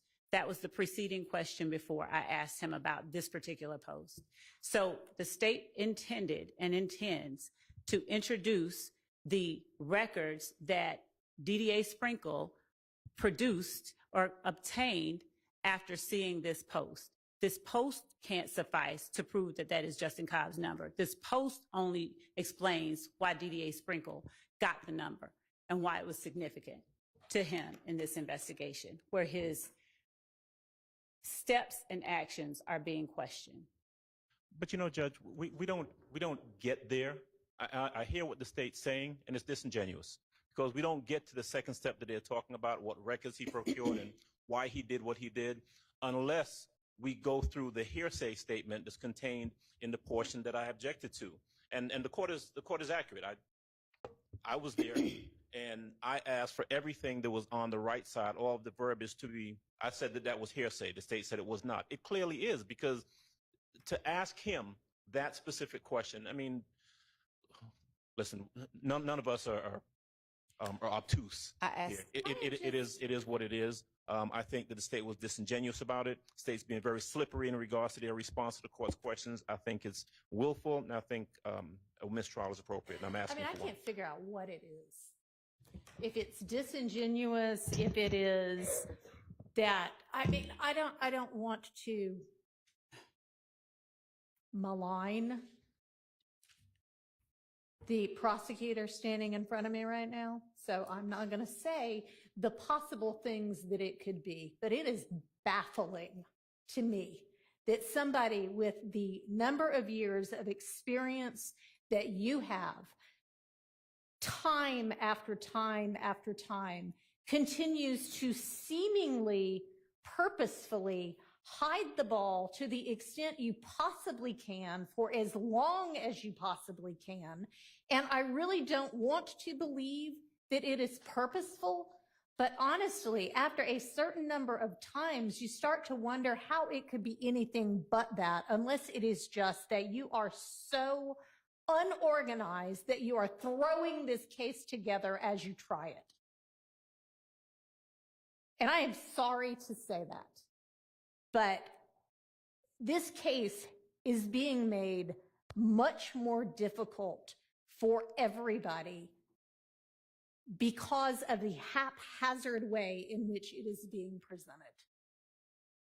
I'm going to take a recess for a few minutes. I'll have a ruling when I get back.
All right, I'm going to deny the motion for mistrial. It's not as if the state couldn't have gotten the testimony in an appropriate way anyway. It's not like the testimony itself is that big of a deal. But I am going to, I'm going to exclude that statement and just tell the jury to disregard the statement and any testimony that had anything to do with the statement. So let's get Mr. Sprinkle back. Did you want to put anything on the record, or are you just getting ready for the jury? I'd like to put just a matter Go before ahead. the record for the court. All right. Your Honor, this is from United States versus Roberts, Roberts. It's 640F second 255. It's the Ninth Circuit, 1981. It's been cited many times. It specifically says that continued prosecutorial misconduct may show a course of conduct establishing the intent to provoke a mistrial and bring into play double jeopardy considerations. You have not been here the whole time, and we thank you for being here. But starting with opening statement, and I know you got my motion. I know, and I know what your argument is. Here's the thing: is that, and I understand what that law says as well. Ms. Love does not appear to be trying to get a mistrial so that she can try this case over again, which I know if that were what she was doing, she wouldn't be able to try the case over again anyway. So that's just not applicable here. Now, is there continued prosecutorial misconduct merits a mistrial anyway, based on that? Yes, potentially we get to that point at some point. But there is not, from what the court's vantage point is, an indication that the state is trying to goad anybody into moving for a mistrial so that they can retry the case because they think they're losing the case. I think they think they're winning the case. I don't know what they think, but I will say this.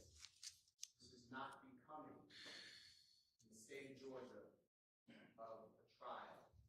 And it is all the time, Your Honor. It's all the time. At some point, it's got to end. Because this is not fair to Mr. Williams, and I assume the other people on trial will agree. It is this constant hiding walls, citing law that does not stand for what it stands for, not giving over information, not answering the court, arguing with the court, and I think that it does rise to a level now, but I understand what you rule, but I think that we're well beyond it. And the reason I said promoting statement is it's literally from the Oh, I saw that. I know. I mean, I think my frustration was apparent a few minutes ago. But I truly am struggling with whether all of this is purposeful or this is just really poor lawyering on the part of members of the state's team. Either way, it's really unfortunate. If it's something other than poor lawyering, then it is more than unfortunate. But at this point, and we're going to just move on with that exhibit being excluded. I don't know if I can stress any more than I already have how much the state's lawyers need to make an effort to be upfront and forthright in the trial of this case. So let's get the witness back in. Your Honor, would you allow me to either renew my motion for mistrial or consider that my motion is renewed before the asking of the next question, please? Yes, it's renewed. Thank you. Yes.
Thank you. Ladies and gentlemen, upon further discussion, that last exhibit, which is State's Exhibit 528Y, is excluded from evidence. And so that means that y'all need to disregard it entirely in your thoughts and in your deliberation in this case. And as well, you need to disregard any testimony that might have been given about that particular exhibit. All right, go ahead, Ms. Love. Thank you, Judge. DDA Sprinkle, you were asked on cross-examination about whether you attempted to determine whether Kenneth Copeland, in the words of Mr. Adams, lied when talking to the police. Do you recall that question? Yes, generally, he asked me something about whether I endeavored to detect that or figure it out. Did you make any steps to determine or to corroborate the information you gained from Kenneth Copeland? I did. Would you tell the jury what steps you took to corroborate information that you gained from Kenneth Copeland? Well, there was a number of things that I did. I, in particular, looked at all the cell phone records.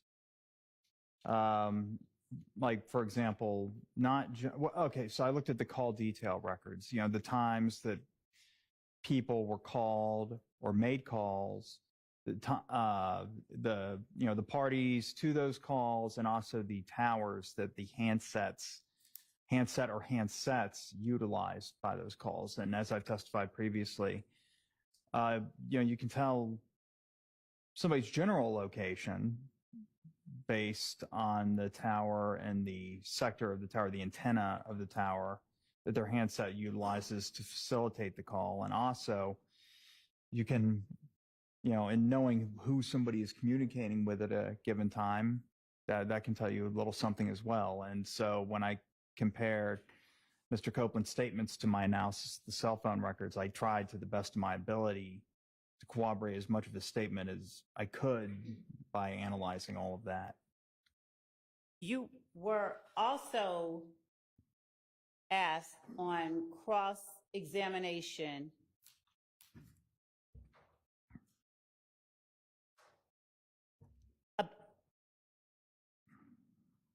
the power went out over here. Just keep on all of the screens. On what? I can't see any of the screens, so. They're black. The monitors themselves are out? Okay, well, do we need them right now?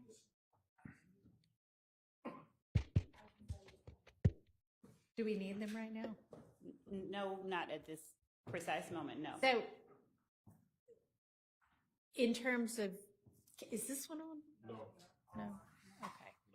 Do we have our backup thing? It does sound like something went silent too, so.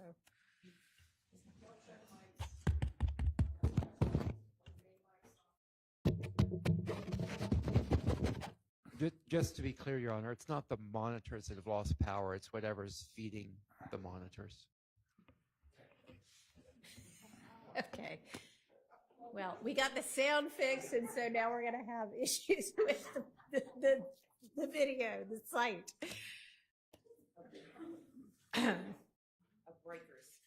Yeah, I think maybe a breaker got thrown because it sounds like maybe the AC went out, which would make some people happy, I think.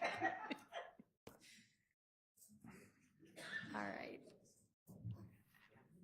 I mean, if it's going to be a few minutes before you get to the next exhibit, you can just go ahead with the testimony, and Ms. Pursfield will see what she can do about getting some sort of monitor backup. Yes, thank you, Judge. DDA Sprinkle, did you utilize statements from other witnesses to corroborate information you obtained from Kenneth Copeland's interview? I did. Citation clause. Not just from that, so overruled.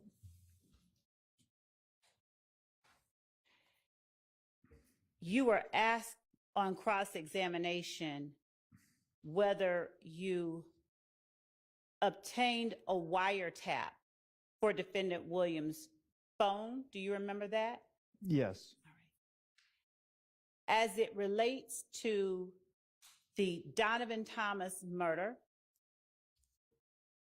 would it be something you would expect to be able to get a wiretap for a year and a half later? On the grounds of speculation. Overruled. As it relates to the Donovan Thomas murder. So wiretaps are for evidence of things that are going to be talked about in the future. I'm trying to think. I don't believe I've ever obtained a wiretap to investigate a crime that happened in the past, solely to investigate a crime that happened in the past. That's not to say you couldn't. I have heard of such things, but I've not personally done it, and I did not do it in this case. You were also asked on cross-examination about the photographs that depicted, or the social media postings that depicted Defendant Stillwell. Do you recall that? Yes. And did you testify that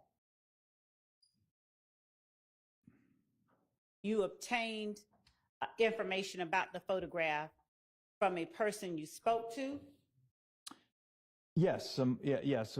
Apart from what was just, available in the public internet form, that being the website from which I obtained them. Yes, I did. I spoke with someone about the photograph. Okay.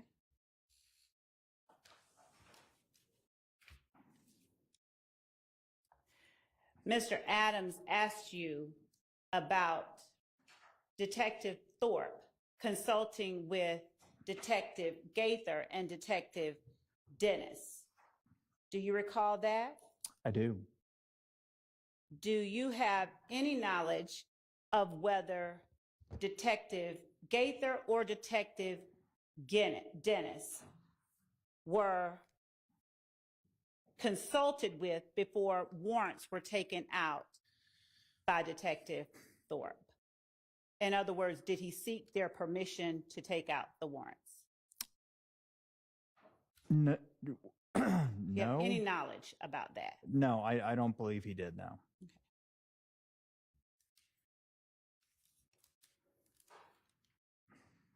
You were also asked on cross-examination by Mr. Adams about the dismissals and the NPGJ for certain people that warrants were initially taken out for the murder of Donovan Thomas. Do you remember that? I do.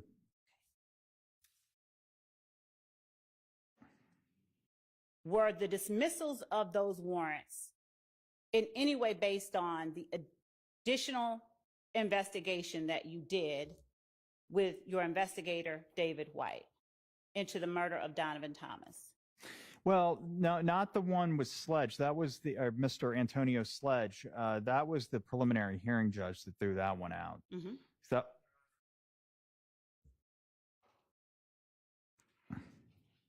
Did you?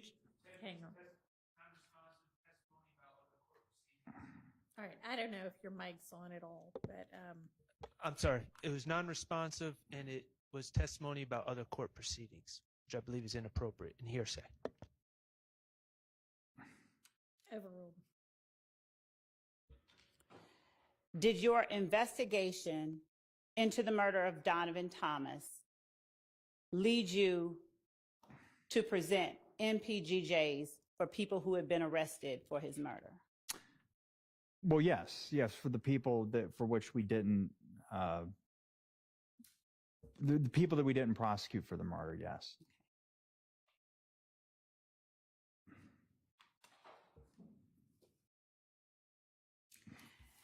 Mr. Adams asked you specifically about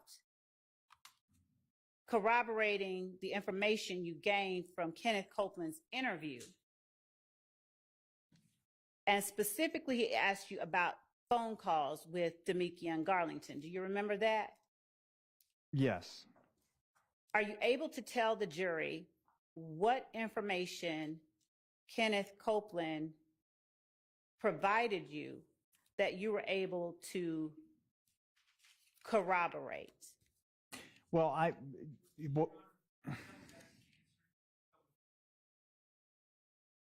Okay, I think your mic's still out, but sustained.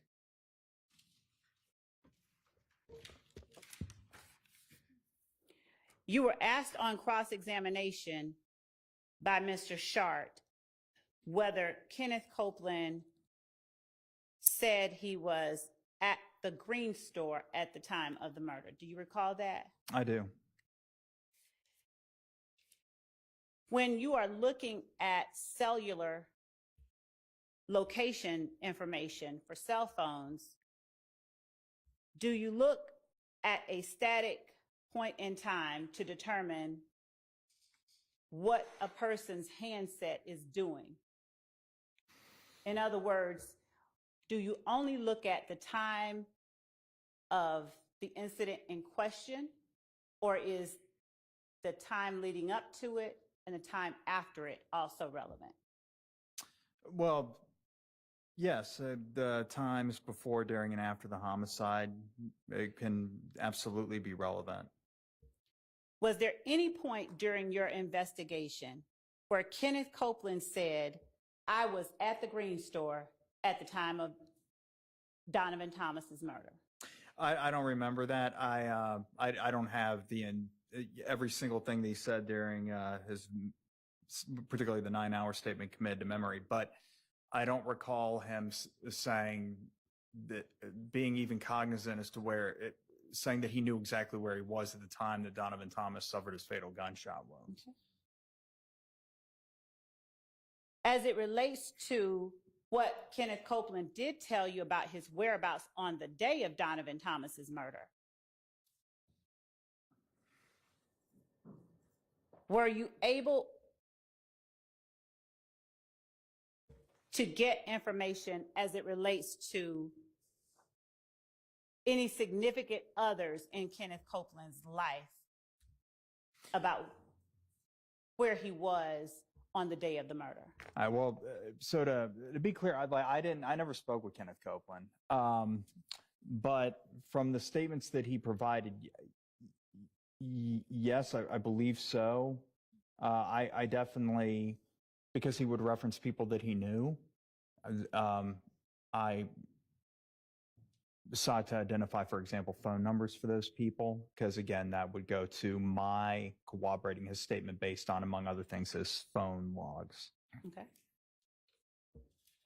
When you testified on cross-examination that you were looking at big things for inconsistencies, what did you mean by that? Well, so, a big inconsistency would be, as I cited, if somebody were to say, for example, I witnessed a murder and there's a video of the vantage point that the person cited that they stood, and then I look at the video and there's nobody there, that would be a big inconsistency that I would seek to clear up. And indeed, I did that here. That's what I meant by that. Something that's glaring, something that you're not able to, something for which there's not a reasonable explanation that can clear this up for you. You were also asked on cross-examination about who was in possession of the Infiniti that was at the Texaco prior to the Donovan Thomas murder. Do you remember that? Yes. Why did you say, do you mean, or if you mean, actual possession? Do you recall responding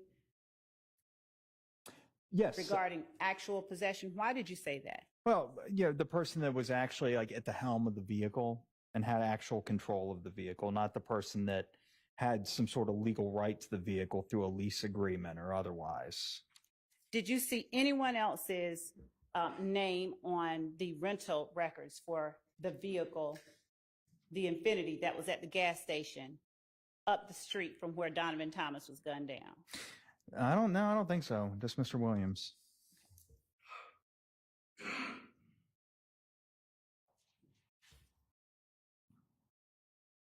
Mr. Adams also asked you about phone calls between Demise McMullen, Kenneth Copeland, and Demekion Garlington. In your review of Kenneth Copeland's interviews, do you recall him ever giving a specific time that he was in the car, as in 1 a.m., 4 a.m., a specific time that he was in the car with Demise McMullen and Demekion Garlington? Well, it was afterward. But no, I don't recall the specific time, or if he cited a specific time. From what I remember, he would cite. Generally, he'd say, I think it was around 10:30 or something. That's not a quote at all, what I just said. But no, I don't recall him having like a regimented timeline, like at 1927 hours, we went to this location or anything like that. Okay.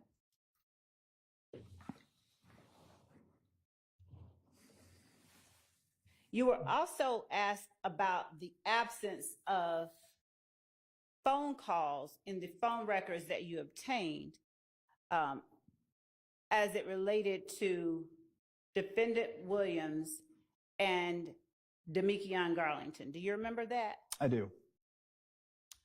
Are you able to tell the jury whether the phone records or the call detail records that you obtained would reflect FaceTime calls? No. Would those call detail records reflect WhatsApp calls? No. Do you know, or can you even say that there was no communication between Defendant Williams and Demekion Garlington? No, I can't say that. The records, like I said, the call detail records are only those that were logged by the cellular phone company. A FaceTime call would be facilitated through Apple, the Apple Corporation's platform or infrastructure, rather. Did you ever charge Defendant Williams with Donovan Thomas's murder? No.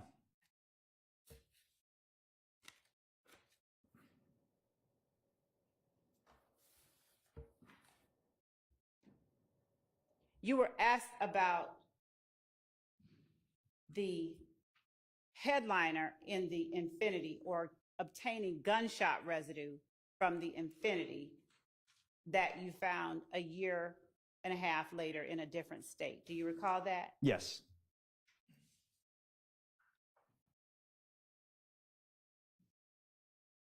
did you have any information about the number of people who had been in the Infinity between the time that Donovan Thomas was gunned down and the time it was located in a different state? No. And from what I recall, Hertz wouldn't have been able to provide me with records of that anyway. It's very interesting. I couldn't ask for the rental history on a specific vehicle. I could only ask for the rental history of a specific person. And did you have any information about the number of times the interior of that vehicle had been cleaned, laundered, or anything else in that year and change? No. Not that I recall. No. Without that information, why then did you seek to obtain a search warrant? Well, I primarily wanted to obtain the data from the vehicles, the Infinity's infotainment system, you know, the system that you might hook your phone up to. I thought that if we were able to get a search warrant, we might as well also analyze the interior for gunshot residue. I mean, I was aware of what the probative value of that may or may not be, but I thought better to have it and not need it than the other way around. So that was the rationale there as to why I did that, or was contemplating that. That ultimately never happened. Mr. Adams also asked you about not getting cell site data for the phone number that you determined belonged to Demekion Garlington, or at least that you testified on cross was Demekion Garlington's phone number. Well, I don't know that I definitively figured out that that was Demekion Garlington's number. No. And what information could you get without having probable cause to obtain cell site location data? You can obtain the subscriber information. That is the information that the phone company has on file for the person that pays for the line, if they have that information on file. Mm-hmm. You know, the person that they would bill on a monthly basis, basically. And also the what are called call detail records. These are just, I mean, these are anybody who's had phone service, you know, and they've seen a bill and it has a list of your phone calls. Well, that's essentially what this is. It looks a little bit different when you get them pursuant to a legal process like this, but it's just a list of the incoming and outgoing calls and text messages, not iMessages, incidentally, not messages sent between iPhones, but text messages, SMS messages. And that's essentially it. Notably absent from records, call detail records, if you don't have a search warrant, in other words, there wasn't a finding of probable cause, is that tower location data that I've testified to. That is the general area where the handset was, the equipment to which the handset connected to facilitate the communication. Without a search warrant, you cannot get that. You can only get the dates and times of the calls and the numbers that were that were part of that call. And talking about the lack of calls in those records between Defendant Williams and Demekion Garlington, if two persons or two handsets are next to one another, do you generally expect to find phone calls between those two people if they're sitting, for instance, in the same vehicle? Well, it's not impossible to call somebody sitting in the same vehicle as you. So I don't know why somebody would call somebody that's saying that. Maybe they can't find their phone. I call my phone, I can't find it. I mean, there could be any number of reasons. I can't speculate as to why you'd call somebody in your immediate spatial proximity.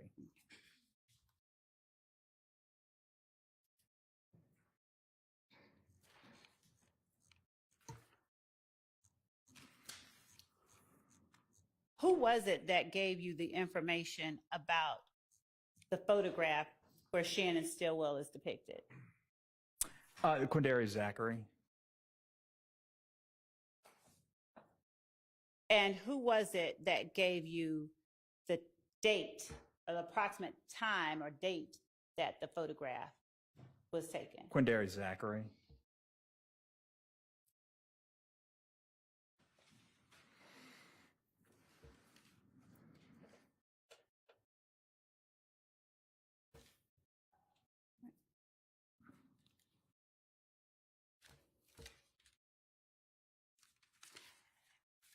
And finally, you were asked about the length of time people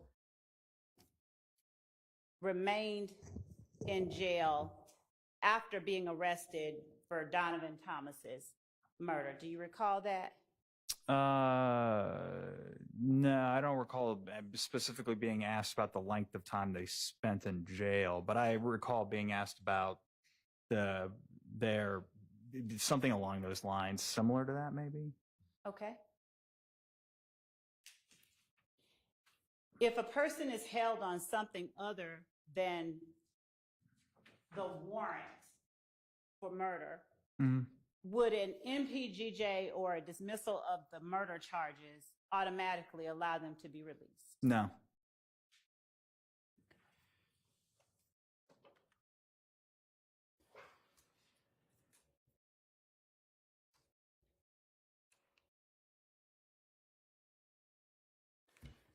All right, just 1 second. Sure.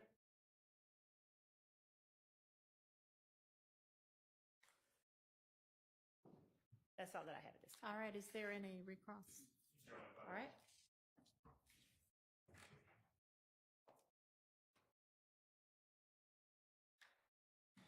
Mrs. Sprinkle, picking up where the prosecutor left off in regards to that NPGJ, what we do know, though, is that Mr. Copeland's NPGJ, the charges or the document that dismissed the murder charge that first put him in jail in 2015, that NPGJ wasn't done until 2017. Is that correct? That sounds right. I didn't file that, but and I don't recall who the prosecutor was that did, but I was aware of it. But I don't know that he was ever actually booked into the Fulton County Jail on the murder charge, though. You don't know that? I think he was in the federal jail, if I remember correctly. The other three were, though, right? Well, not Mr. Sledge, Mr. Garlington, because like I said, Mr. Sledge's case was dismissed in January 2016. Mr. Garlington, Mr. Jackson, aka Mr. Stillwell, yes. Well, let me ask you this. You said Mr. Sledge's charges were dismissed in 2016. Where was he before his charges were dismissed? Fulton County Jail. Right, so in jail on that murder warrant, right? Correct. Okay, so he was in fact imprisoned on Thorpe's murder warrant until until his charges were dismissed, right? Well, in the jail, not prison, but yes, he was incarcerated, yes. Okay, I mean, jail, prison, you're not on the streets. Your freedom's taken from you, right? Right, I mean, it's a distinction without a difference. I'm just saying that, prison and jail are two different. Yes, his freedom was restricted. He was not allowed to leave. He was in a government facility. You were asked a number of questions about cell phones. Mm-hmm. And I wanted to kind of pick up there. Now, you were aware from the work that you had done on the case, as well as listening to Mr. Copeland's statements, his interviews, that he had multiple cell phones in January of 2015. You're aware of that, right? Mr. Copeland did? Mr. Copeland, yes. I'm sorry, I have one number for him. I don't recall him saying that he personally had multiple cell phones. I don't remember that now. How about this? Do you remember in an interview that he had with the detectives where on January the 11th of 2015 at about 3:30 in the morning, where he talks to the detectives about his cell phone or cell phones? Do you remember that? No, I don't recall that. I know I'm familiar with that interview, but I just don't remember him talking about multiple cell phones or anything like that. Okay. Are you aware that there are no calls? And if we're just going to just talk about the number that you're familiar with in regards to Mr. Copeland, let's focus on that one. All Okay. right? Are you aware that there are no calls from Mr. Copeland's per his cell phone records on January 10th, 2015 between 6:58 p.m. and 7:26 p.m.? Are you aware of that? I don't have the full records in front of me. I do see that the records that I examined, the last relevant call is at 6:58 p.m. Okay. And you had, when you got his phone records, we've talked before about the fact that you've got the cell tower data. So you had some idea of where you thought he was at particular times based on those records, right? Well, I take that back, actually. At 7:01, 7:23, 7:24, 7:26, 728, 743, 745, 749, 751, and 754, there were calls, Calls transactions. coming in or going out? Let's see. There was an inbound call at 7:01. There was another inbound call at 7:23. There was an outbound call at 7:24. There was an inbound call at 7:26. An inbound call at 7:28. An outbound call at 7:43. An outbound call at 7:45. An inbound call at 7:49. An inbound call at 7:51. And that's it. Okay.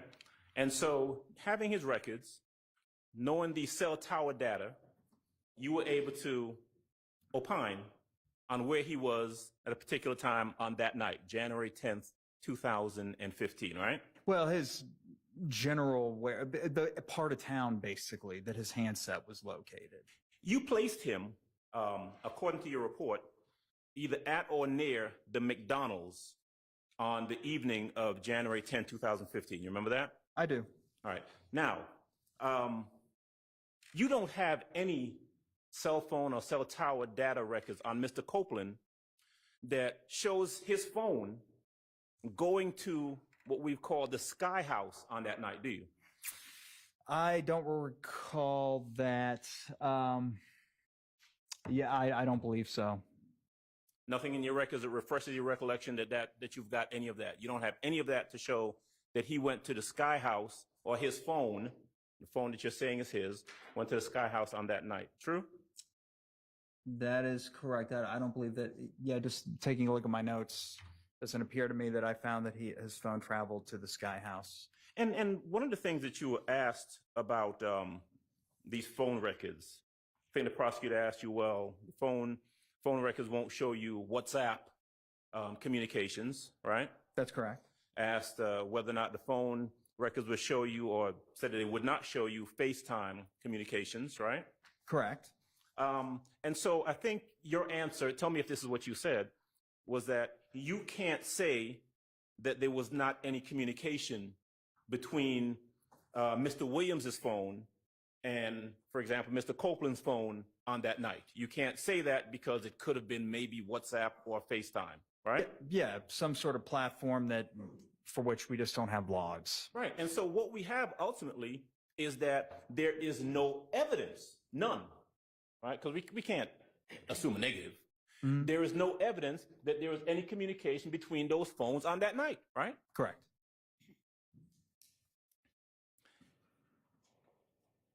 Prosecutor asked you, said, you never charged Mr. Williams with Donovan Thomas's murder, right? That's right. You did not, That's correct. because you had no evidence that he committed that murder. True? Well, yes, but I also can't charge people with crimes. I'm not a police officer and I'm not a grand jury. But I think I understood what the question was intended to elicit. And yes, that's correct. I didn't think that there was evidence to charge him.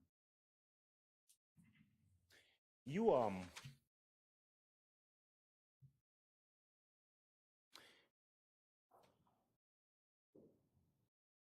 got a question about a video. I'm not sure if it was a prosecutor that asked you or whether maybe it was Mr. Shard who asked you about a video, specifically at the McDonald's.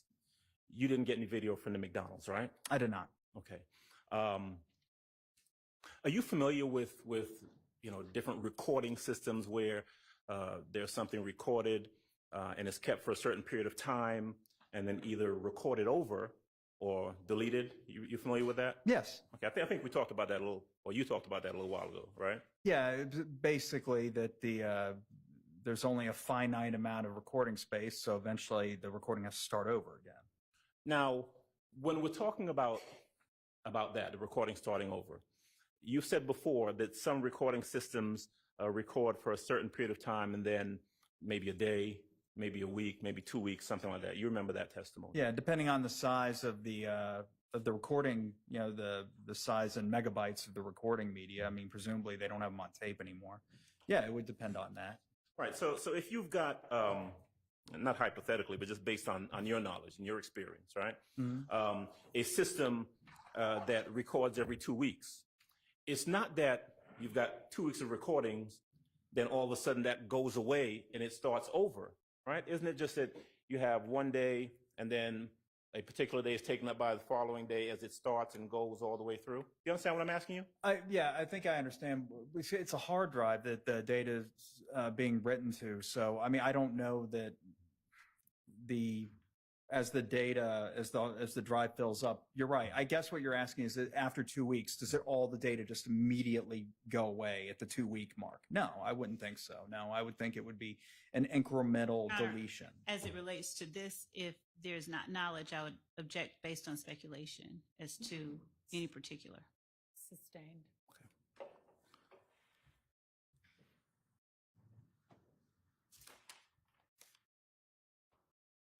All right. Mr. Sprinkle, you were asked, I think following up on a question I'd asked you, then the state asked whether or not you were aware of if Detective Thorpe consulted with Detective Dennis or Gaither. Remember that question? Yes. And we had talked earlier when I questioned you originally on Cross about the fact that you knew that there were interviews, for example, with Mr. Copeland, where all of those detectives were present, right? Yes. And those would have been things that took place after January 10th of 2015, correct? Yes. As the murder investigation was being conducted, right? Correct. Okay. Then we have the arrest of these 4 individuals on October 20th of 2015, right? Correct. Okay. Well, I don't know that they were all arrested on that day, but that was the date the warrants were obtained. Got you. That's the date that Detective Thorpe made a decision, and I'm gonna arrest these 4 guys or get a warrant for their arrest, right? That's right. Okay. Which he was wrong about, right? Well, Yeah. Sustained. Okay. You were asked whether or not you thought that, or you knew whether Detective Thorpe sought permission from either Detective Dennis and or Gaither to swear out the warrants for the arrest of the individuals in the Donovan Thomas case. yes. All right. I think your response was either you don't know or you don't think he did. Well, no, I don't think he did. That'd be very odd. The permission lays with the magistrate judge or a judge, not with his coworkers at the Atlanta Police Department. But to my knowledge, no, that never happened. But what you do know, from speaking to the detectives, and by the time you grab a hold of the case, right, is that certainly Detective Gaither and Detective Dennis had been involved to some extent in the murder investigation, right, or at least assisted with it, right? Yes. And after Thorpe swore out the warrants in October, they were aware that these 4 people were sitting in jail, right? They were. Neither of them, these 2 seasoned investigators, either came to Thorpe or you and said, hey, you know what? We got some problems here. I think we got Detective Thorpe didn't do what he was supposed to do. We need to take another look. That never happened, did it? Objection, relevance, and vague and compound. Sustained.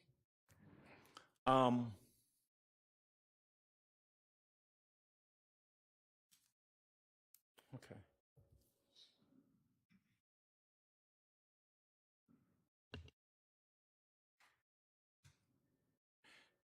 In regards to the Infinity, we talked initially, I questioned you, not talked, about possession of the Infinity.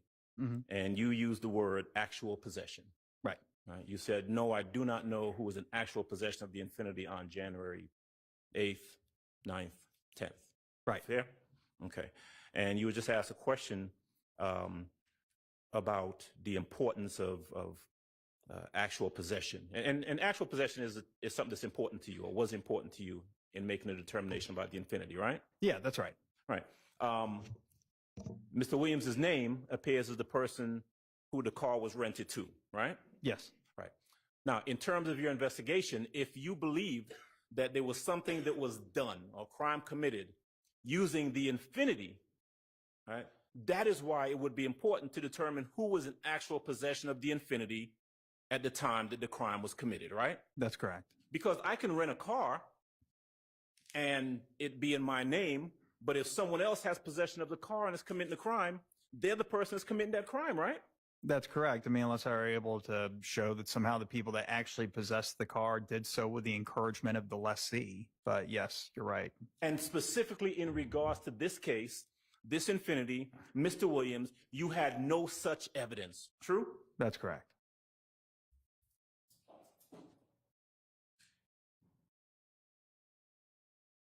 Your investigation, I use the term investigation, your work on the case led you to recognize that there were inconsistencies and you couldn't trust what Kenneth Copeland was saying or what he had said in his statements. True? Well, no, I know. I thought that his statement, there were a number of things that I thought were accurate about his statement. And some things were inaccurate, right? As far as you knew. You would have to, his statement was there was a lot in his statement. I tried to look at his statement generally based on what he was able to remember when he provided that 9-hour statement, and primarily compare it with the phone records. And when I did that, I didn't see any glaring, I can't recall seeing anything that was just wholly inconsistent or impossible. Like, for example, the first witness, Spencer Wright, what he said happened was impossible. He wasn't there. I didn't see anything like that with Kenneth Copeland. Did your investigation on this case, by the time you picked it up or got involved in it late 2015, 2016, seeing everything that had been done or not done thus far, also lead you to believe that you couldn't necessarily trust the investigative work of Thorpe, Gaither, and Dennis? Well, no. I mean, yes, there was a mistake. Detective Thorpe made a mistake in not taking a look at the video and checking to see if the witness was actually where he said he was. Okay, but would that mean that I wouldn't be able to trust anything in the entire investigation? No, I wouldn't make that sort of blanket condemnation such that I would just disregard everything in the entire file and every finding of fact made by the police. No. I mean, I can see that a mistake was made in one part of the investigation, but there are other parts of the investigation that were not as erroneous. His mistake put people in jail, though, didn't it? Yes. That's all. All right, any other defense attorney have redirect? I mean, I'm sorry, not redirect, recross? No, Your Honor. Okay. All right, Mr. Sprinkle, thank you for your time. I think it sounds like we might see you again at another stage in this case, but you are free to go for now. Thank you, Your Honor. And it's a little after 4. Do we have another witness who's going to take hour and a half? If not, we'll just get started with somebody and go as far as we can. We'll get started with Okay. Detective. Yes. All right. Anybody need a break before we get to the next witness? Y'all good? Okay. Your Honor, and as it relates to this particular witness, there's been a ruling as it relates to filming. Okay, so no filming of this witness. Thank you for that reminder. All right, we can go ahead and get that. A quick bathroom, like 5 to 10 minutes. Okay. All right, try to be fast about it. We'll be back at 4:15.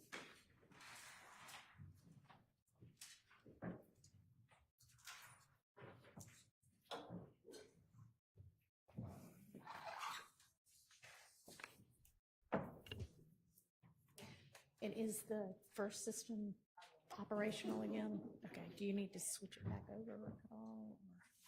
Okay. All right. It's fine, as long as it's not going to cause us problems.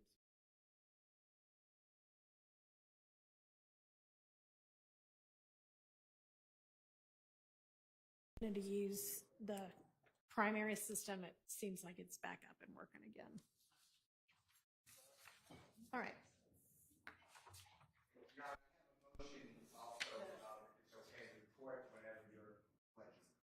Well, I mean, you're the one who also wanted a restroom break, but I can listen. And thank you. So, Your Honor, I'm objecting to a wholesale playing except for what the court redacted from Mr. Zachary's August 5, 2017, 2015 video audio recording interrogation. And there's Georgia cases that I have at my fingertips as well, but the first one is L as in laughter, K as in kitten, L as in laughter versus Ellington, Ellington. Your Honor, it's 2018 United States District Court, Lexus numbers 208774, decided December 10th, 2018. And in that case, the district court wrote that the trial court ruled that because AL's statement during it's CAC, but Child Advocacy Center interview were hearsay, and the prosecution had not introduced the interview, counsel could only introduce those portions of the interview where AL made an inconsistent statement, not the entire interview. And that's what I'm saying. Here, the state, and I raised this at your bench 3 times. I said what I foresee is that the state is not introducing the interrogation, either one, there were 2. They're going to not use Mr. Zachary, and they're going to put it up with another witness, and you said, we'll see what happens. We'll see what happens in the future. Well, that's exactly how it played out, and it is my opinion that if there are true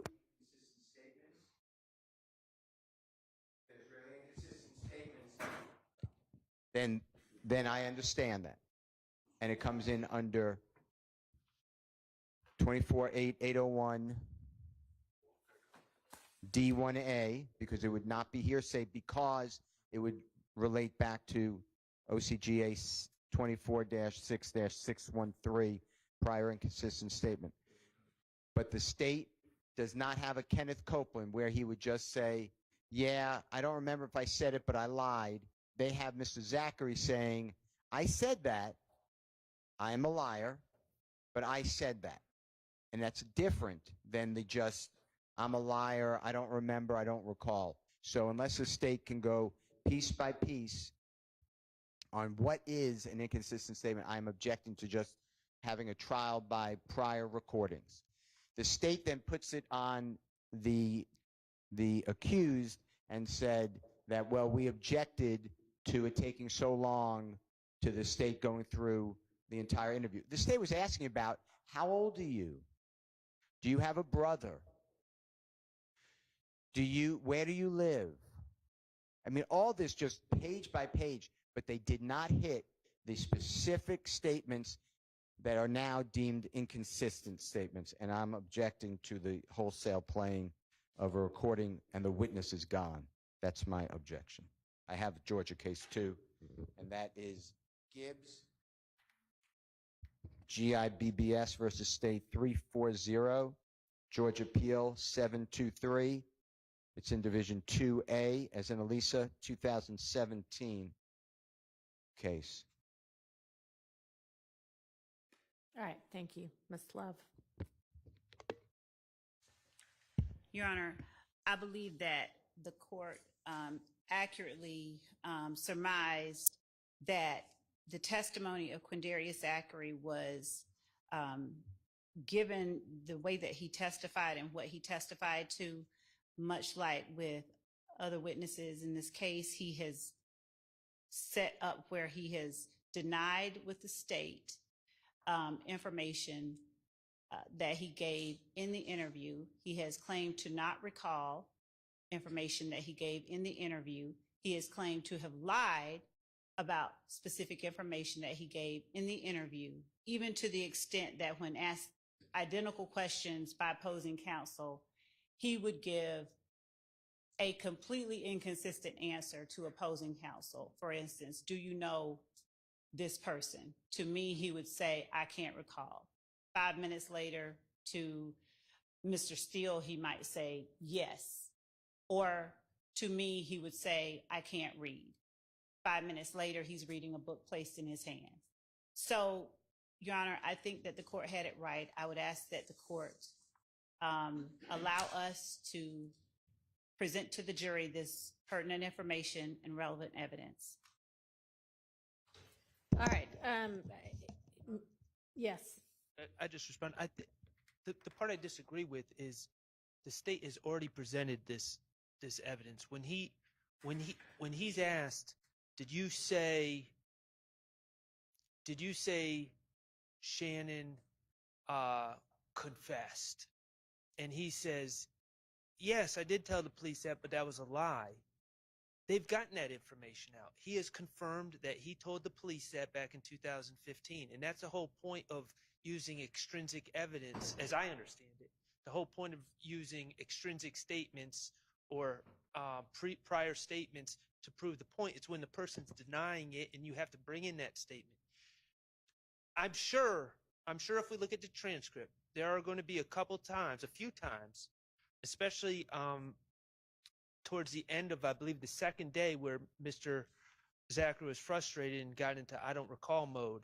But other than that, he acknowledged what he allegedly said and said it was a lie, and this is why I lied. And I don't believe that lays the foundation for what the state wants to do. Okay, so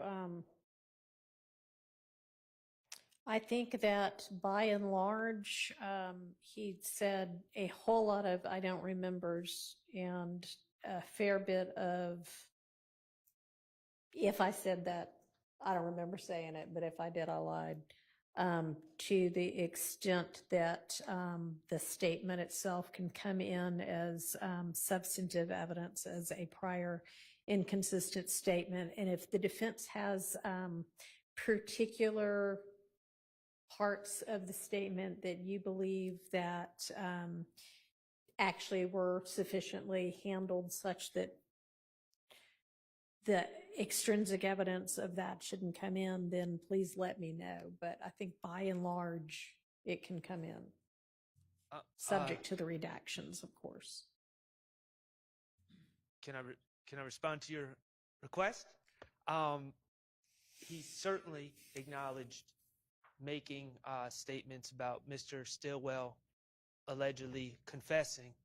In both statements, and the reason I can remember that is because I went through them and talked about how they differed, but that was standard impeachment comparing two statements, but at no point did he deny making those statements. So I think that's pretty clear that he did not deny those. He also did not deny giving when I believe it was Miss Love leading, or I shouldn't say that. Miss Love was asking questions and getting into alleged facts that Demekion Garlington allegedly said. I believe that Mr. Zachary acknowledged telling the police about that as well, except he just said that, Garlington was a play. Garlington had given him the play was his ultimate explanation, but I don't believe he denied that either. So I think, sure, there's a lot of tangential points that perhaps a foundation was laid, but on the main points as it relates to Mr. Stillwell, at least, I don't believe that he denied making those statements, and therefore I don't believe it's appropriate to play the prior inconsistent statements because they are not inconsistent. By the same token, Your Honor, he also did not deny having said in his previous interview that Mr. Kendrick had admitted to being involved in that murder. He said that it was a lie, but he did admit to having said that. All right, I'll consider those over the break. Your Honor. One more, Your Honor. Yes. He admitted that Jeffrey Williams, that he said, Jeffrey Williams gave the Infiniti vehicle to Shannon, allowed Shannon Nard, grew up in Gap, drive as well as Mr. Copeland, and he was never even asked about giving Jeffrey Williams a gun, so it can't be inconsistent. He was even asked about that. Those two items I object to. Asking about giving Jeffrey Williams a gun. Yeah. Give me a Never little bit. asked about that. And it's in his statement to the law enforcement. About Zachary giving Jeffrey Williams a gun? Yes. But he never was confronted about that. Okay.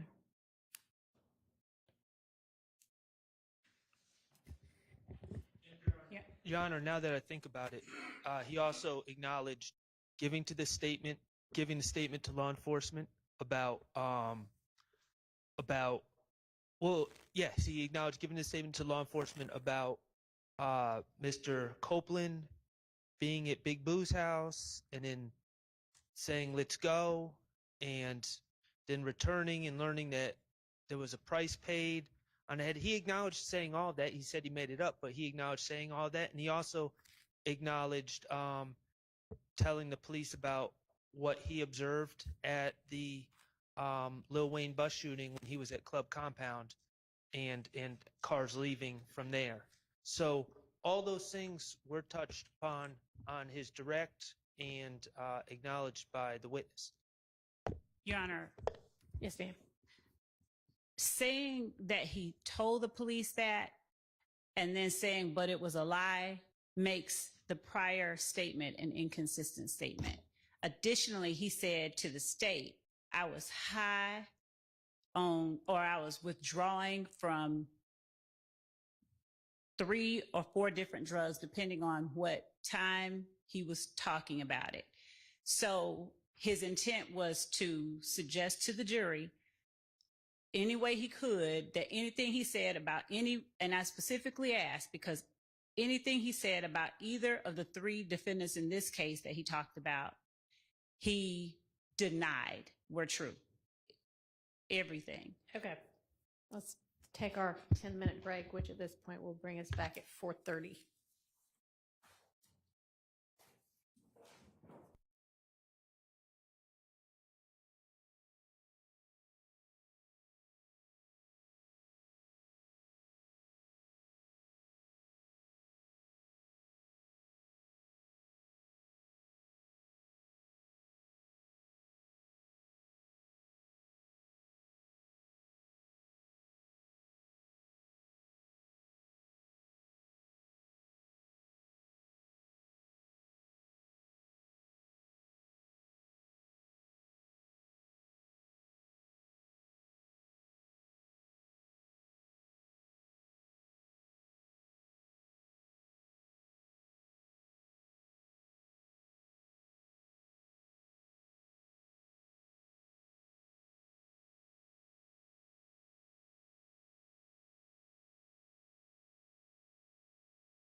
Specifically to the, whatever you're talking about with,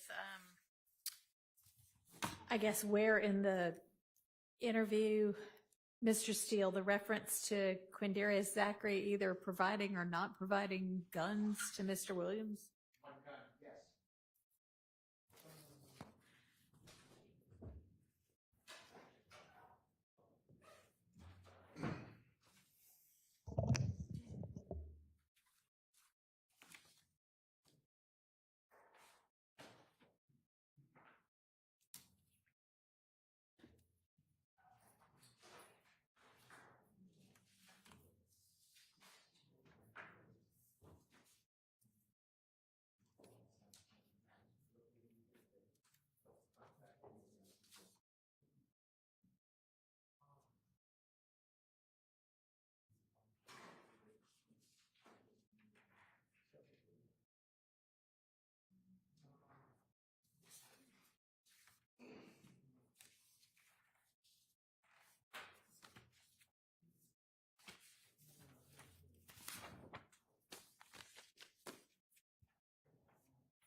Yeah, I'm really thinking it's 4:35 right now. Can you go ahead and let the jury go for the day? We'll see them at 9. We can just discuss some evidentiary issues for the rest of this day.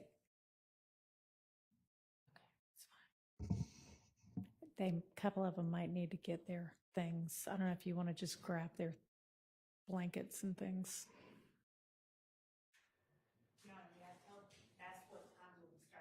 We will be starting at 8:45. Can't somebody else do that? Because I'm waiting for Mr. Steele to get the reference, so I think you need to be here for that. Somebody else can go say that. But the witness needs to be here at 9. What is it, Mr. Steele? I believe it's on page 149 of 275, line 16, and it's a lot of unintelligible. This transcript is not good. It's unintelligible. Yeah, it's not. When I listen to it, it says, I told Buzz and stop messing with everybody. He might find no guns for no crime. So I know it doesn't sound bad, but I believe that later they say that he bought a gun for Jeff. That's what I'm looking for. Later, there's.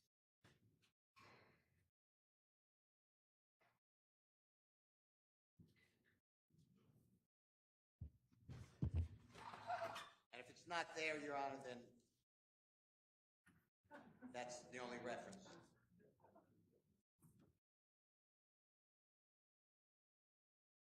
Any response on that? I mean, I don't recall that witness being asked anything about that, but it's not really saying anything anyways, is what Mr. Zachary's saying.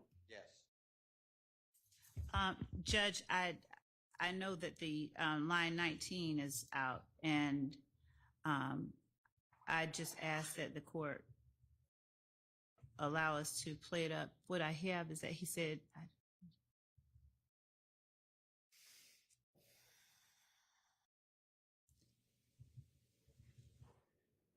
that I'm looking at it. I know that I disagree with with Mr. Steele about it. This particular sentence needing to be put on him. He said everything he said about each person in this courtroom is not true. And so this is not one of the redactions that were previously ordered.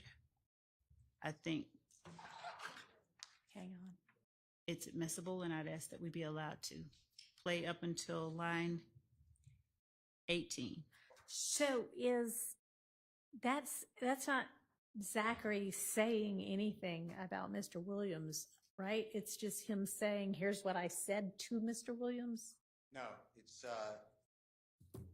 it is that Mr. Williams didn't have buy any guns to commit Hang a on. crime. Sorry. Okay, go ahead. Mr. Williams did not buy a gun to commit a crime. That's what it says. It's exculpatory, I understand, but it was not asked about, is what I'm saying. So it's not an inconsistent statement. Read the entirety of what you think it says for me.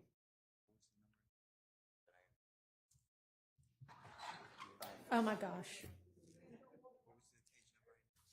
Okay. I don't know why they keep opening that door, but it's closed now.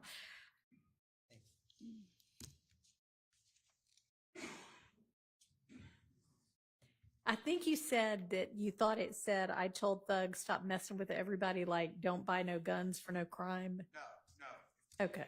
That's not what it says. What does it say? Find my page that I lost. Does anyone remember the page I...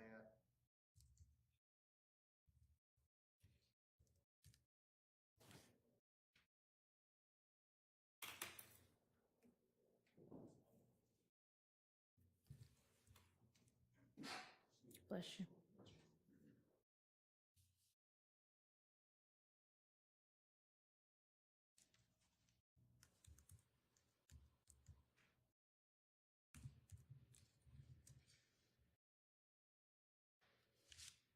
Your Honor, it's what he says, according to the audio. It's Mrs. Zachary.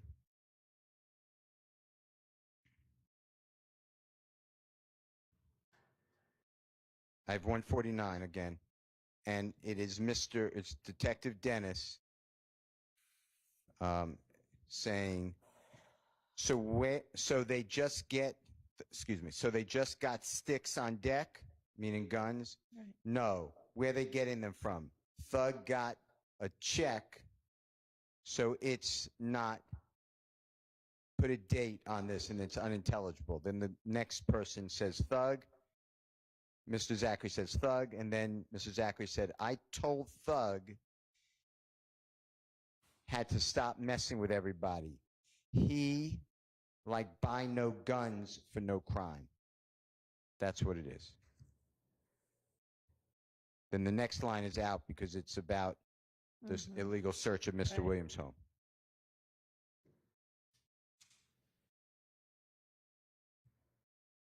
All right. I mean, I think given my ruling, when Miss Love was doing the examination, and I told her, stop going line by line, that I'm going to permit that to come in. But with regard to the rest of your specifics that the variety of you raised right before the break, where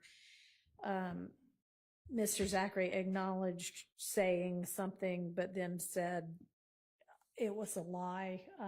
That does not prevent that from still coming in as a prior inconsistent statement under 613. I mean, he's given an opportunity to explain or deny.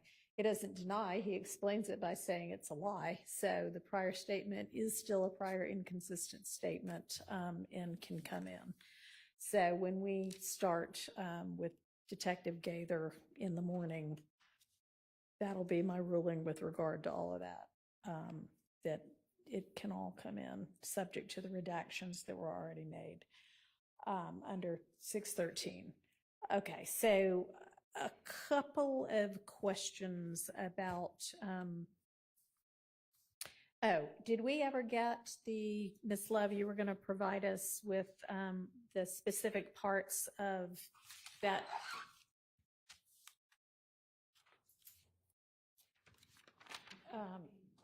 Mr. Zachary's Twitter that you wanted in? So I do have some, but since I didn't push with getting them introduced with Mr. Sprinkle this time, I instead. Right, but we still want to know what they are, so Oh, yes. we'll know what needs to be dealt with. Yes, So sure. can you tell us what they are? Yes, so it was page 32 of 259, and what I'm going to do, Judge, is just scan them all. It's Okay. page 32 of 259, page 63 of 259, page 64, 66, 74, 79, 81, 86, 87, 92,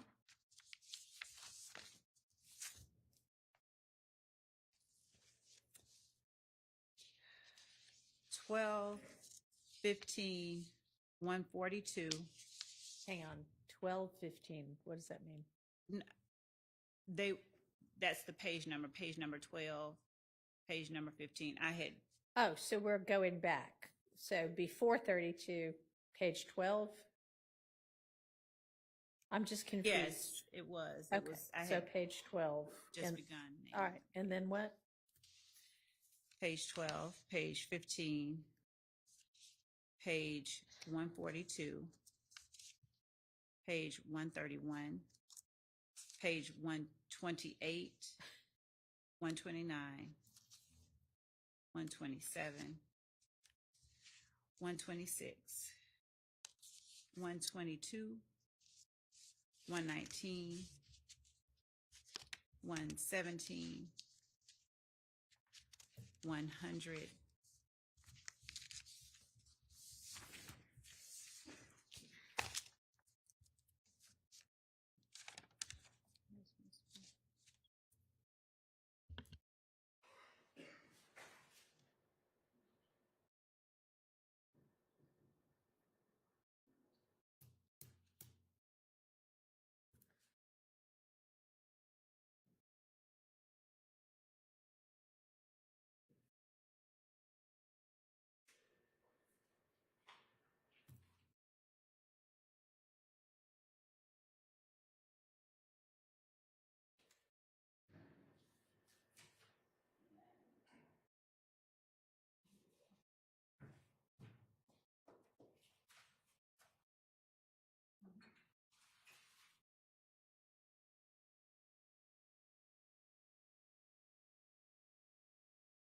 Is that it?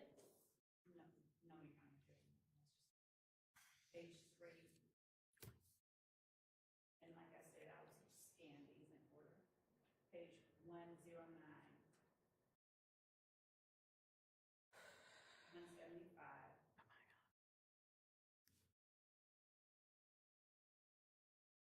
192, 198,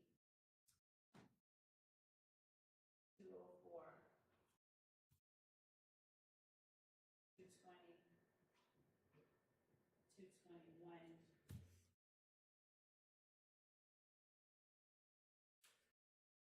To 40.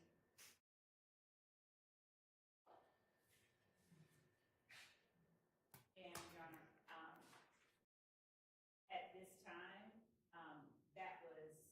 that's what I have to present to the court. I'd ask the court to allow me to just scan any additional ones in that 140 chronological PDF. A chronological would be wonderful. And then share that with everybody. And you now intend to introduce these the next time Mr. Sprinkle testifies, which will be how long from now? Probably not this week, given the, not, After we get back from our. yes, Okay, after the non-jury days. yes. Okay. All right. Then that'll be yet another item for us to take up during our non-jury days. Okay, Mr. Steele, I have a question about your motion in limine number 61. In your paragraph 4, you raised the issue of text messages captured on the wiretap. Are there text messages captured on the wiretap? There are line sheets. There are line sheets that write in proposed text messages, and I believe that would be hearsay. Line sheets that write in what? So line sheets that the agents create, and they're doing the minimization, and then on that they have text message and they write what the text message is, but that would be hearsay. Okay, right, I'm sorry, write that there is a text message or the substance of a text? Substance. The actual substance of a Okay. text message. And under the case I cited, Yeah. I mean, I looked at the case you cited and it doesn't seem to have a holding on much of what. best evidence rule. Okay. I couldn't quite tell the purpose for which you were citing that. So you're basically making a best evidence That's true. objection to these. Okay. I was trying That's to true. Sort out what your objection was. Okay. All right. So that'll be something that the state will need to address. But you know what the objection is now. All right. With regard to the rest of it, I mean, I've already made a ruling that the text messages it was just the Verizon person anyway, that they are sufficiently authenticated that you can certainly argue to the jury. And it's ultimately up to them anyway, but it's a prima facie case for authentication, and that's been made.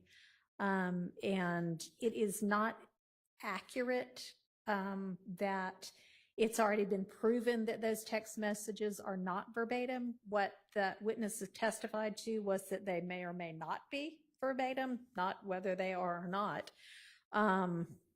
That it's possible that something might not be verbatim there. But anyway, with regard to authentication, they have been authenticated, so I'm not going to exclude them, and that'll just be an argument that you all can make to the jury. Okay. And then we'll circle back on the best evidence with regard to the wiretap texts. Okay.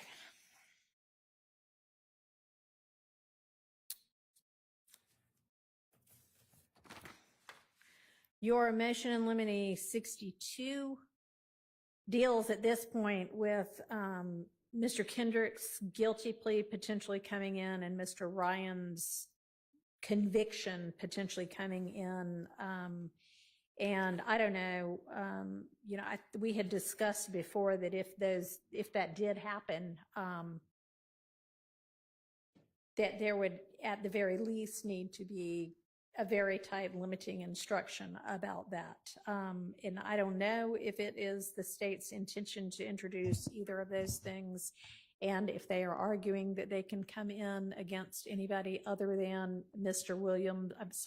Kendrick for his and Mr. Ryan for his, or what the argument is. So can you elucidate us on that so that I know what I need to be thinking about? Judge, I agree that there needs to be a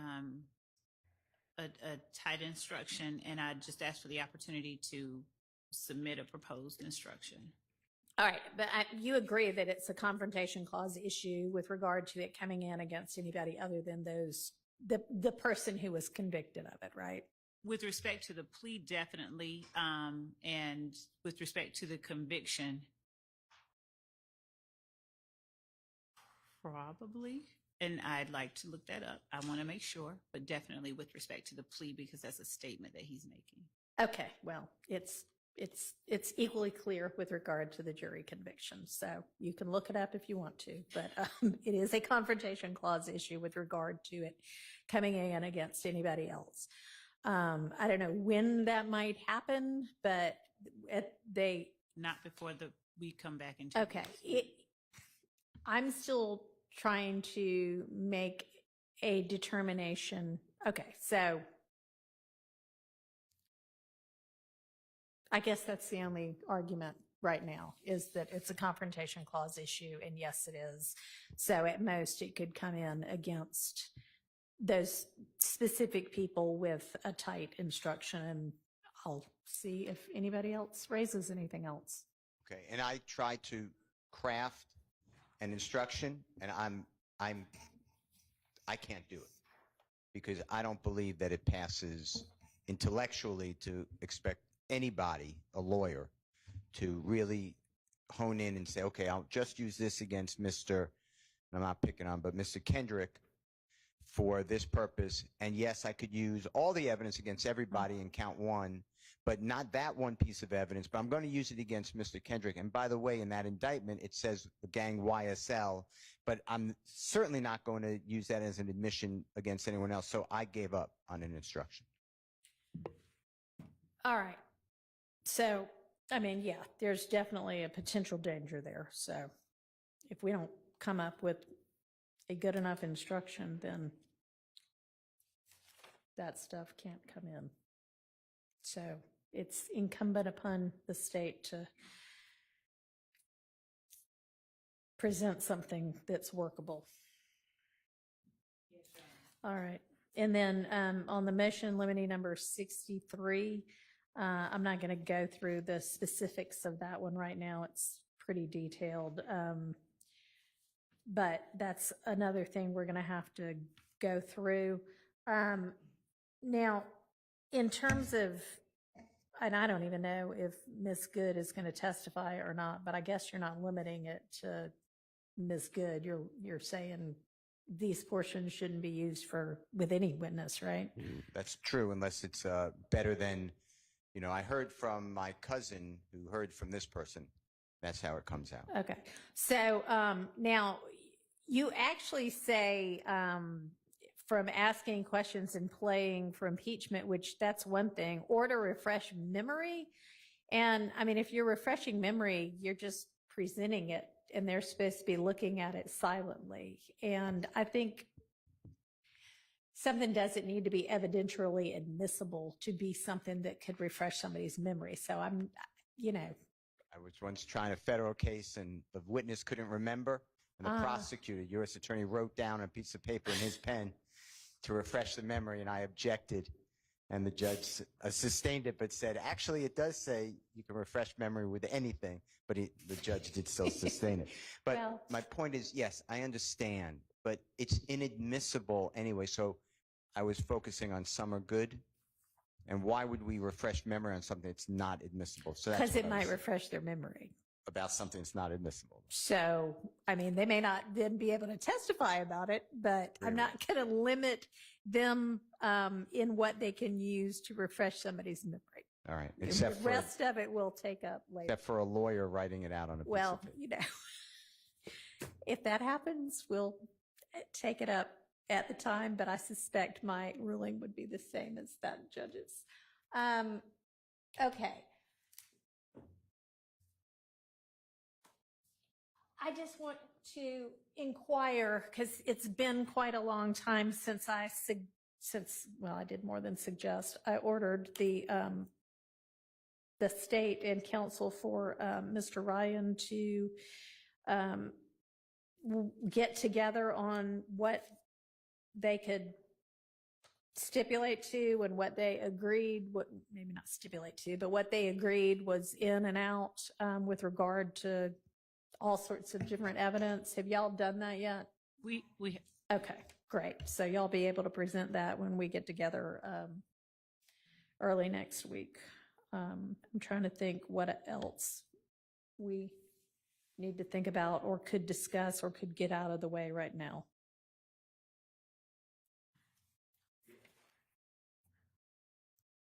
Have that hearsay, double hearsay matter.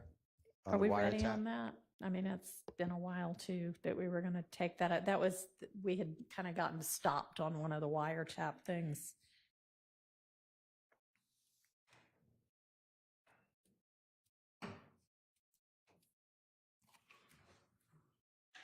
Maybe we won't get bogged down in that right now.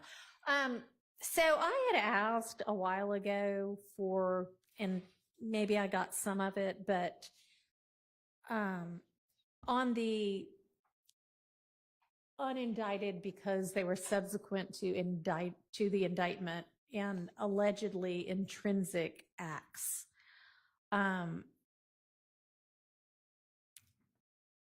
I had asked, and I know y'all wrote briefs, but did anybody come up with, and Ms. Abbasi said she couldn't find anything, but has the state been able to come up with any case law where that's kind of factually in alignment?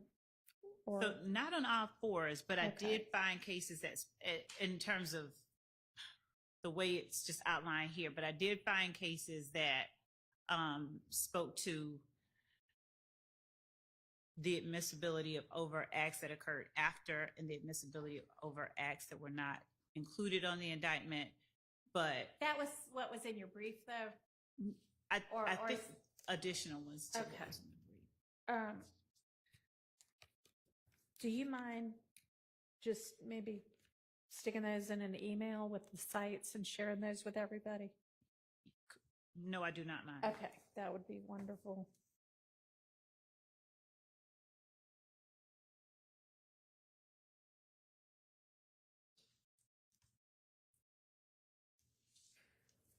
All right.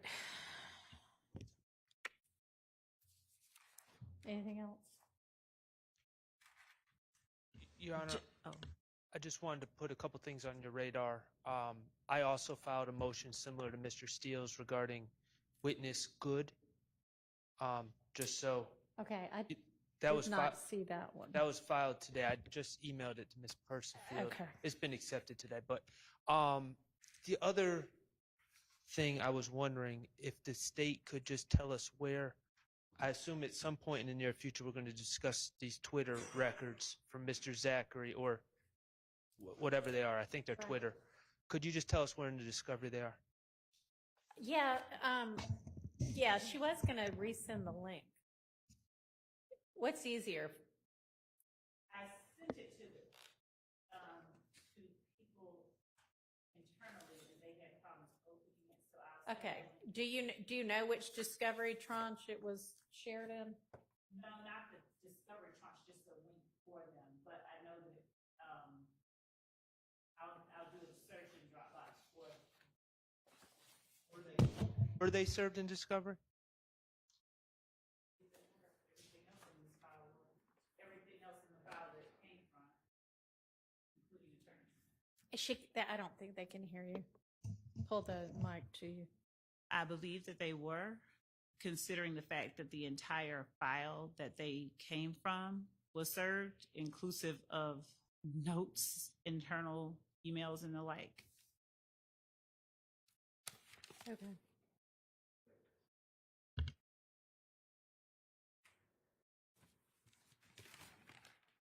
All right.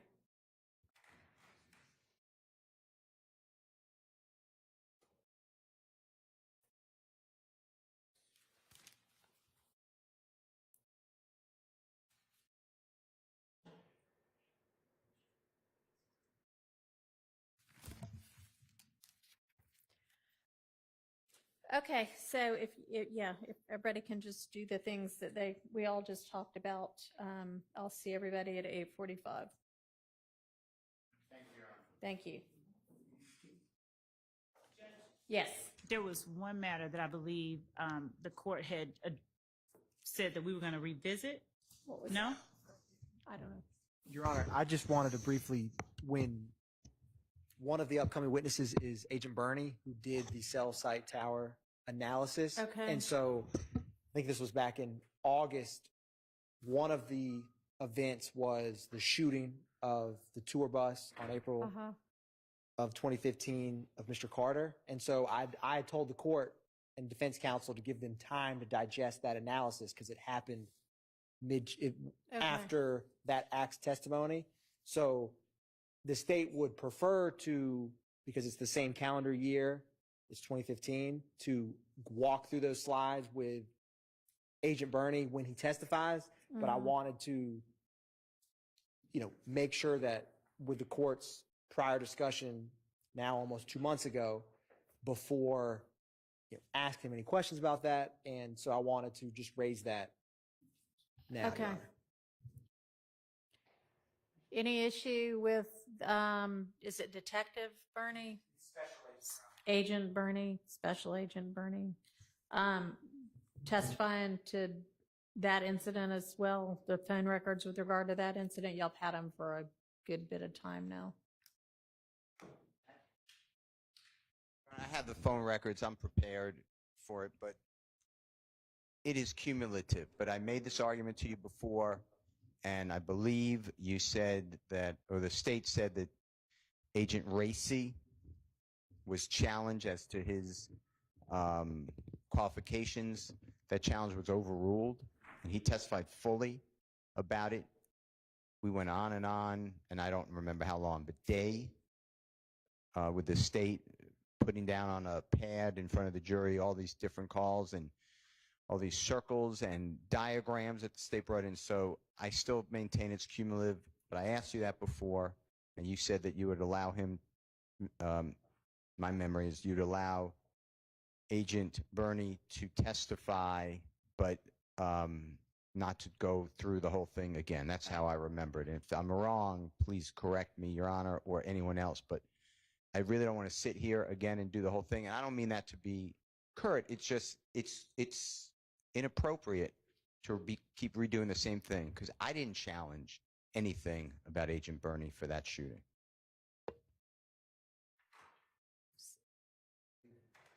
Okay. Y'all understand the parameters? Your Honor, I do understand the parameters, All and right. the state's intent is to, with Agent Burney, that slideshow that I'm referencing, that he conducted, that's going to be the extent. The state's not going to be rehashing ground that was covered with Detective Racy. All right. The August 8th, that Dropbox link, it's in Special Agent Burney's subfolder.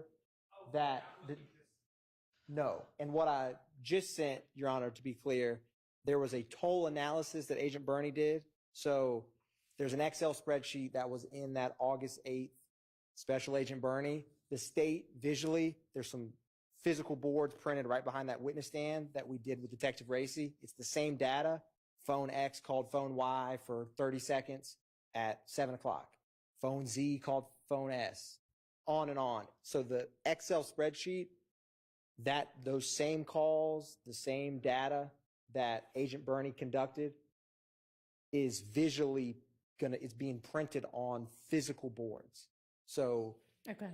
they're not physically built, but I sent the template that our graphics team is putting that information on. So it's the same information. It's just going to visually look a little different than just an Excel spreadsheet.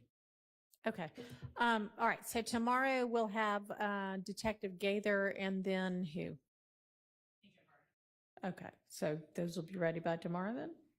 That is, yes, They Your Honor. either will or they won't be. Correct, Your Honor. Correct. Okay. And then is that going to carry us through the day, those two witnesses? Yes. Okay. And then the next three, this is the same crime scene tech, Jenkins, and then Sanchez and Lewis. And will that get us the whole of Wednesday? We can. I mean, I don't intend to. We can. What time did the court say that we were ending court on Wednesday? Is it 5, the normal time? Normal time. Okay. We believe that it will, given the length of time that these 2 witnesses are, but if they don't, we would.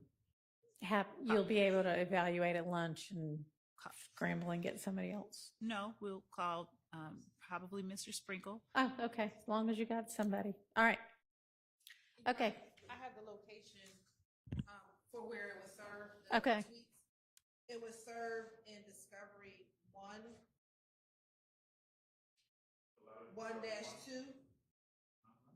back in July of 2022. If you're looking at the consolidated discovery, it would be in folder 1, counts and indictment by act. The next folder, acts 16 through 20, count 2. Then the next folder that says count 2, 16 through 20, discovery 1 to 2. Then the next folder will say social media. And the next folder will say Quindarius Zachary. Or Zachary, Quindarius. All right. Thank you. And Ms. Love, can you, like in the next hour to hour and a half, get us the chronological scanned Yes. parts that you actually want Yes, thank you. published? Thank you.